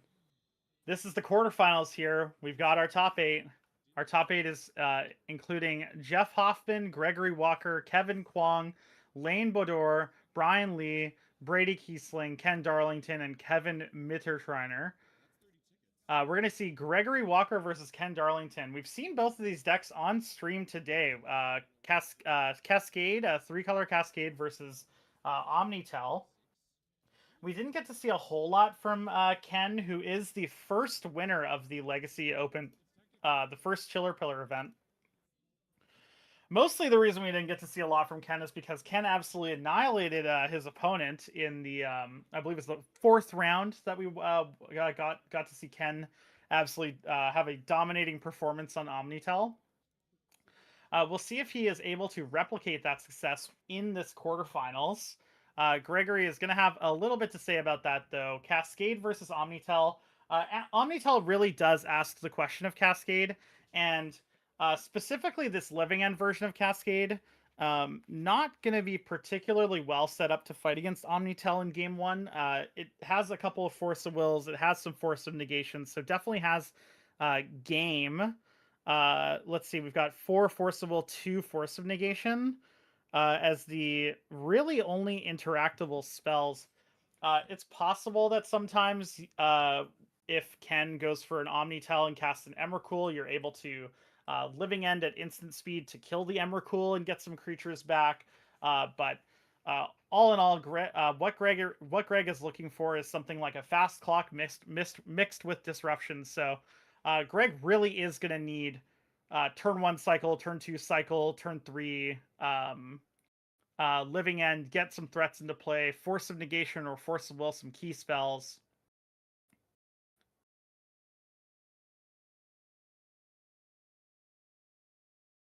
And Ken is just going to be trying to be as resilient as possible, or he might go for a fast start depending.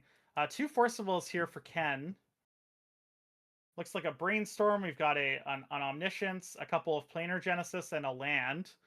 From Greg's side, looks like we've got a couple of Cyclers, an Elvish Spirit Guide, a Living End in hand, Striped Riverwinder, Oliphant, Waker of Waves, Curator of Mysteries, a land, and an Elvish Spirit Guide. We'll see if Greg decides to keep this hand.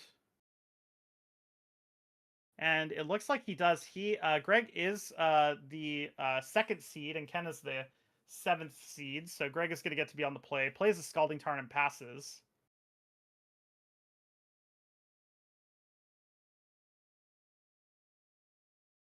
Ken going to untap, draws a Lotus Petal. Probably would have preferred to draw a land there, but decides to just play the island and pass. Doesn't put the Lotus Petal into play quite yet here. Greg's going to determine which land he wants to get and what card he is going to cycle. Looks like he's preferring Oliphant, which makes a lot of sense. Guaranteed to hit your 2nd land drop. So looks like Greg is just trying to be clear about which lands are getting which cards are getting which lands. So the Scalding Tarn looks like it's going to have to get the... Oh, so he's getting Scalding Tarn off of the... or Volcanic off of the Scalding Tarn. Nope. He's getting Tropical Island off of the Scalding Tarn and getting Volcanic from the Oliphant.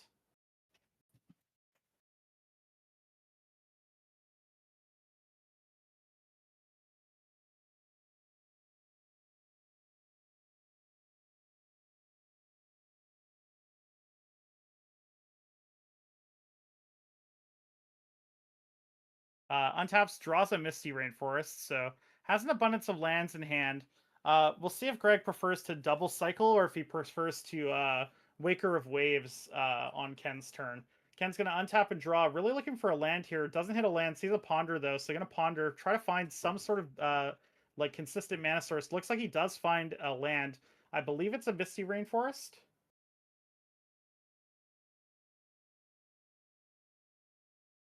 Looks like he's keeping with the Ponder, and it is a Misty Rainforest, so he's going to play Misty for the turn. And now he's just going to pass the turn. We'll see if Ken wants to keep whatever's on top. Ken does also have a Brainstorm, so there might be some considerations to not fetching and casting the Brainstorm next turn. But I think ultimately you probably want to fetch if you can here if you don't like the cards on top, even if you have a Brainstorm. You're probably going to draw another fetch land at some point anyways, and the Brainstorms are best cast when they are cast the latest that they can possibly go. So you get to dig the deepest that you can. Greg is going to fetch fetch and cycle the Striped Riverwinder, grab his second Volcanic Island, and also is going to cycle Curator of Mysteries here. Draws an Architect's Will and a Striped Riverwinder. Untap, draw. Draws another Living End. Really not what you want to see if you're Greg. Now you only have access to one Living End.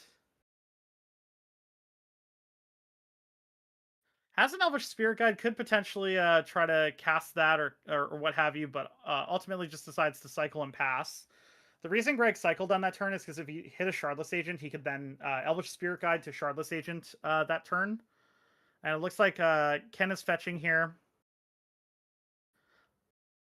I believe Ken did choose to draw the top card of the library. Looks like the top card was a Ponder, so Ken decided to keep a Ponder and then fetch and then cast Ponder. Looks like we're seeing Cunning Wish, Atraxa, and Brainstorm. I gotta imagine that Ken's gonna shuffle this Ponder. Just doesn't really look like where you want to be, and I think Ken is still looking for more lands here. Yeah, so we do see a shuffle from the Ponder for Ken.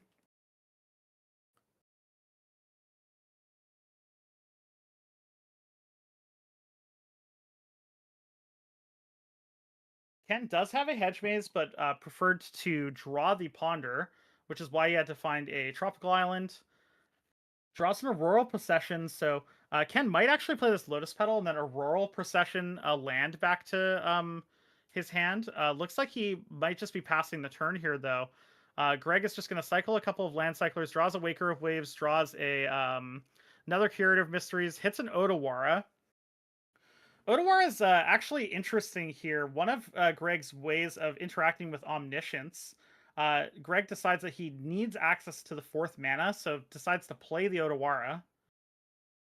And is casting Waker of Waves this turn.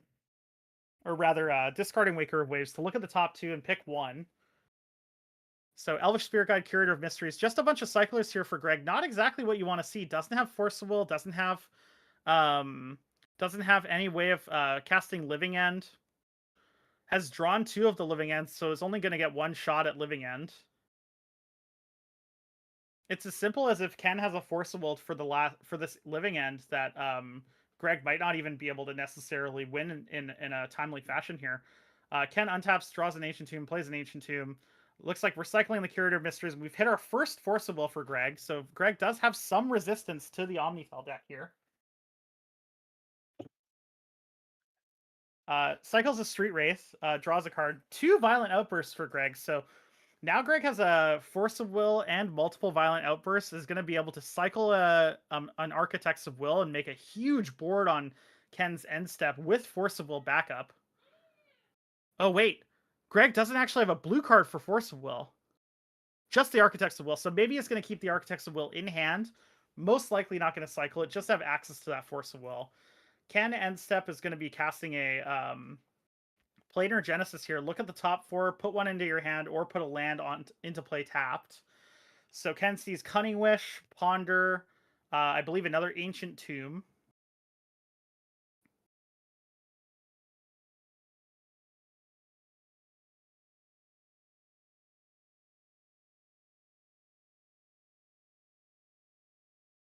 So Ken takes the stock up there from that Planar Genesis, untaps, draws. I believe he drew another stock up.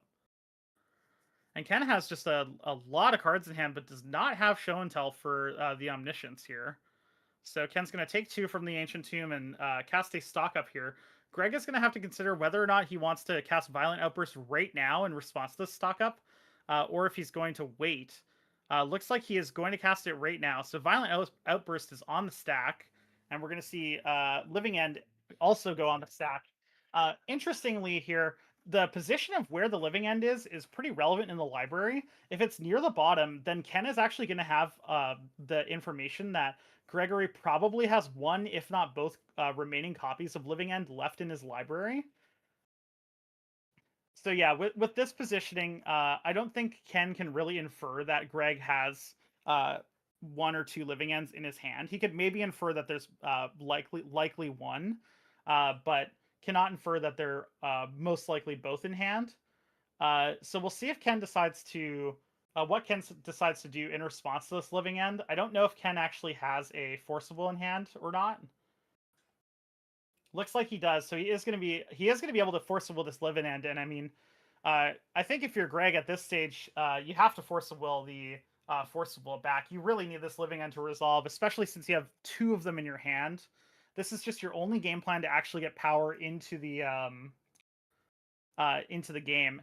And looks like Ken has a second forcible, and this is just a complete disaster for Greg. I mean, he has no way of casting or suspending living ends from his hand. No way of getting living ends into his library. No brainstorms, obviously. You know, brainstorms cost 1 mana. You need to be cascading for under 3. So now Greg is going to be left to just casting the creatures that he draws, and he's also cycled away a lot of the creatures that he could cast. Tons of Curator of Mysteries have hit the bin, like at least 3, maybe all 4. So this is going to be an uphill battle for Greg for sure. Ken, just playing a land and passing, has an Intuition and Omniscience in hand, a Brainstorm. Greg untaps, draws, plays a Forest. I mean, he's going to be able to cast an Elvish Spirit Guide here. But the clock is just too slow from Greg's perspective. Drawing that second living end was a really, really big deal. Super important. Greg just cannot go for it again. I mean, and he could, if he had another living end in his deck, he could actually wait and go for it in response to like some sort of Omniscience into Emrakul and try to win that way. But he just is not able to, and he doesn't even decide to play the Elvish Spirit Guide. He'd rather have it in hand. So it looks like Ken's just going to fetch end step, get a Hedge Maze. And we'll see if he likes what he sees on top. Looks like Auroral Procession, Brainstorm, Omniscience, Intuition for Ken in hand. So we're going to bin a Brainstorm with the Surveil and untap and draw. And it looks like Ken drew a Show and Tell. So he's going to take 2 from the Ancient Tomb and cast Show and Tell. And Show and Tell is going to put Omniscience into play for Ken. And for Greg, it's going to put nothing into play. Maybe the Elvish Spirit Guide. It looks like Greg has decided to put the Spirit Guide into play. So yeah, we see an Omniscience here. Auroral Procession is going to get back one of the cards in Ken's graveyard. My guess is there's like a Cunning Wish in the graveyard or something similar. It looks like we're getting back a stock up here, so we're going to stock up for free. It looks like we find another stock up and a Ponder.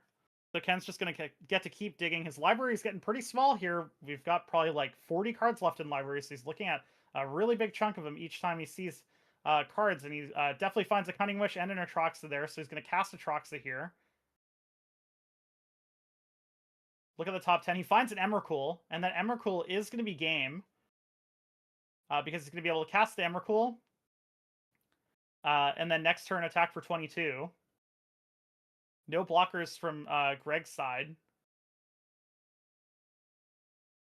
And because there's no living ends, he can't even go for the Hail Mary Violent Outburst to living end the 2 creatures. Yeah, so Ken untaps, takes his extra turn, and that's game. Wow. Game 1 going to Ken Darlington. Really unfortunate second draw of the living end for Gregory Walker there. He definitely needed that second living end still in his library, but that first game we can see it's pretty tough from Greg's perspective. Looking at the sideboards now, it looks like Greg's actually going to be trying to sideboard in some Inevitable Betrayals, some Magus of the Moons. If he's bringing in Inevitable Betrayals, he's also bringing in Mystical Disputes. Makes a lot of sense. The Omnitel deck is basically mono blue. So now Greg is going to have to decide what are the weakest cards in his deck, and if he's going to be taking out Living End or not. Boarding in Inevitable Betrayals is really nice, but it means if you don't board out your Living Ends, then you aren't guaranteed to hit either of them when you want to. So Greg will have to consider whether or not that matters. And it looks like he is taking out some number of living ends. Maybe all of them. Yeah, it looks like it's all of them. Okay, so Greg is going to be going for the inevitable betrayal sideboard plan. Nailed it. And the Omnitel deck, we've got 3 Consigned to Memories, 2 Carpet of Flowers, 1 Sublime Epiphany, 1 Grafdigger's Cage, 1 Echoing Truth, a Shared Summons, Null Rod, Surgical Extraction, Firemind's Foresight, Release the Ants, Disruptor Flute, Veil of Summer. I gotta imagine that we're probably looking at something like Disruptor Flute and a couple of consigns. Like 3 Consigned to Memories do counter the Cascade triggers from Greg, and because he can replicate them, you don't have to worry about Force of Will if you have the extra mana to do that. We could see a Surgical Extraction as well. That way, if you counter the first Living End or the first Cascade spell from Greg, you can take the second. Carpet of Flowers is pretty interesting. Greg is playing a lot of blue sources, so but he also doesn't have a lot of lands in his deck. But he is guaranteed. Well, he isn't guaranteed to get to 3, but he really, really wants to get to 3 lands. So we'll see if Greg is able to do that. Bring in the Magus of the Moons against Ken's deck. I'm looking to see how many basic islands Ken is playing. Looks like Ken is playing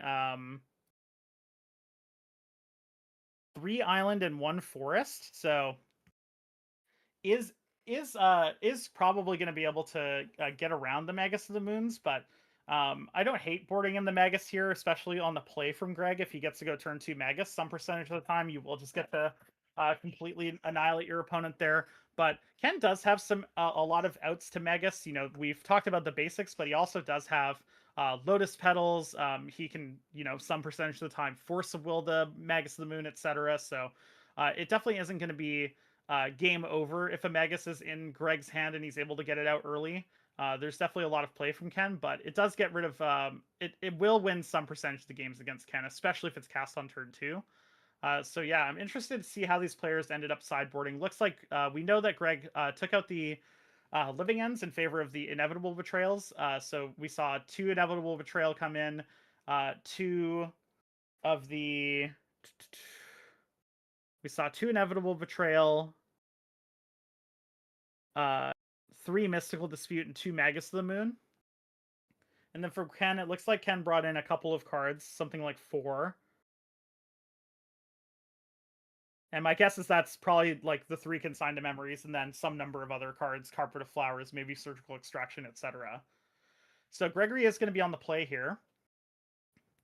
Ken's looking at a hand of an island, 2 Ponders, a Brainstorm. I believe those are Spell Pierces, maybe. Looks like a Force of Will. From Gregory's side, we have Colossal Sky Turtle, Force of Will. Didn't look like there was any lands in the hand, though, so I think Gregory had to snap mulligan there. You can't play against Omnitel without having pressure, even if you have good counterspells. We saw that Greg had a Force of Will, but you can't keep no landers. Just not doable. Looks like Ken is going to be slated to keep here. And Ken does have an island in hand already, so doesn't have to worry about the Magus of the Moon quite as much.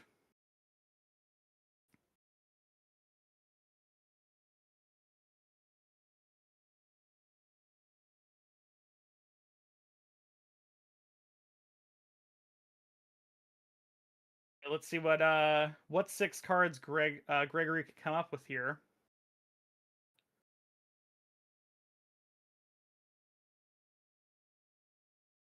We've got 2 lands, 2 Shardless Agents, a Brazen Borrower, a Street Wraith, and I believe a Magus of the Moon. Nope, that's an Oliphant. So we've got 2 lands, Oliphant, 2 Shardless Agents, a Brazen Borrower, and a Street Wraith. The tough thing about this hand is it does have pressure, but it doesn't have any moments of interaction for you. Looks like Gregory feels like he has to keep, which makes sense. If you were going to choose between pressure and interaction, you'd want to choose pressure. Looks like Ken draws and plays a Ponder here on turn 1 with an island. Drew a Planar Genesis. Looking at Ponder, Atraxa, maybe Show and Tell, I believe.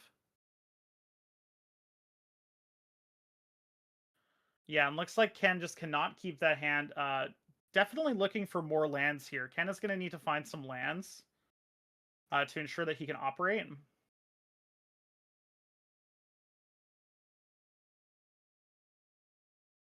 So untaps, draws a show and tell. That's a great draw for Ken. One half of the puzzle. Gregory's going to land cycle this Oliphant, probably getting a volcanic island. And he does.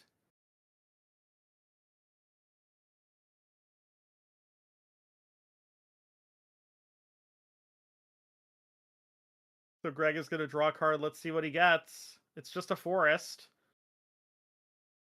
So Greg's going to play a volcanic island, just pass, and he's not going to cycle this turn, and he's probably not going to bounce anything with Brazen Borrower. Ken's going to untap, draw, and cast a Ponder here again, looking for more lands. Looks like he finds maybe a Mistrise Village on top. Oh, he did find the basic forest. So Ken is going to be hitting a land drop this turn.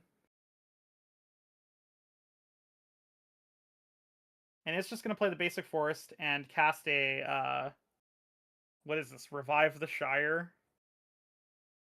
Hold on. Carpet of Flowers. Okay, so we did bring in some number of Carpet of Flowers here for Ken. And this Carpet of Flowers is going to be a big deal. Gregory is going to be able to bounce the Carpet of Flowers, but Ken's still going to get Carpet of Flowers triggers next turn.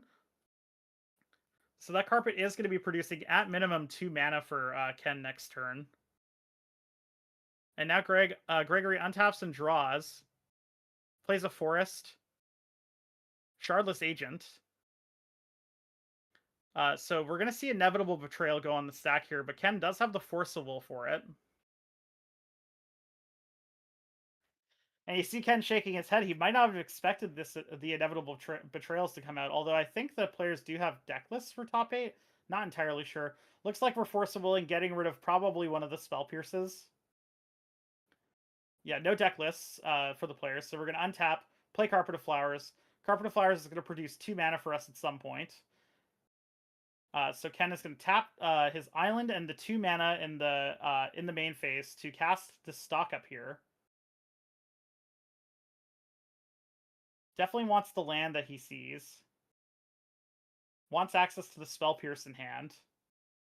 And looks like Ken is going to take the Emrakul. Gonna value being able to show and tell the Emrakul into play here. Ken also has, let's see. Ken has 2 Emrakul, so technically Greg still could nab an Emrakul with this second Inevitable Betrayal that's coming. Greg untaps, draws, gonna hit for 2 here with the Shardless Agent. Now cast the second Shardless Agent, which is gonna hit the second Inevitable Betrayal. And Ken does not have a counterspell here. It looks like he did not hit a land off of that stock up, so he is not able to play a land and actually hold up Spell Pierce, which is a really big deal here. If Ken had Spell Pierce mana up, he'd be able to stop this Inevitable Betrayal. But because he doesn't, Greg is just going to get to take whatever the best creature is from Ken's deck and put it into play. Probably Emrakul, could potentially be Atraxa to try and find something like a Force of Will. We'll have to see what Greg decides to take here. I'm interested to see what Greg's thoughts are here. I actually think it's likely that you're supposed to take Atraxa because you have 4 Force of Wills and 2 Force of Negations left in your library. You're going to be taking a look at a lot of cards. So if you do find a Force of Negation or a Force of Will, it's very likely that you're going to win the game in the next 2 turns. And Ken can still win the game with Show and Tell. If he has Omniscience in hand, he would be able to... Oh, did Ken not play a land last turn? I feel like I see a land in hand. Oh, that's a Planar Genesis. It just looks like a Misty Rainforest. Looks like he maybe didn't play Ancient Tomb. Regardless, though, let's see what Greg gets with this Inevitable Betrayal. I think I would lean towards Atraxa, potentially. It doesn't end the game in 1 turn. That's the problem with Atraxa. If you get Emrakul here, Emrakul does literally win the game next turn. So you are going to be able to close the game out next turn if Ken has no way of winning the game on his own turn.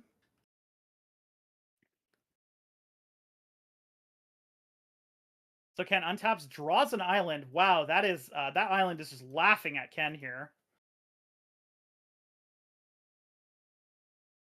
So Ken is going to spend the 2 mana from the Carpet of Flowers to cast Planar Genesis, and Greg has a Mystical Dispute in hand, so he's actually just going to cast Mystical Dispute on the Planar Genesis right here and right now.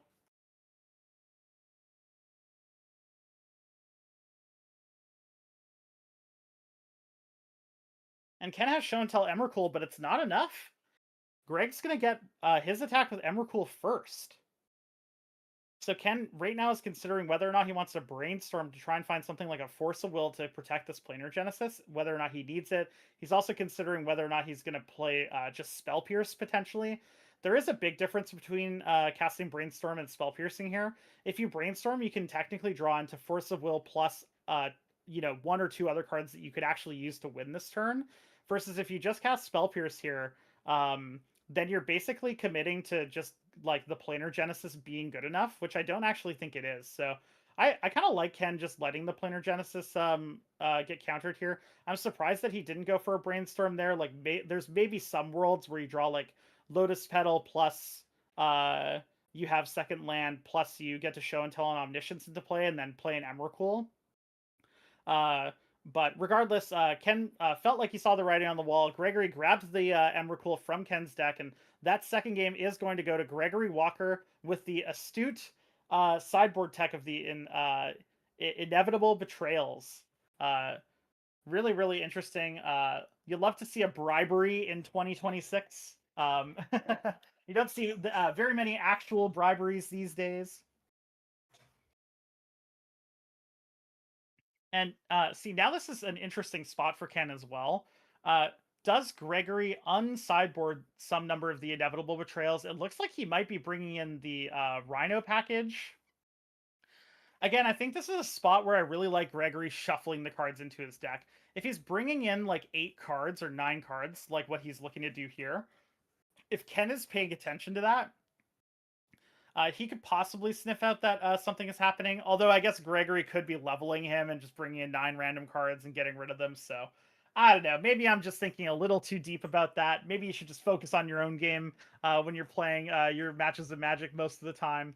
I do like that Ken did a little bit of sideboarding there as well. We saw Carpet of Flowers being pretty impactful in that game. It didn't go Ken's way, but the Carpet definitely gave him quite a lot of mana. So I'd imagine that the Carpet of Flowers are probably still staying in. But maybe Ken felt like there were some cards that were better on the play than on the draw. Let's see if Gregory did actually sideboard out. We don't see the Living Ends. I don't know if the Inevitable Betrayals are still in or not.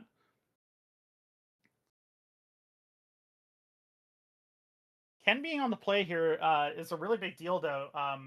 He's just going to be a turn ahead of Gregory, and Gregory's the one that has to answer the question of whether or not he can win the game before Ken can win the game with Omnitel.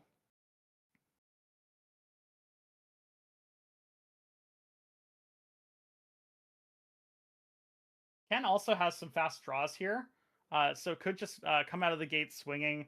Is a little bit better on average at fighting the counterspell wars, and so if he has the time to develop his mana to be able to fight the counterspell wars with things like the 3 Veil of Summers that are in his list, etc., then I can see this matchup or this game going pretty well for him. But it all depends on the 7s. Do these players keep their 7 card hands? Are they going to 6? Let's see. All right, so from Ken, we see a Stock Up, a Brainstorm, an Ancient Tomb, an Island, an Omniscience, and a Ponder. I mean, I have to imagine you got to keep these hands, especially since there's a Veil of Summer in it as well. Ken has access to Show and Tell into Omniscience on turn 2 if he wants it. If he doesn't want it, he's just going to be able to Ponder and Brainstorm a lot. Gregory, from his side, looks like we've got 2 Violent Outbursts, a Force of Will, a Force of Negation, 2 lands, and a Street Wraith. So Ken's going to lead off on an island and cast a Ponder here. He's looking for some combination of a green land to be able to cast that Veil of Summer and more cards to cast off of the Omniscience once it resolves. So since Ken finds a Misty Rainforest, he's going to keep it and draw it. Greg is going to draw a card on his upkeep or Greg's end step. It doesn't really matter. Looks like we drew a Waker of Waves, maybe 2 of them. So we've got 2 Waker of Waves, a Force of Will, a Force of Negation, and 2 Violent Outbursts. So Greg is just going to play Taiga and pass. The reason Greg wants to play the Taiga over the island is because he wants to play around Carpet of Flowers. Ken draws a Force of Will. Wow, Force of Will is a really big deal. It's possible Ken could have went for a Show and Tell this turn by playing Ancient Tomb and just going for the Show and Tell and trying to win with his 1 Force of Will. But I actually kind of like this play from Ken here. If he plays a Misty Rainforest, he can just pass, and then he can Brainstorm on end step, fetch with the Misty Rainforest, and get a green land, and then next turn he'll be able to play an Ancient Tomb, cast Show and Tell with Force of Will and Veil of Summer backup. But looks like Gregory drew an Elvish Spirit Guide, so it's just going to get to go for a Violent Outburst here. But since Greg didn't get an Inevitable Betrayal, or didn't keep it, sorry, I don't know if he kept Inevitable Betrayals in, but it looked like he was bringing Crashing Footfalls. So let's take a look and see what he hits here.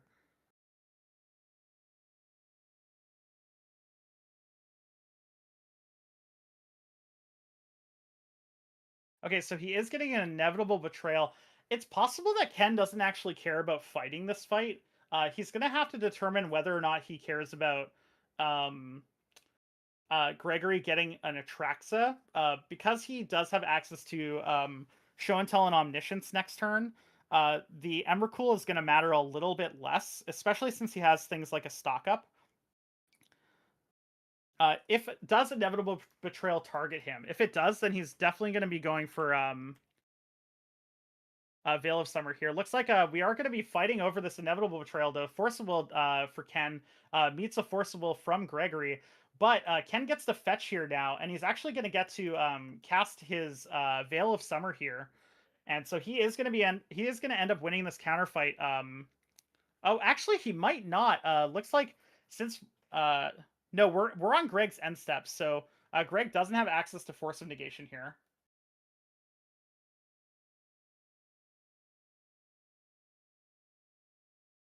This is all on Greg's end step because Ken waited to fire off the Brainstorm on Greg's end step, so he does not have access to Force of Negation. But he will have access to Force of Negation on Ken's turn, so he will be able to stop the Show and Tell if Ken goes for it. Although it looks like, maybe I'm wrong, Ken might not actually have Show and Tell in hand.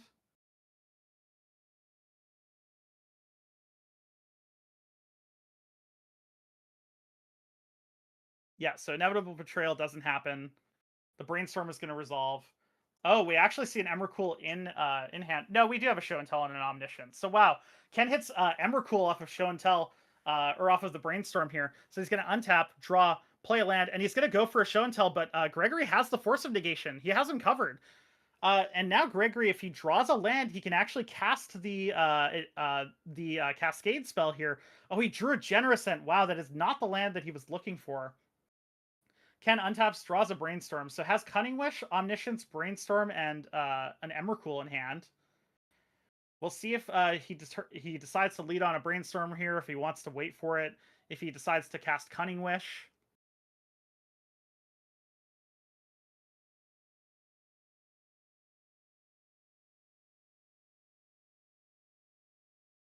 Gregory is going to be able to cycle this Generosent to get a Forest here. So we're starting off with a Brainstorm from Ken. Draws an Atraxa, a Polluted Delta, and a Stock Up. So it's going to put Atraxa back on top, and looks like is also going to be putting Omniscience back on top, I believe. Might be Emrakul. We're fetching for Ken, making this a perfect Brainstorm. Get a basic island. Makes a lot of sense. Don't want to lose to Blood Moon. Or Magus of the Moon, rather. Take 2 and cast a Stock Up here for Ken. The interesting thing is he could have potentially kept Atraxa in hand to blank future Inevitable Betrayals, but I don't really know if Ken can consider doing stuff like that, especially since Greg did miss his land drop. It's possible that Greg is going to miss third land drop, although we know that that isn't going to be the case. We're going to see a Generosent cycle here. We've got a Veil of Summer in hand for Ken.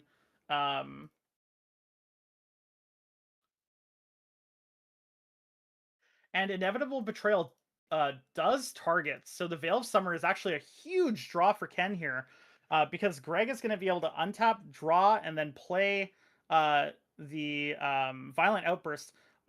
Interesting decision whether or not Greg casts it on his turn when Ken doesn't have open mana, or waits until Ken goes to do something on his turn. But Ken is going to untap and draw, and he is going to play a stock up here, taking 2 from the Ancient Tomb. Greg, this feels like the moment for him, so he's going to go for the Violent Outburst.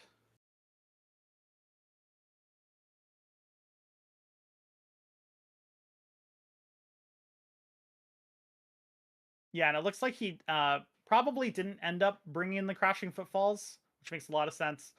And yeah, this Veil of Summer is going to be a complete blowout here. I mean, Ken's going to get to draw a card. Inevitable Betrayal is not going to work. And there are no Inevitable Betrayals left in Gregory's library either. So none of the Cascaders work anymore unless there are Crashing Footfalls in the library. We see an Intuition. We see a Lotus Petal from this stock up. There's a Ponder, an Ancient Tomb, and a Spell Pierce. Looks like Ken's taking Spell Pierce here. Gonna be cautious. Oh, considering it. Do you feel like you need the Spell Pierce? I guess that's the question that Ken is asking himself. Or do you feel like you need the extra mana? He feels like he needs the Spell Pierce. So he grabs the Spell Pierce. He's going to play an Ancient Tomb and pass the turn. Gregory's going to untap, draw. We see a Forest and a Force of Will. So Gregory definitely has to play the Forest here, because if he draws another land next turn, he wants access to that Force of Will. Looks like we're going to see an Intuition main phase for Ken. Drew a Force of Will for turn. Gotta be one of your best draws in the deck. Force of Will, just especially when your opponent is at 1 card and you have so many cards in hand, so much mana in play. It just helps you get to that inevitability stage. So we're gonna see Ken cast an Intuition. Let's see what he gets here.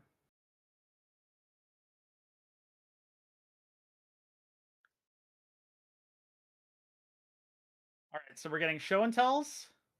It looks like we might have 3 Show and Tells. We do have 3 Show and Tells left. So Greg is going to have to pick 1 of these cards to go into Ken's hand and 2 to go into the graveyard. So he's probably going to pick Show and Tell. But which Show and Tell does he pick? That's the question. He's going to give Ken the Show and Tell that is one of the more recent arts. I don't love that. I am a big fan of that foreign language Show and Tell that went to the graveyard. But and now with that Show and Tell, Ken gets to cast it, put an Omniscience into play, put an Emrakul into play. He's going to board wipe Gregory, and that's going to be the game. Congratulations to Ken Darlington for winning the quarterfinal in the 5th annual Chillerpillar Open. Very well played, very well navigated from both players.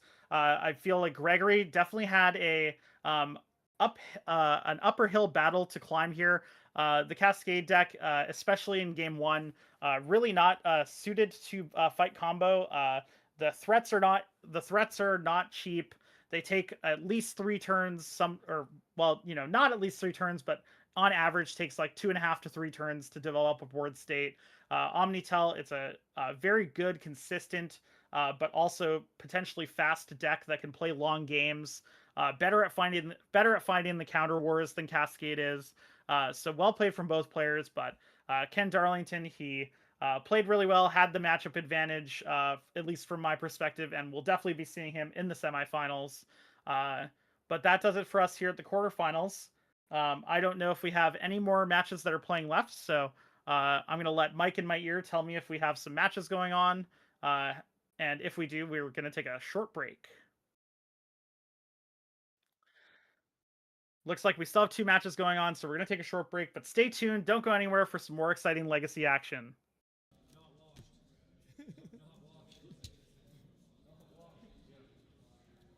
I can still play cards. Yeah. 33. Okay. Wow, I would have moved you, but the match is going to take fucking forever. I'm going to grab some water. Yeah, you got 5 minutes. Yeah, your opponent's going to do the same thing, do prize take stuff. Solid run, guy. Here is your playmat and your spare deck box. I get this? Yes. That's epic. I thought that was. Oh my god. That's the loser. Thank you. No, I didn't get it. Because this is sponsored by House of Cards. Blame OTB for not having their own special deck box. Literally everything else. For first time to top 8, first time to coverage. Dude, who needs proxies? Dude, who needs proxies? Who needs Like, proxies? Just living in nerds. I have 5 dual lands. Yeah. Like,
Thank you, coverage.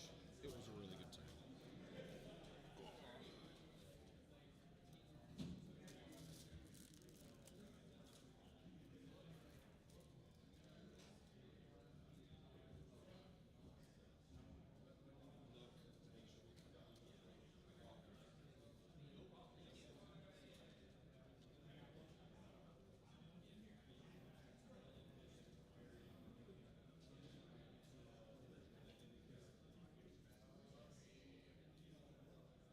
Also, where should you prize all stuff?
Tired?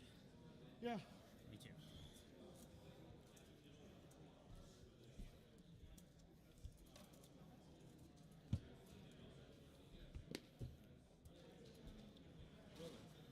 Yeah. Candy? I just talked to it coming. Huh? You up there again? Yeah. Okay.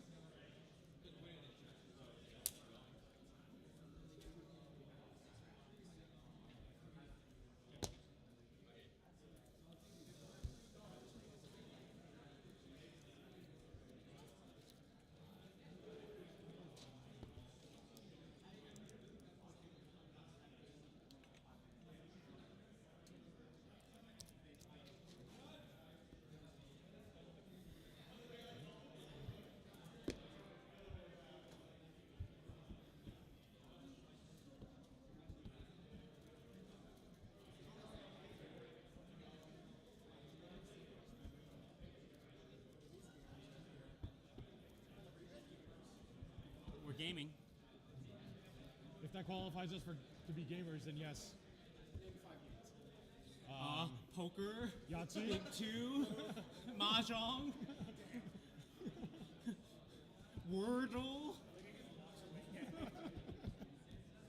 Your mom's again. Oh shit.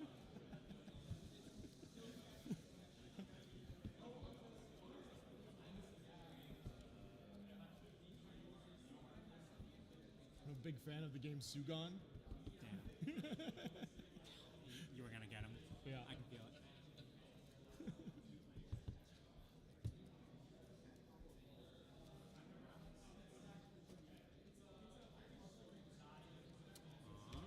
Who's higher seed? You or me?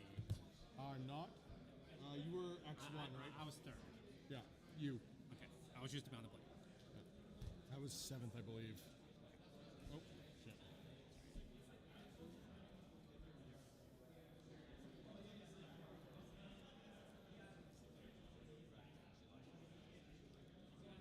I heard Brian say he punted, and I do believe him.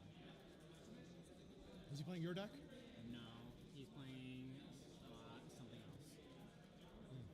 I know he's on Doomsday, so. He did say he was borrowing the deck from a friend, so I wasn't 100% sure.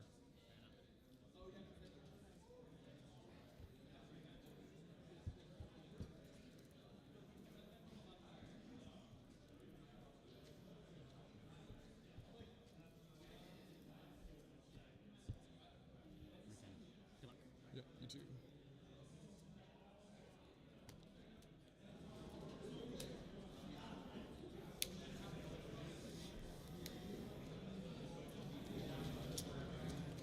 I will keep.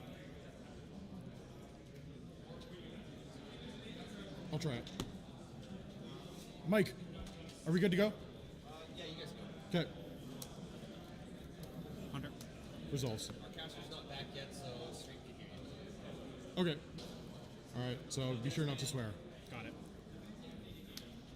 Too much, anyway. Yeah.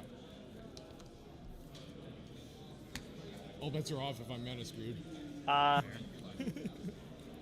All right, I am back. My apologies, but we've got Blue Black Tempo versus Omnitel here for the semifinal. We're gonna see Ken Darlington's journey to the semis here. Looks like both players kept 7s.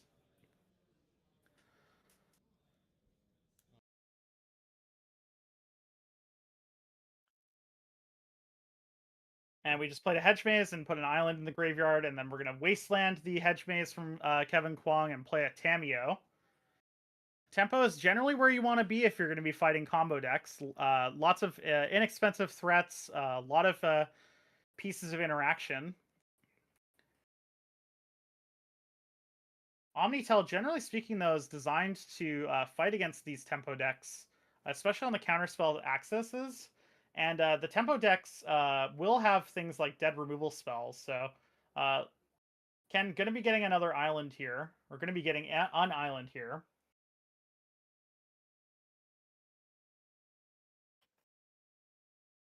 Looks like Kevin is playing 3 Bilbo Thief of the Night, so we'll see if those end up being good for him. Ken just fetching on his turn to avoid getting stifled here. Tameo gonna make a clue. Now we're gonna see if Kevin wants to develop a board state, and it looks like he does. He's gonna get a Bilbo Thief in the Night in play. This is a 2-mana 2/2 that says spells that you cast from anywhere other than your hand cost 1 less to cast. And when he attacks, you can give a spell, essentially flashback in your graveyard for the turn. So very similar to Dreadhorde Arcanist, as we see Ken play a Misty Rainforest. He's going to fire off a Brainstorm on his turn. We'll probably see a lot of main phase casting from Ken here while mana is tapped for Kevin, just to guarantee that spells resolve. Ken really needed this Brainstorm to resolve to try and find more lands. So it makes sense to do it now, especially since he wants to hit multiple more land drops. So he's gonna fetch this Misty Rainforest and probably cast a Ponder here to just continue digging for lands. One of the easiest ways to lose against tempo is to not hit your land drops, and they're able to leverage things like their dazes or their spell pierces, etc. Not a lot of dazes from Kevin's deck, only 2, but still. definitely feels impactful. We're going to cast a Ponder here from Ken, grabbing an island to make himself resistant to Wasteland. Looks like we're looking at a Ponder, an Omniscience, and one Unknown.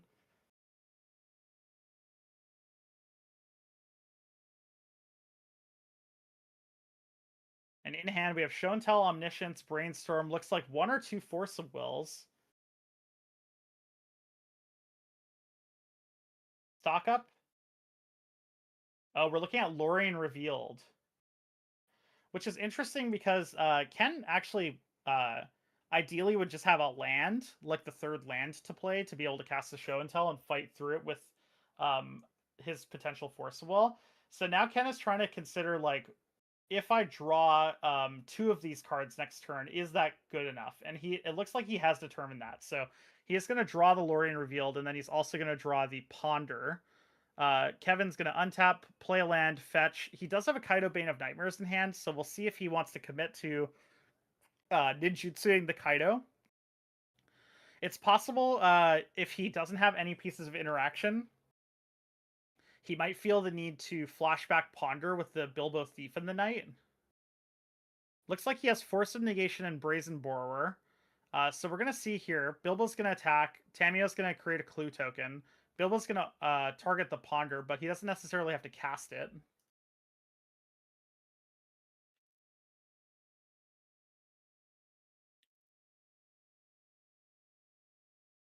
Oh, Bilbo doesn't actually target. That's pretty interesting. So he is going to prioritize getting some more aggression into play. Putting Kaido Bane of Nightmares into play, dealing 3 damage to Ken, putting Ken down to 13. Probably going to be zeroing the Kaido here. Looks like he is taking a peek at the top 2 cards, getting to scry 2 and draw a card. It's basically a preordain right now. We've got 2 Tamios in hand, a Force of Negation, and a Brazen Borrower for Kevin. Oh, looks like he kept one on top. That is not what you want to see if you're Ken. So Ken draws the Ponder, and he's going to have to land cycle this Lorien Revealed, and then he still only has 2 mana for this turn, so he's going to take another beating next turn from this Kaido and this Bilbo. So he's going to lead with the Ponder first. Doesn't like what he sees. No more land. Only a Omniscience and a stock up. These are cards that Ken already has.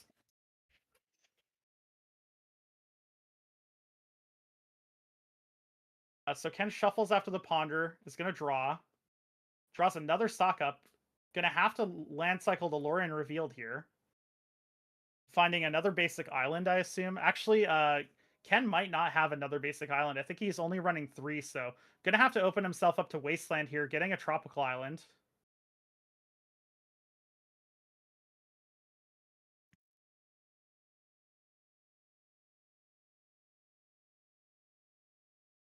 Now with this tropical island, Ken's going to have to determine whether or not he wants to cast a Brainstorm on his turn or on his opponent's turn. Looks like he's probably going to wait for his opponent's turn. Kevin untaps, draws. Looks like he drew a land. What did he keep on top? Looks like he kept a flow state from the Kaito. So he's going to look at the top 3 here. Looks like another flow state, a Tamio, and Underground Sea. So he's going to put the Tamio on the bottom, take the Underground Sea in the flow state, play a land. Now Kevin can attack with both creatures, hit Ken for 5, decide to flashback flow state with Bilbo. It only costs 1 mana because of Bilbo's cost reduction here. Looks like there's a consign to memory there for Kevin, as well as Orcish Bowmasters. Or no, sorry, that's a Barrogoyf. So we saw Orcish Bowmasters, Barrogoyf. +1, he took the Orcish Bowmasters and the Barrogoyf. Or no, the Snuff Out and a Barrogoyf. And looks like we're just casting a Tamio here. Will Kevin remember to use Kaito? It doesn't look like he did. I guess maybe he upticked the Kaito to do extra damage. I think that's what happened. The Kaito upticking doesn't provide him an extra clock, except it does allow him to win next turn if Ken breaks a fetch land. So maybe that's what Kevin is thinking is if Ken feels like he has to crack a fetch land, then Kevin's going to be presenting lethal with the Kaito next turn. Here we're seeing the end step Brainstorm from Ken here. Finds a basic forest, so another land is definitely something you want to see, but it looks like Ken's just going to have to go for the show and tell here. And Kevin has a lot of cards in hand, but only has one piece of interaction here, just a Force of Negation. So he's going to Force of Negation, pitching an extra Tameo. And Ken definitely has this covered to some degree. We'll see Force of Will getting rid of some unknown blue card that's off the screen. And yeah, Kevin just does not have any other way to interact with this. So Show and Tell's gonna hit this, gonna resolve on the stack. We're gonna see Omniscience and Orcish Bowmasters. Bowmasters sending Ken down to 7 here. Stop it. But Ken has stock up, which does not draw cards. So Ken's gonna look at the top 5 here, see if he can find something. Sees a Ponder, a Brainstorm, and 2 Omnisciences and an Ancient Tomb. So probably gonna have to take at least the Ponder and the Brainstorm. Ken being at 6 here, though, doesn't have infinite cards to actually draw with, but does have a second stock up. So, wow, that's a really big deal here for Ken. 2 Veil of Summers, a Spell Pierce, a Ponder, and a Brainstorm. Looks like we are calling a judge. Okay, so we'll move to the table mic here.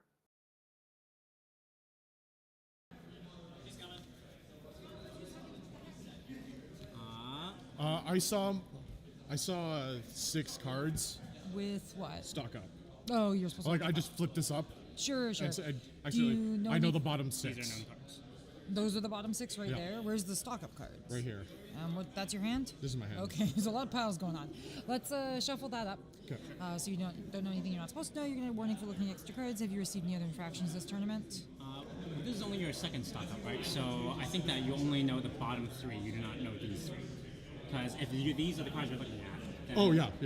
Okay, yeah. Yeah, because you pitched this Force. Yeah. Good call. Correct. Right.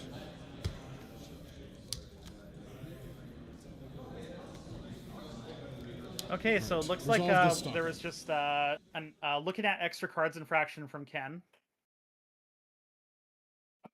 Excuse me. So we'll see Ken looking at the 5 cards again. So he ends up taking a Brainstorm and a Veil of Summer.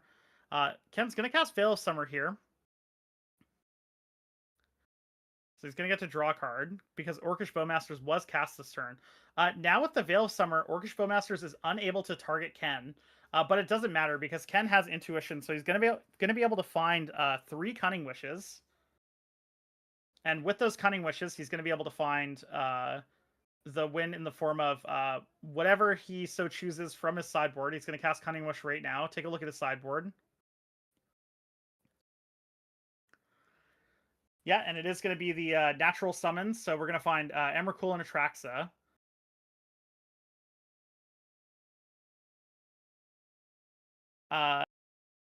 Because of the Tameo blocker, technically Kevin is not dead right now, but he is going to have to sacrifice 5 of his cards, and is going to have to beat Ken post Atraxa. And because of that extra Emrakul that Ken got off the Atraxa, it's deterministic at that point. Unfortunately for Kevin, Ken did in fact have what he needed to fight through that singleton Force of Negation. So Ken Darlington's going to take game 1 of match 1 of the semifinal. Let's take a look at the sideboards here. We'll start off with blue-black tempo here. We have 1 Barrowglyph, 1 Bitter Triumph, 3 Consigned to Memory, 1 Engineered Explosives, 1 Fatal Push, 1 Force of Negation, 1 Hydroblast, 2 Kaido Bane of Nightmares, 1 Massacre, 1 Nihil Spellbomb, 1 Orcish Bowmasters, and 1 Toxic Deluge. Not really a sideboard that is like designed for this particular combo matchup in Omnitel, so I wouldn't be surprised if Kevin only brings in a couple of cards. Looks like he's bringing in Orcish Bowmasters, Force of Negation, and maybe something like the Nihil Spellbomb or a Kaito. It could really be a number of things that Kevin is bringing in. His main deck should theoretically already be pretty reasonably set up to fight against combo. Tempo decks, generally speaking, have reasonable combo matchups. Looks like Kevin's boarding out some number of Barrowglyphs. 3 mana is just a little too expensive for him. On the other end of the table here, we have Omnitel, which is going to be 3 Consigned to Memory, 2 Carpet of Flowers, 1 Sublime Epiphany, 1 Grafdigger's Cage, an Echoing Truth, Shared Summons, Null Rod, Surgical Extraction, Firemind's Foresight, Release the Ants. Let's see here. Disruptor Flute, and Veil of Summer. So we're probably going to see the Veil of Summers coming in. It's possible we see maybe Echoing Truth. I don't really think Echoing Truth is great here. We'll definitely see Carpet of Flowers. Making a bunch of extra mana off of your opponent's lands. Really good in this matchup. Probably not going to see Consign of Memories, so maybe not a whole lot of sideboarding here from both sides. Both sides kind of main decking what they want in this matchup, and haven't sideboarded heavily with this matchup in mind in terms of their full 75. They haven't included cards in their sideboard that would be like really, really devastating in this matchup. So yeah, let's see what these players can muster up. Kevin is going to be on the play, so being on the play pretty important for the tempo deck. Doesn't mean he is going to have to win the last game on the draw if he is going to take this to a 3-game series and ultimately win it.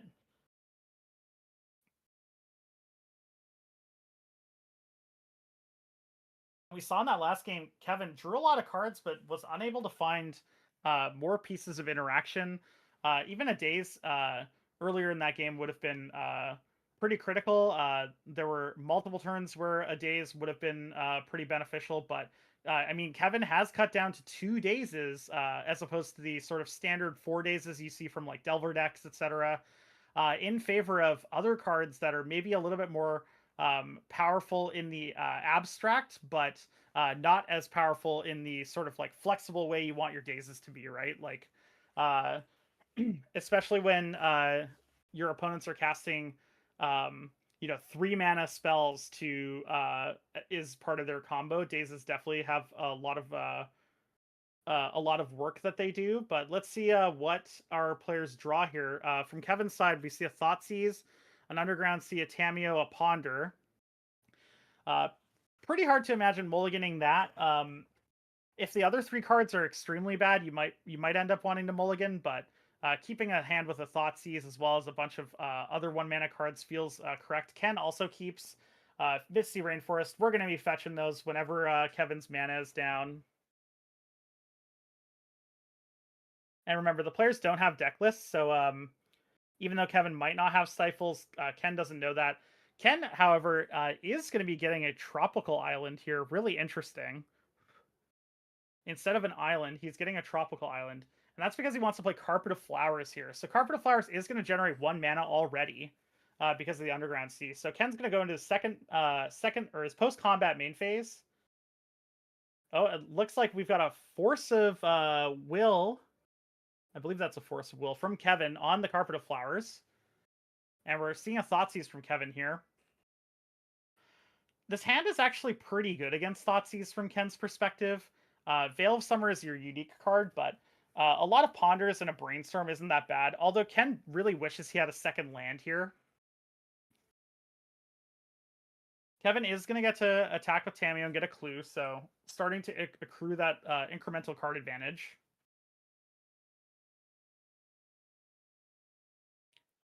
Also, if Kevin draws a Wasteland in the future, that Wasteland is going to be extremely impactful because Ken is showing that he doesn't really have access to land drops. He's going to have to search off of Ponder. He's going to have to hope he hits off of the top 4 or a random hit off of the Ponder.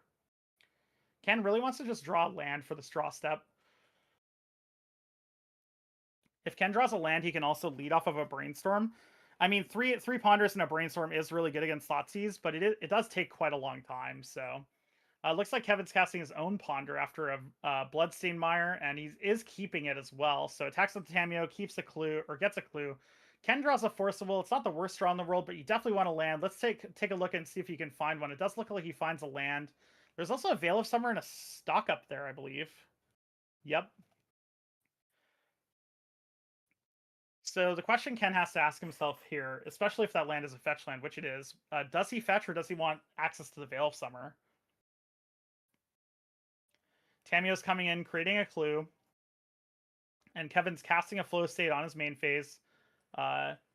It looks like it is a full flow state because of the Force of Will and the Ponder and Thoughtseize. So flow state's on the stack here. Ken is considering whether or not he wants to Force of Will this flow state. He ultimately decides not to, so Kevin is going to get a full flow state here. We see an Underground Sea, another flow state. Oh, Kevin put that card back on top of his library. It should be on the bottom.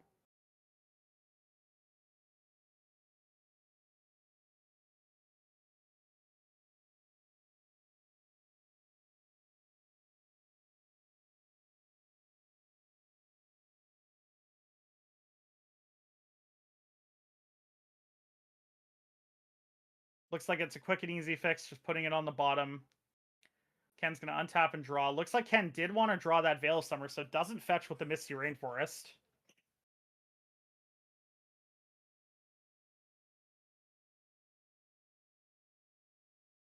Ken is fetching with the Misty now. Ken does know the top card of his library because of the Ponder, so looks like he's fetching with the Misty now to get the best chances at finding another land off of this one of the second or third Ponder that he's going to cast.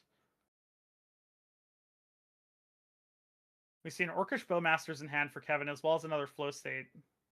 The Orcish Bowmasters is probably what he took. Yes, we're going to see a Ponder from Ken here. I think we're looking at an Island, a Lorien Revealed, and a Show and Tell. That is pretty much what you want, I think, if you're Ken.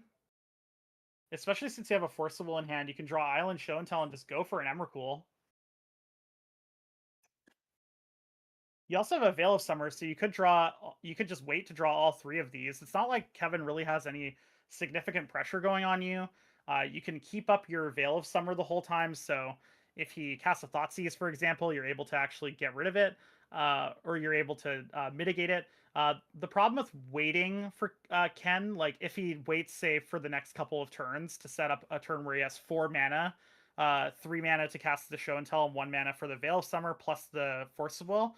The problem with that is if Kevin does draw a Wasteland, that plan is really, really bad. It turns out pretty bad for you. You don't have access to your green source, so your Veil of Summer becomes uncastable unless you find another green source. And looks like Kevin end step is just fetching for the Undercity Sewers here.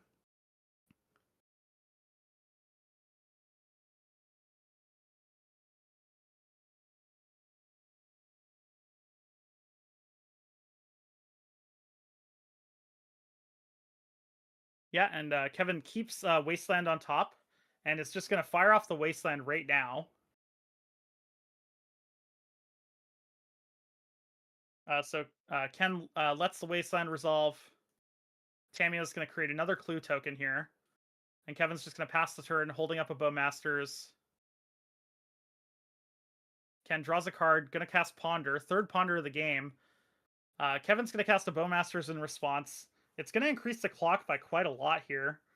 Well, actually, Kevin didn't have a clock before, so it's gonna make a clock. So Kevin's gonna have 3 power in play. So he will have a 6-turn clock against Ken, which is not nothing. It's definitely better than the clock he had before. Ken's Ponder is an Island, Omniscience, and Show and Tell. Really interesting. Having a second Show and Tell is actually pretty nice because if you fire off the Show and Tell and it gets countered, you can just run the Show and Tell again the next turn. Omniscience is also nice because it lets you lead with Omniscience into the Emrakul that's in your hand. I have to imagine Ken's going to keep this Ponder, although he is in kind of an awkward spot because he has this Lorien Revealed. He actually really wants to get that. He might really want to get that land, but he is just going to Ponder, draw the card, and pass the turn. Looks like he's electing to miss the land drop and just leave it on top. So Kevin untaps, draws. And it's going to go to combat. Going to get an extra clue. Going to hit for 3 with the Bowmasters plus the Orc Army. And we're casting another Flow State here.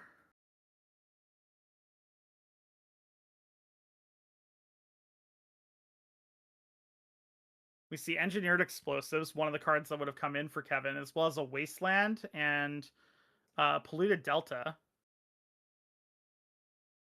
Kevin's going to take the Wasteland and the Polluted Delta.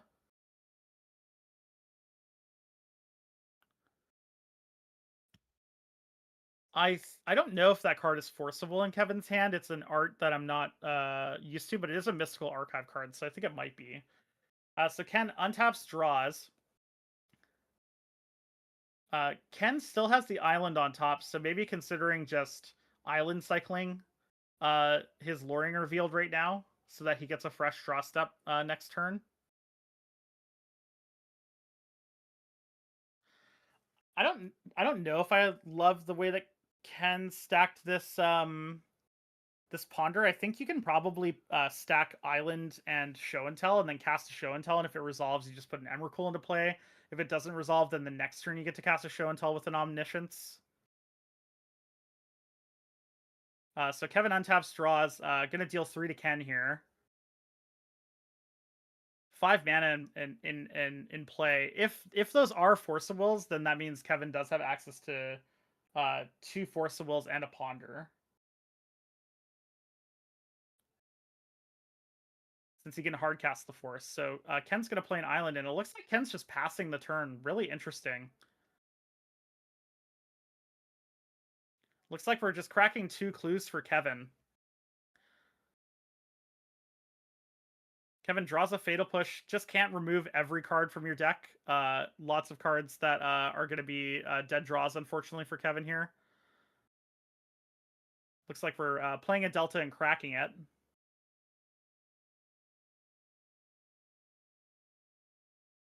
Getting another basic land.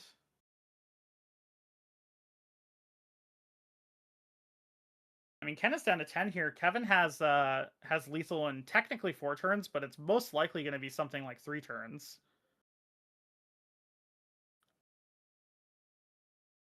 Casting a Ponder here. Seeing a land, I believe a Fatal Push and a land, so definitely got to shuffle those back. Kevin's probably just going to attack for 3 here and leave up 5 mana again. Leaving up Force of Will and another Force of Will that you can cast for free seems pretty appealing here.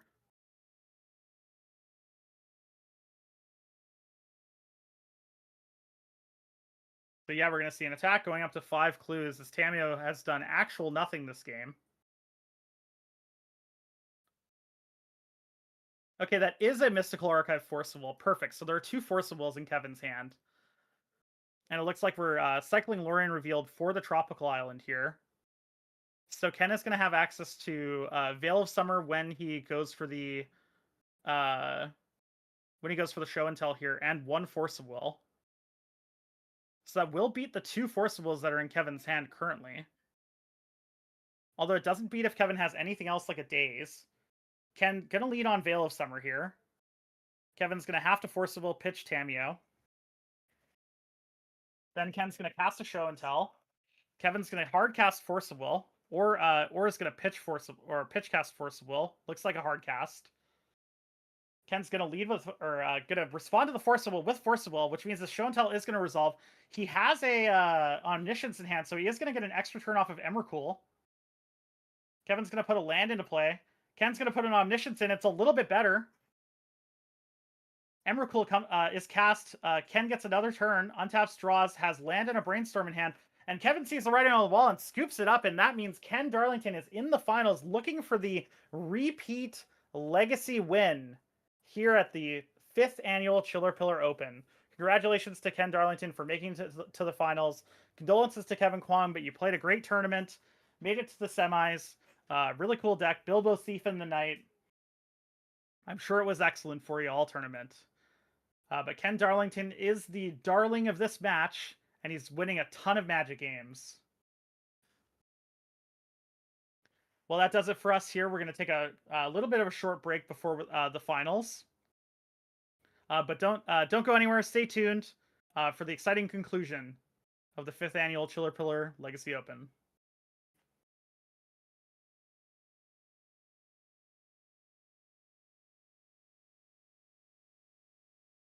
Kevin. Yes. Thank you. Maybe I should have kept the Bilbo. Did you bottom a Bilbo off of Well, I pitched a Bilbo to Force. Yeah. And I could have pitched Ponder instead. And maybe I should have done that so that I could flashback Thoughtseize. I really only saw one. I guess that was the only Thoughtseize I saw anyway, so it wasn't that important. Yeah, seeing only one Thoughtseize in a game where like you really want to see Thoughtseize. Why'd you keep Fatal Push in? I was afraid that you were running the Veshovan Shapeshifter tech, or like you were playing like a Sanded Swarm or something like that. Oh, okay. Or like... That's fair. Yeah, Or if you're like even running your own Tamios, like Yeah. that's not unreasonable, right?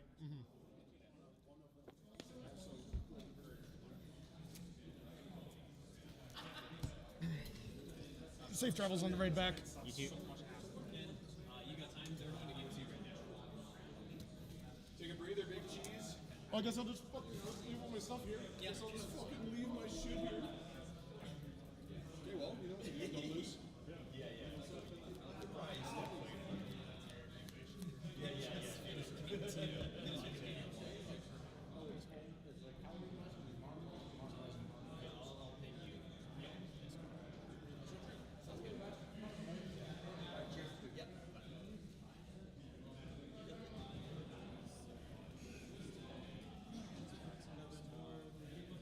Oops.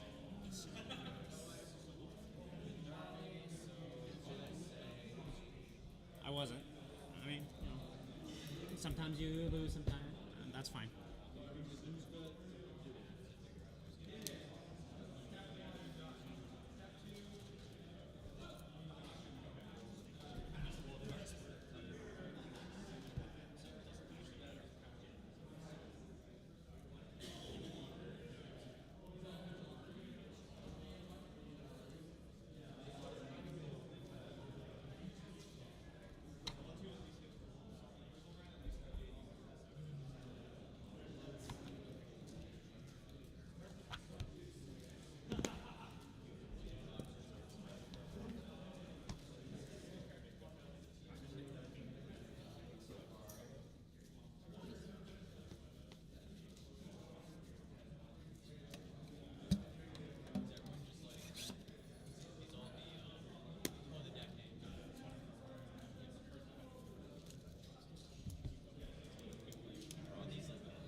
deck box. That's all.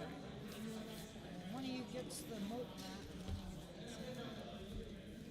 More importantly, there's a plateau.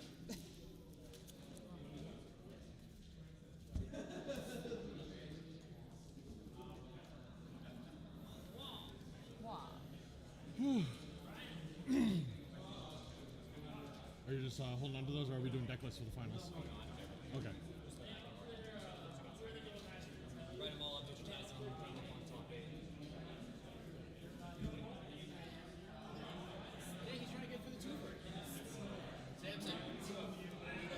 There's nothing stupid about glory, Toby.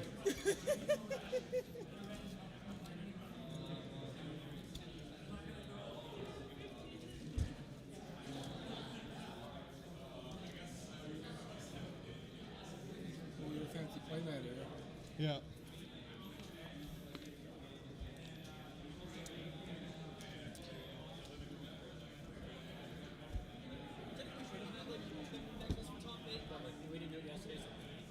Yeah. Meh. We'll do it next. We'll do it for next year. But Samson, I thought we were gonna do it. Do what? Open deck list for top eight. No one told me to do that. I did. You were right there, and then the player asked. But then that was today. We didn't say what this yesterday. Yeah, but we talked about it today, and I was like, oh yeah, we should do it for today. No, I didn't. Did not. She said, yeah, I was the guy who asked. Yeah, I said yeah. As long as it's not part of the project. Then you said, yeah, but we didn't do. No, but then I said yeah, but we should do it today, and then I told the player yes, we were gonna do it, and now we're not. Yeah, let's do it for the finals. There's no reason to keep doing dumb things now. We should have been doing it the whole time. Back to the finals of the 5th annual Chillerpillar Open, the legacy portion, as it were. We've got Omnitel, piloted by Ken Darlington, Black Saga Storm, piloted by Jeff Hoffman. Gonna take a look at these deck lists right here. It's bound to be some exciting Magic.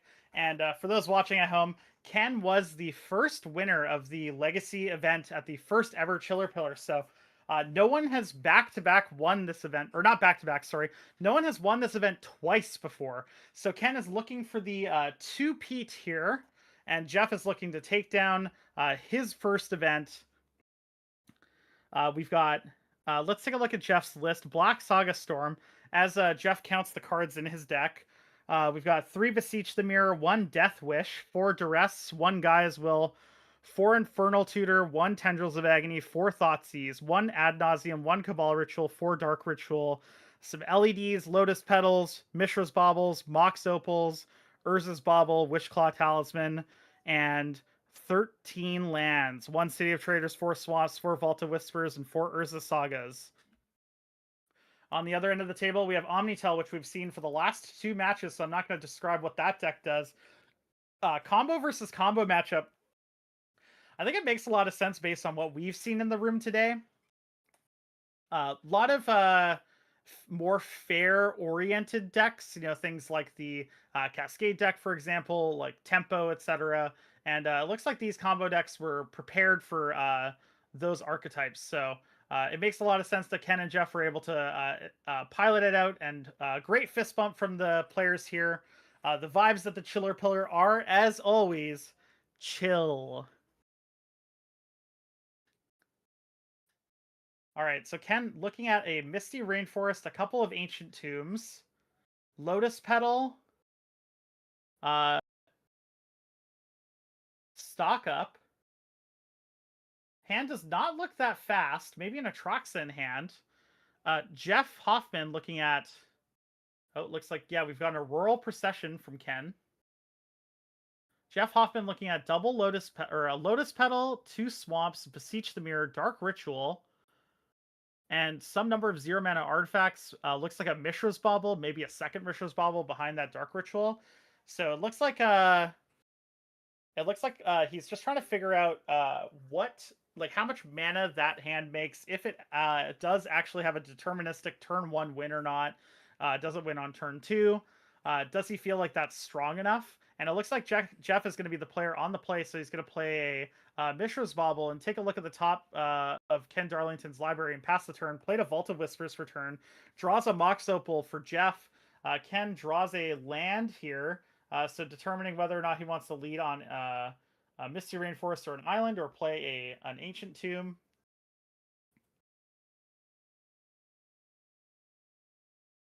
Looks like we're going to lead on a Misty Rainforest here for Ken. The Lotus Petal comes out. And we're just going to pass the turn here. Jeff going to untap, draws another Mox Opal. Lots of mana here for Jeff. Only the one Beseech the Mirror, so pretty scary to just fire off that Beseech, especially since Ken is packing 4 Force of Will and 2 Spell Pierce in the main. The Spell Pierces might not be a consideration, though. It's possible that Jeff has enough mana to actually break through a Spell Pierce, but Force of Will is definitely going to be something that he is considering here. Plays a Lotus Petal for turn, plays a Mox Opal.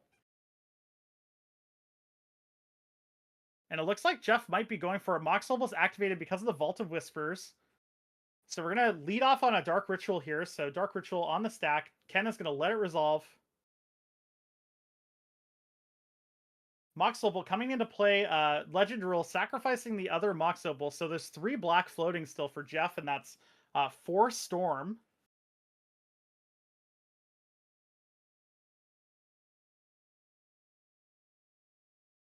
Well, now that Jeff has committed to the Dark Ritual, it looks like he's probably going to be committed to the Beseech the Mirror. So 4 mana, Beseech the Mirror, sacrificing the Mox Opal. And does Ken have a response? He does not. So Jeff is going to be able to go get whatever card he wants from his library. Looks like it's probably going to be a Yawgmoth's Will, maybe a Gaia's Will. I guess Yawgmoth's Will isn't legal. So it looks like it's going to be a Gaia's Will.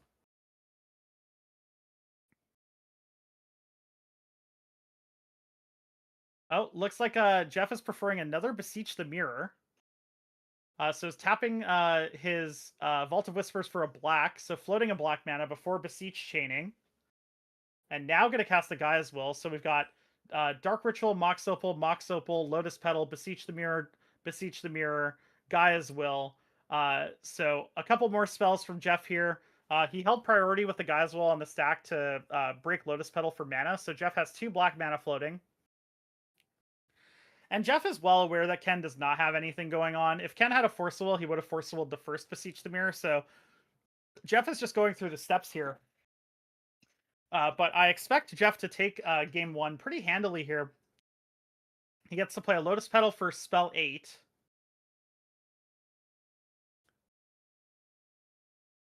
Jeff has not played a land this turn either. Mishra's Bauble coming in for spell 9.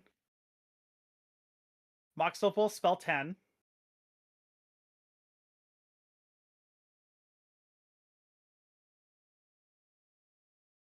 Another Mox Opal, so that's spell 11.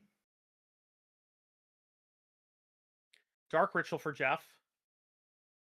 It's important when you're playing Storm to be really cognizant of like how much mana you should be making. I mean, Jeff doesn't want to get into a situation where Ken just decided not to force the will for some reason and gets to force his last Beseech the Mirror that he's able to cast. So yeah, it looks like Jeff is going to go for a cast on the Beseech the Mirror. Sacrificing the Mishra's Bauble. You have to imagine you're getting Tendrils of Agony here. Something like 13 spells casts. Tendrils will be the 14th. And yeah, that's going to do it. Game 1 of the finals goes Jeff's way in really quick succession here. Jeff winning on turn 2, it looks like. And big sideboarding game for both of these players, I'm sure. Let's take a look at Jeff's sideboard, rather.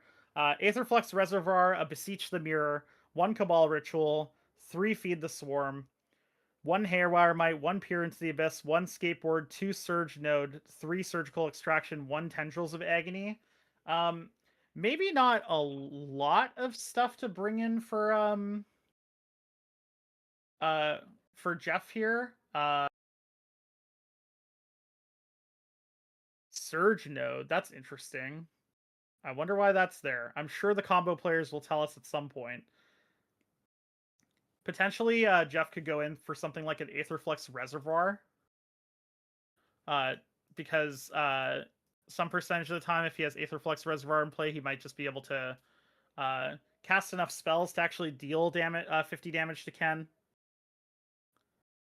From Ken's side of the equation, we've got the 3 Consigned to Memory, 2 2 Carpet of Flowers, Sublime Epiphany, Grafdigger's Cage, Echoing Truth, Shared Summons, Null Rod, Surgical Extraction, Firemind's Foresight, Release the Ants, Disruptor Flute, and Veil of Summer. Definitely going to see Veil of Summer come in. Not going to see Carpet of Flowers this time around. Not a blue Storm deck. We're going to see Null. I believe we'll probably see Null Rod. The Storm deck needs its artifacts to tap for mana.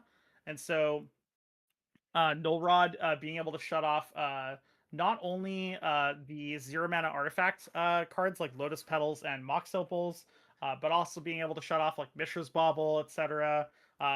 Can cut off the Vault of Whispers as well. Surgical Extraction, we could definitely see that from Ken. A timely surgical can be really important. Disruptor Flute could see that in the main as well. Because this matchup's so fast, Ken is probably going to sideboard in more cards than he would normally.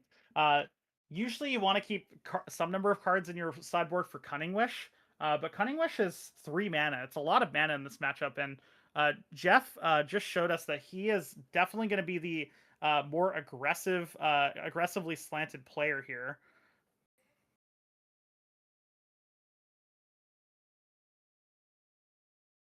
So we'll have to see what Ken boarded in. The first hand that he kept definitely didn't work. He is going to be on the play here, so has a lot more agency.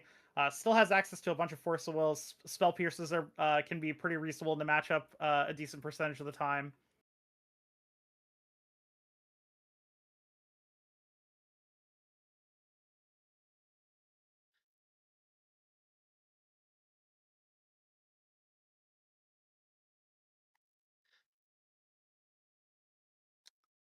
All right, so it looks like we've got a couple of lands, a Cunning Wish. We do see the Null Rod brought in from our Omnitel player here. Brainstorm.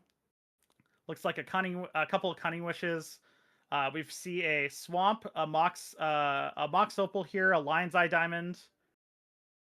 And it looks like both players have kept Drew Cabal Ritual. And looks like Ken played a Misty Rainforest on turn 1 and passed, and is now fetching, probably grabbing the Surveil land. Looks like a Hedge Maze. Jeff just played a Swamp and passed.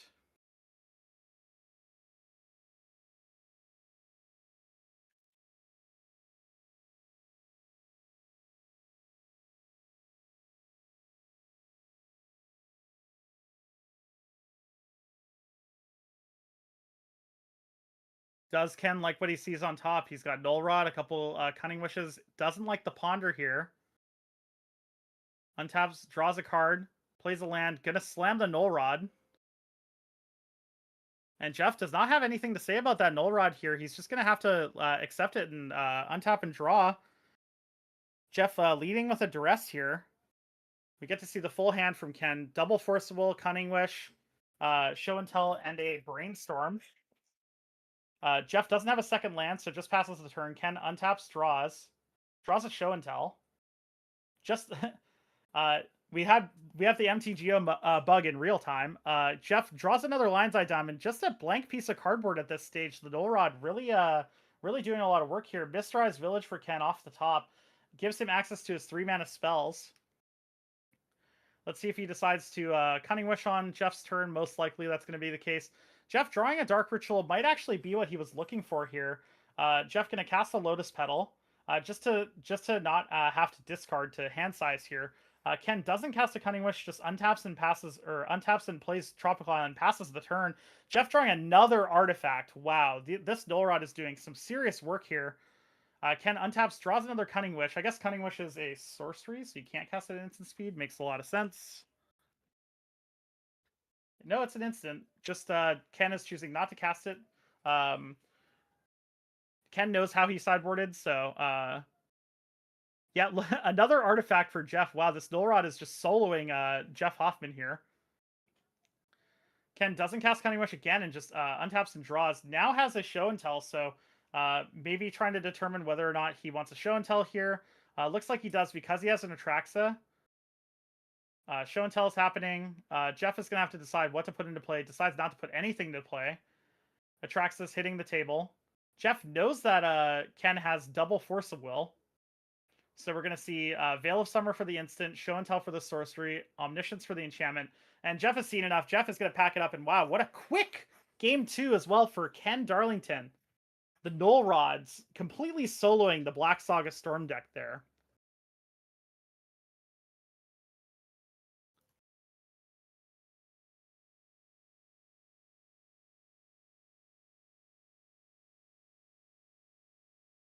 And this gets to us to a decisive game in the finals with Jeff Hoffman on the play, the Storm deck being on the play.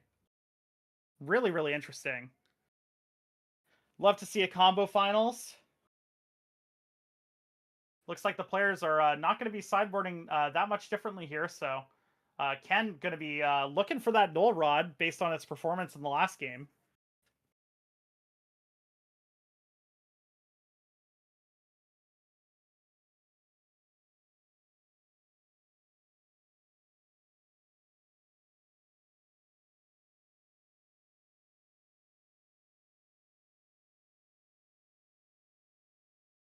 All right, our players are getting ready to present here, and this is going to be the final game of the final event in the 5th annual Chillerpillar Open. Let's see if Ken Darlington can take it down and be the 2-timer, or if Jeff Hoffman is going to be a first-timer.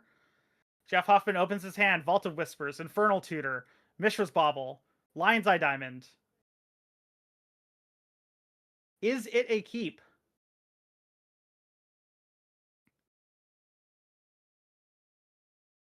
Ken on the other side of the table looking at a Cunning Wish, a Brainstorm, a Ponder. Unsure if I see any lands in the hand.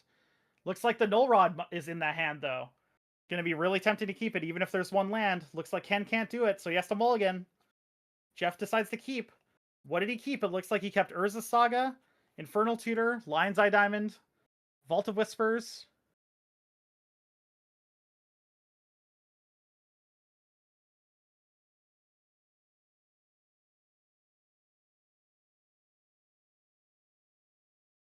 Two Dark Rituals, I believe. So 2 Dark Rituals, Infernal Tutor, Vault of Whispers, Lion's Eye Diamond, Urza Saga, Mishra's Bauble. Yep. So Jeff is not going to be able to go Hellbent on turn 1 here. Well, actually is going to be able to go Hellbent with the Lion's Eye Diamond, so could just fully commit to trying to win on turn 1 here, potentially. Looks like we see a Ponder, a Brainstorm, 3 lands, an Omniscience, and a stock up from Ken. Is this the type of hand you can keep? Ken has determined that it is, or maybe he's still considering it. He has a Lotus Petal as well. We're going to see a Vault of Whispers here, Mishra's Bauble, Dark Ritual from Jeff Hoffman. It looks like he's just going to go for it. He's going to force Ken to have the Force of Will. So double Dark Ritual, that means Jeff has 4 black mana, Lion's Eye Diamond coming into play. Jeff's going to cast Infernal Tutor, hold priority, break Lion's Eye Diamond. That means we're going to have 2 black mana and 3 mana of whatever color Jeff wants, most likely black.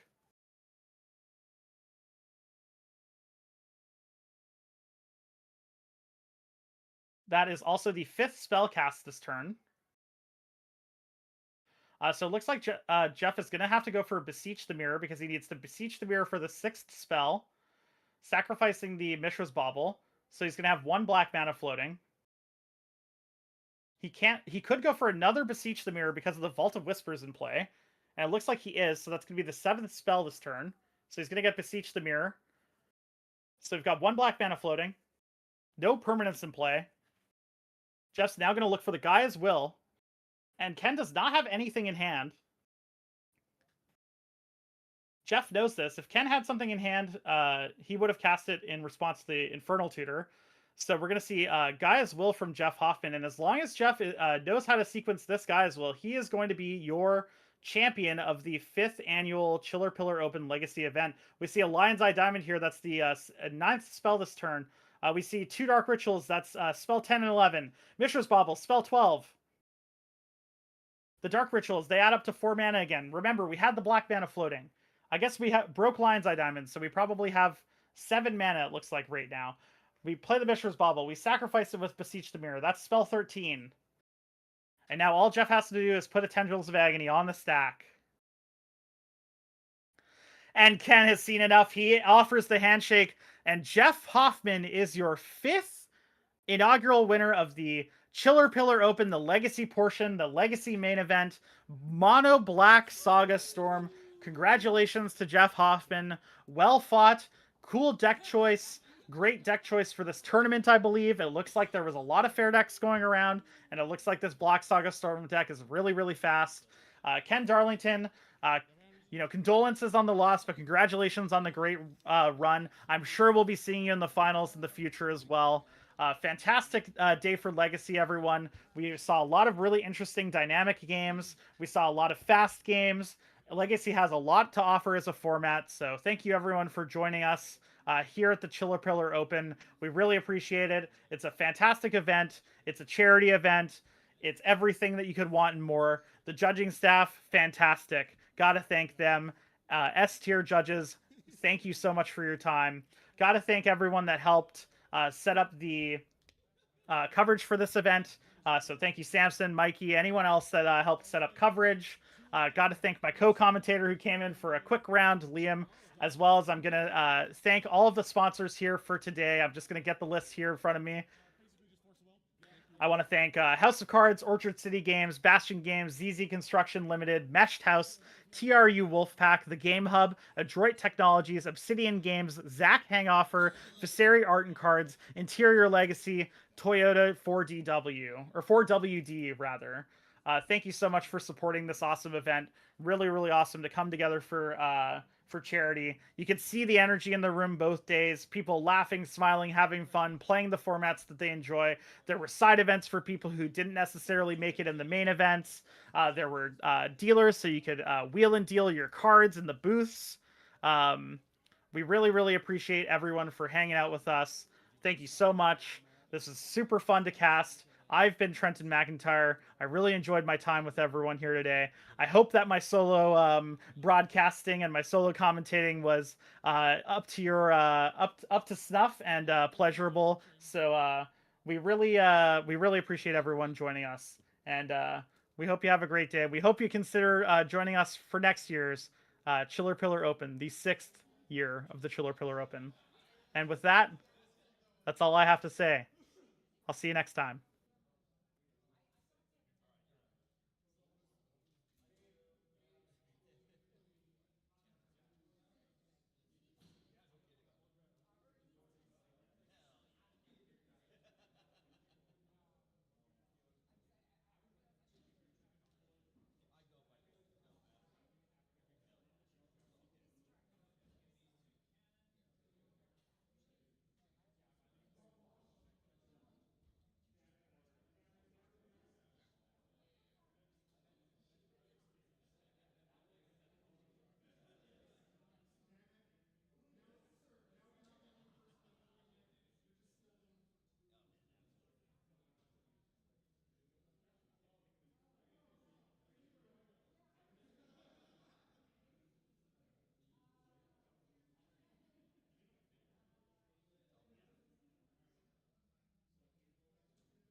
All right, ladies and gentlemen, we're going to end the stream here. Thanks for coming and watching. Thanks for coming and hanging out to everyone, the chatters in the chat. Appreciate all of you. We will see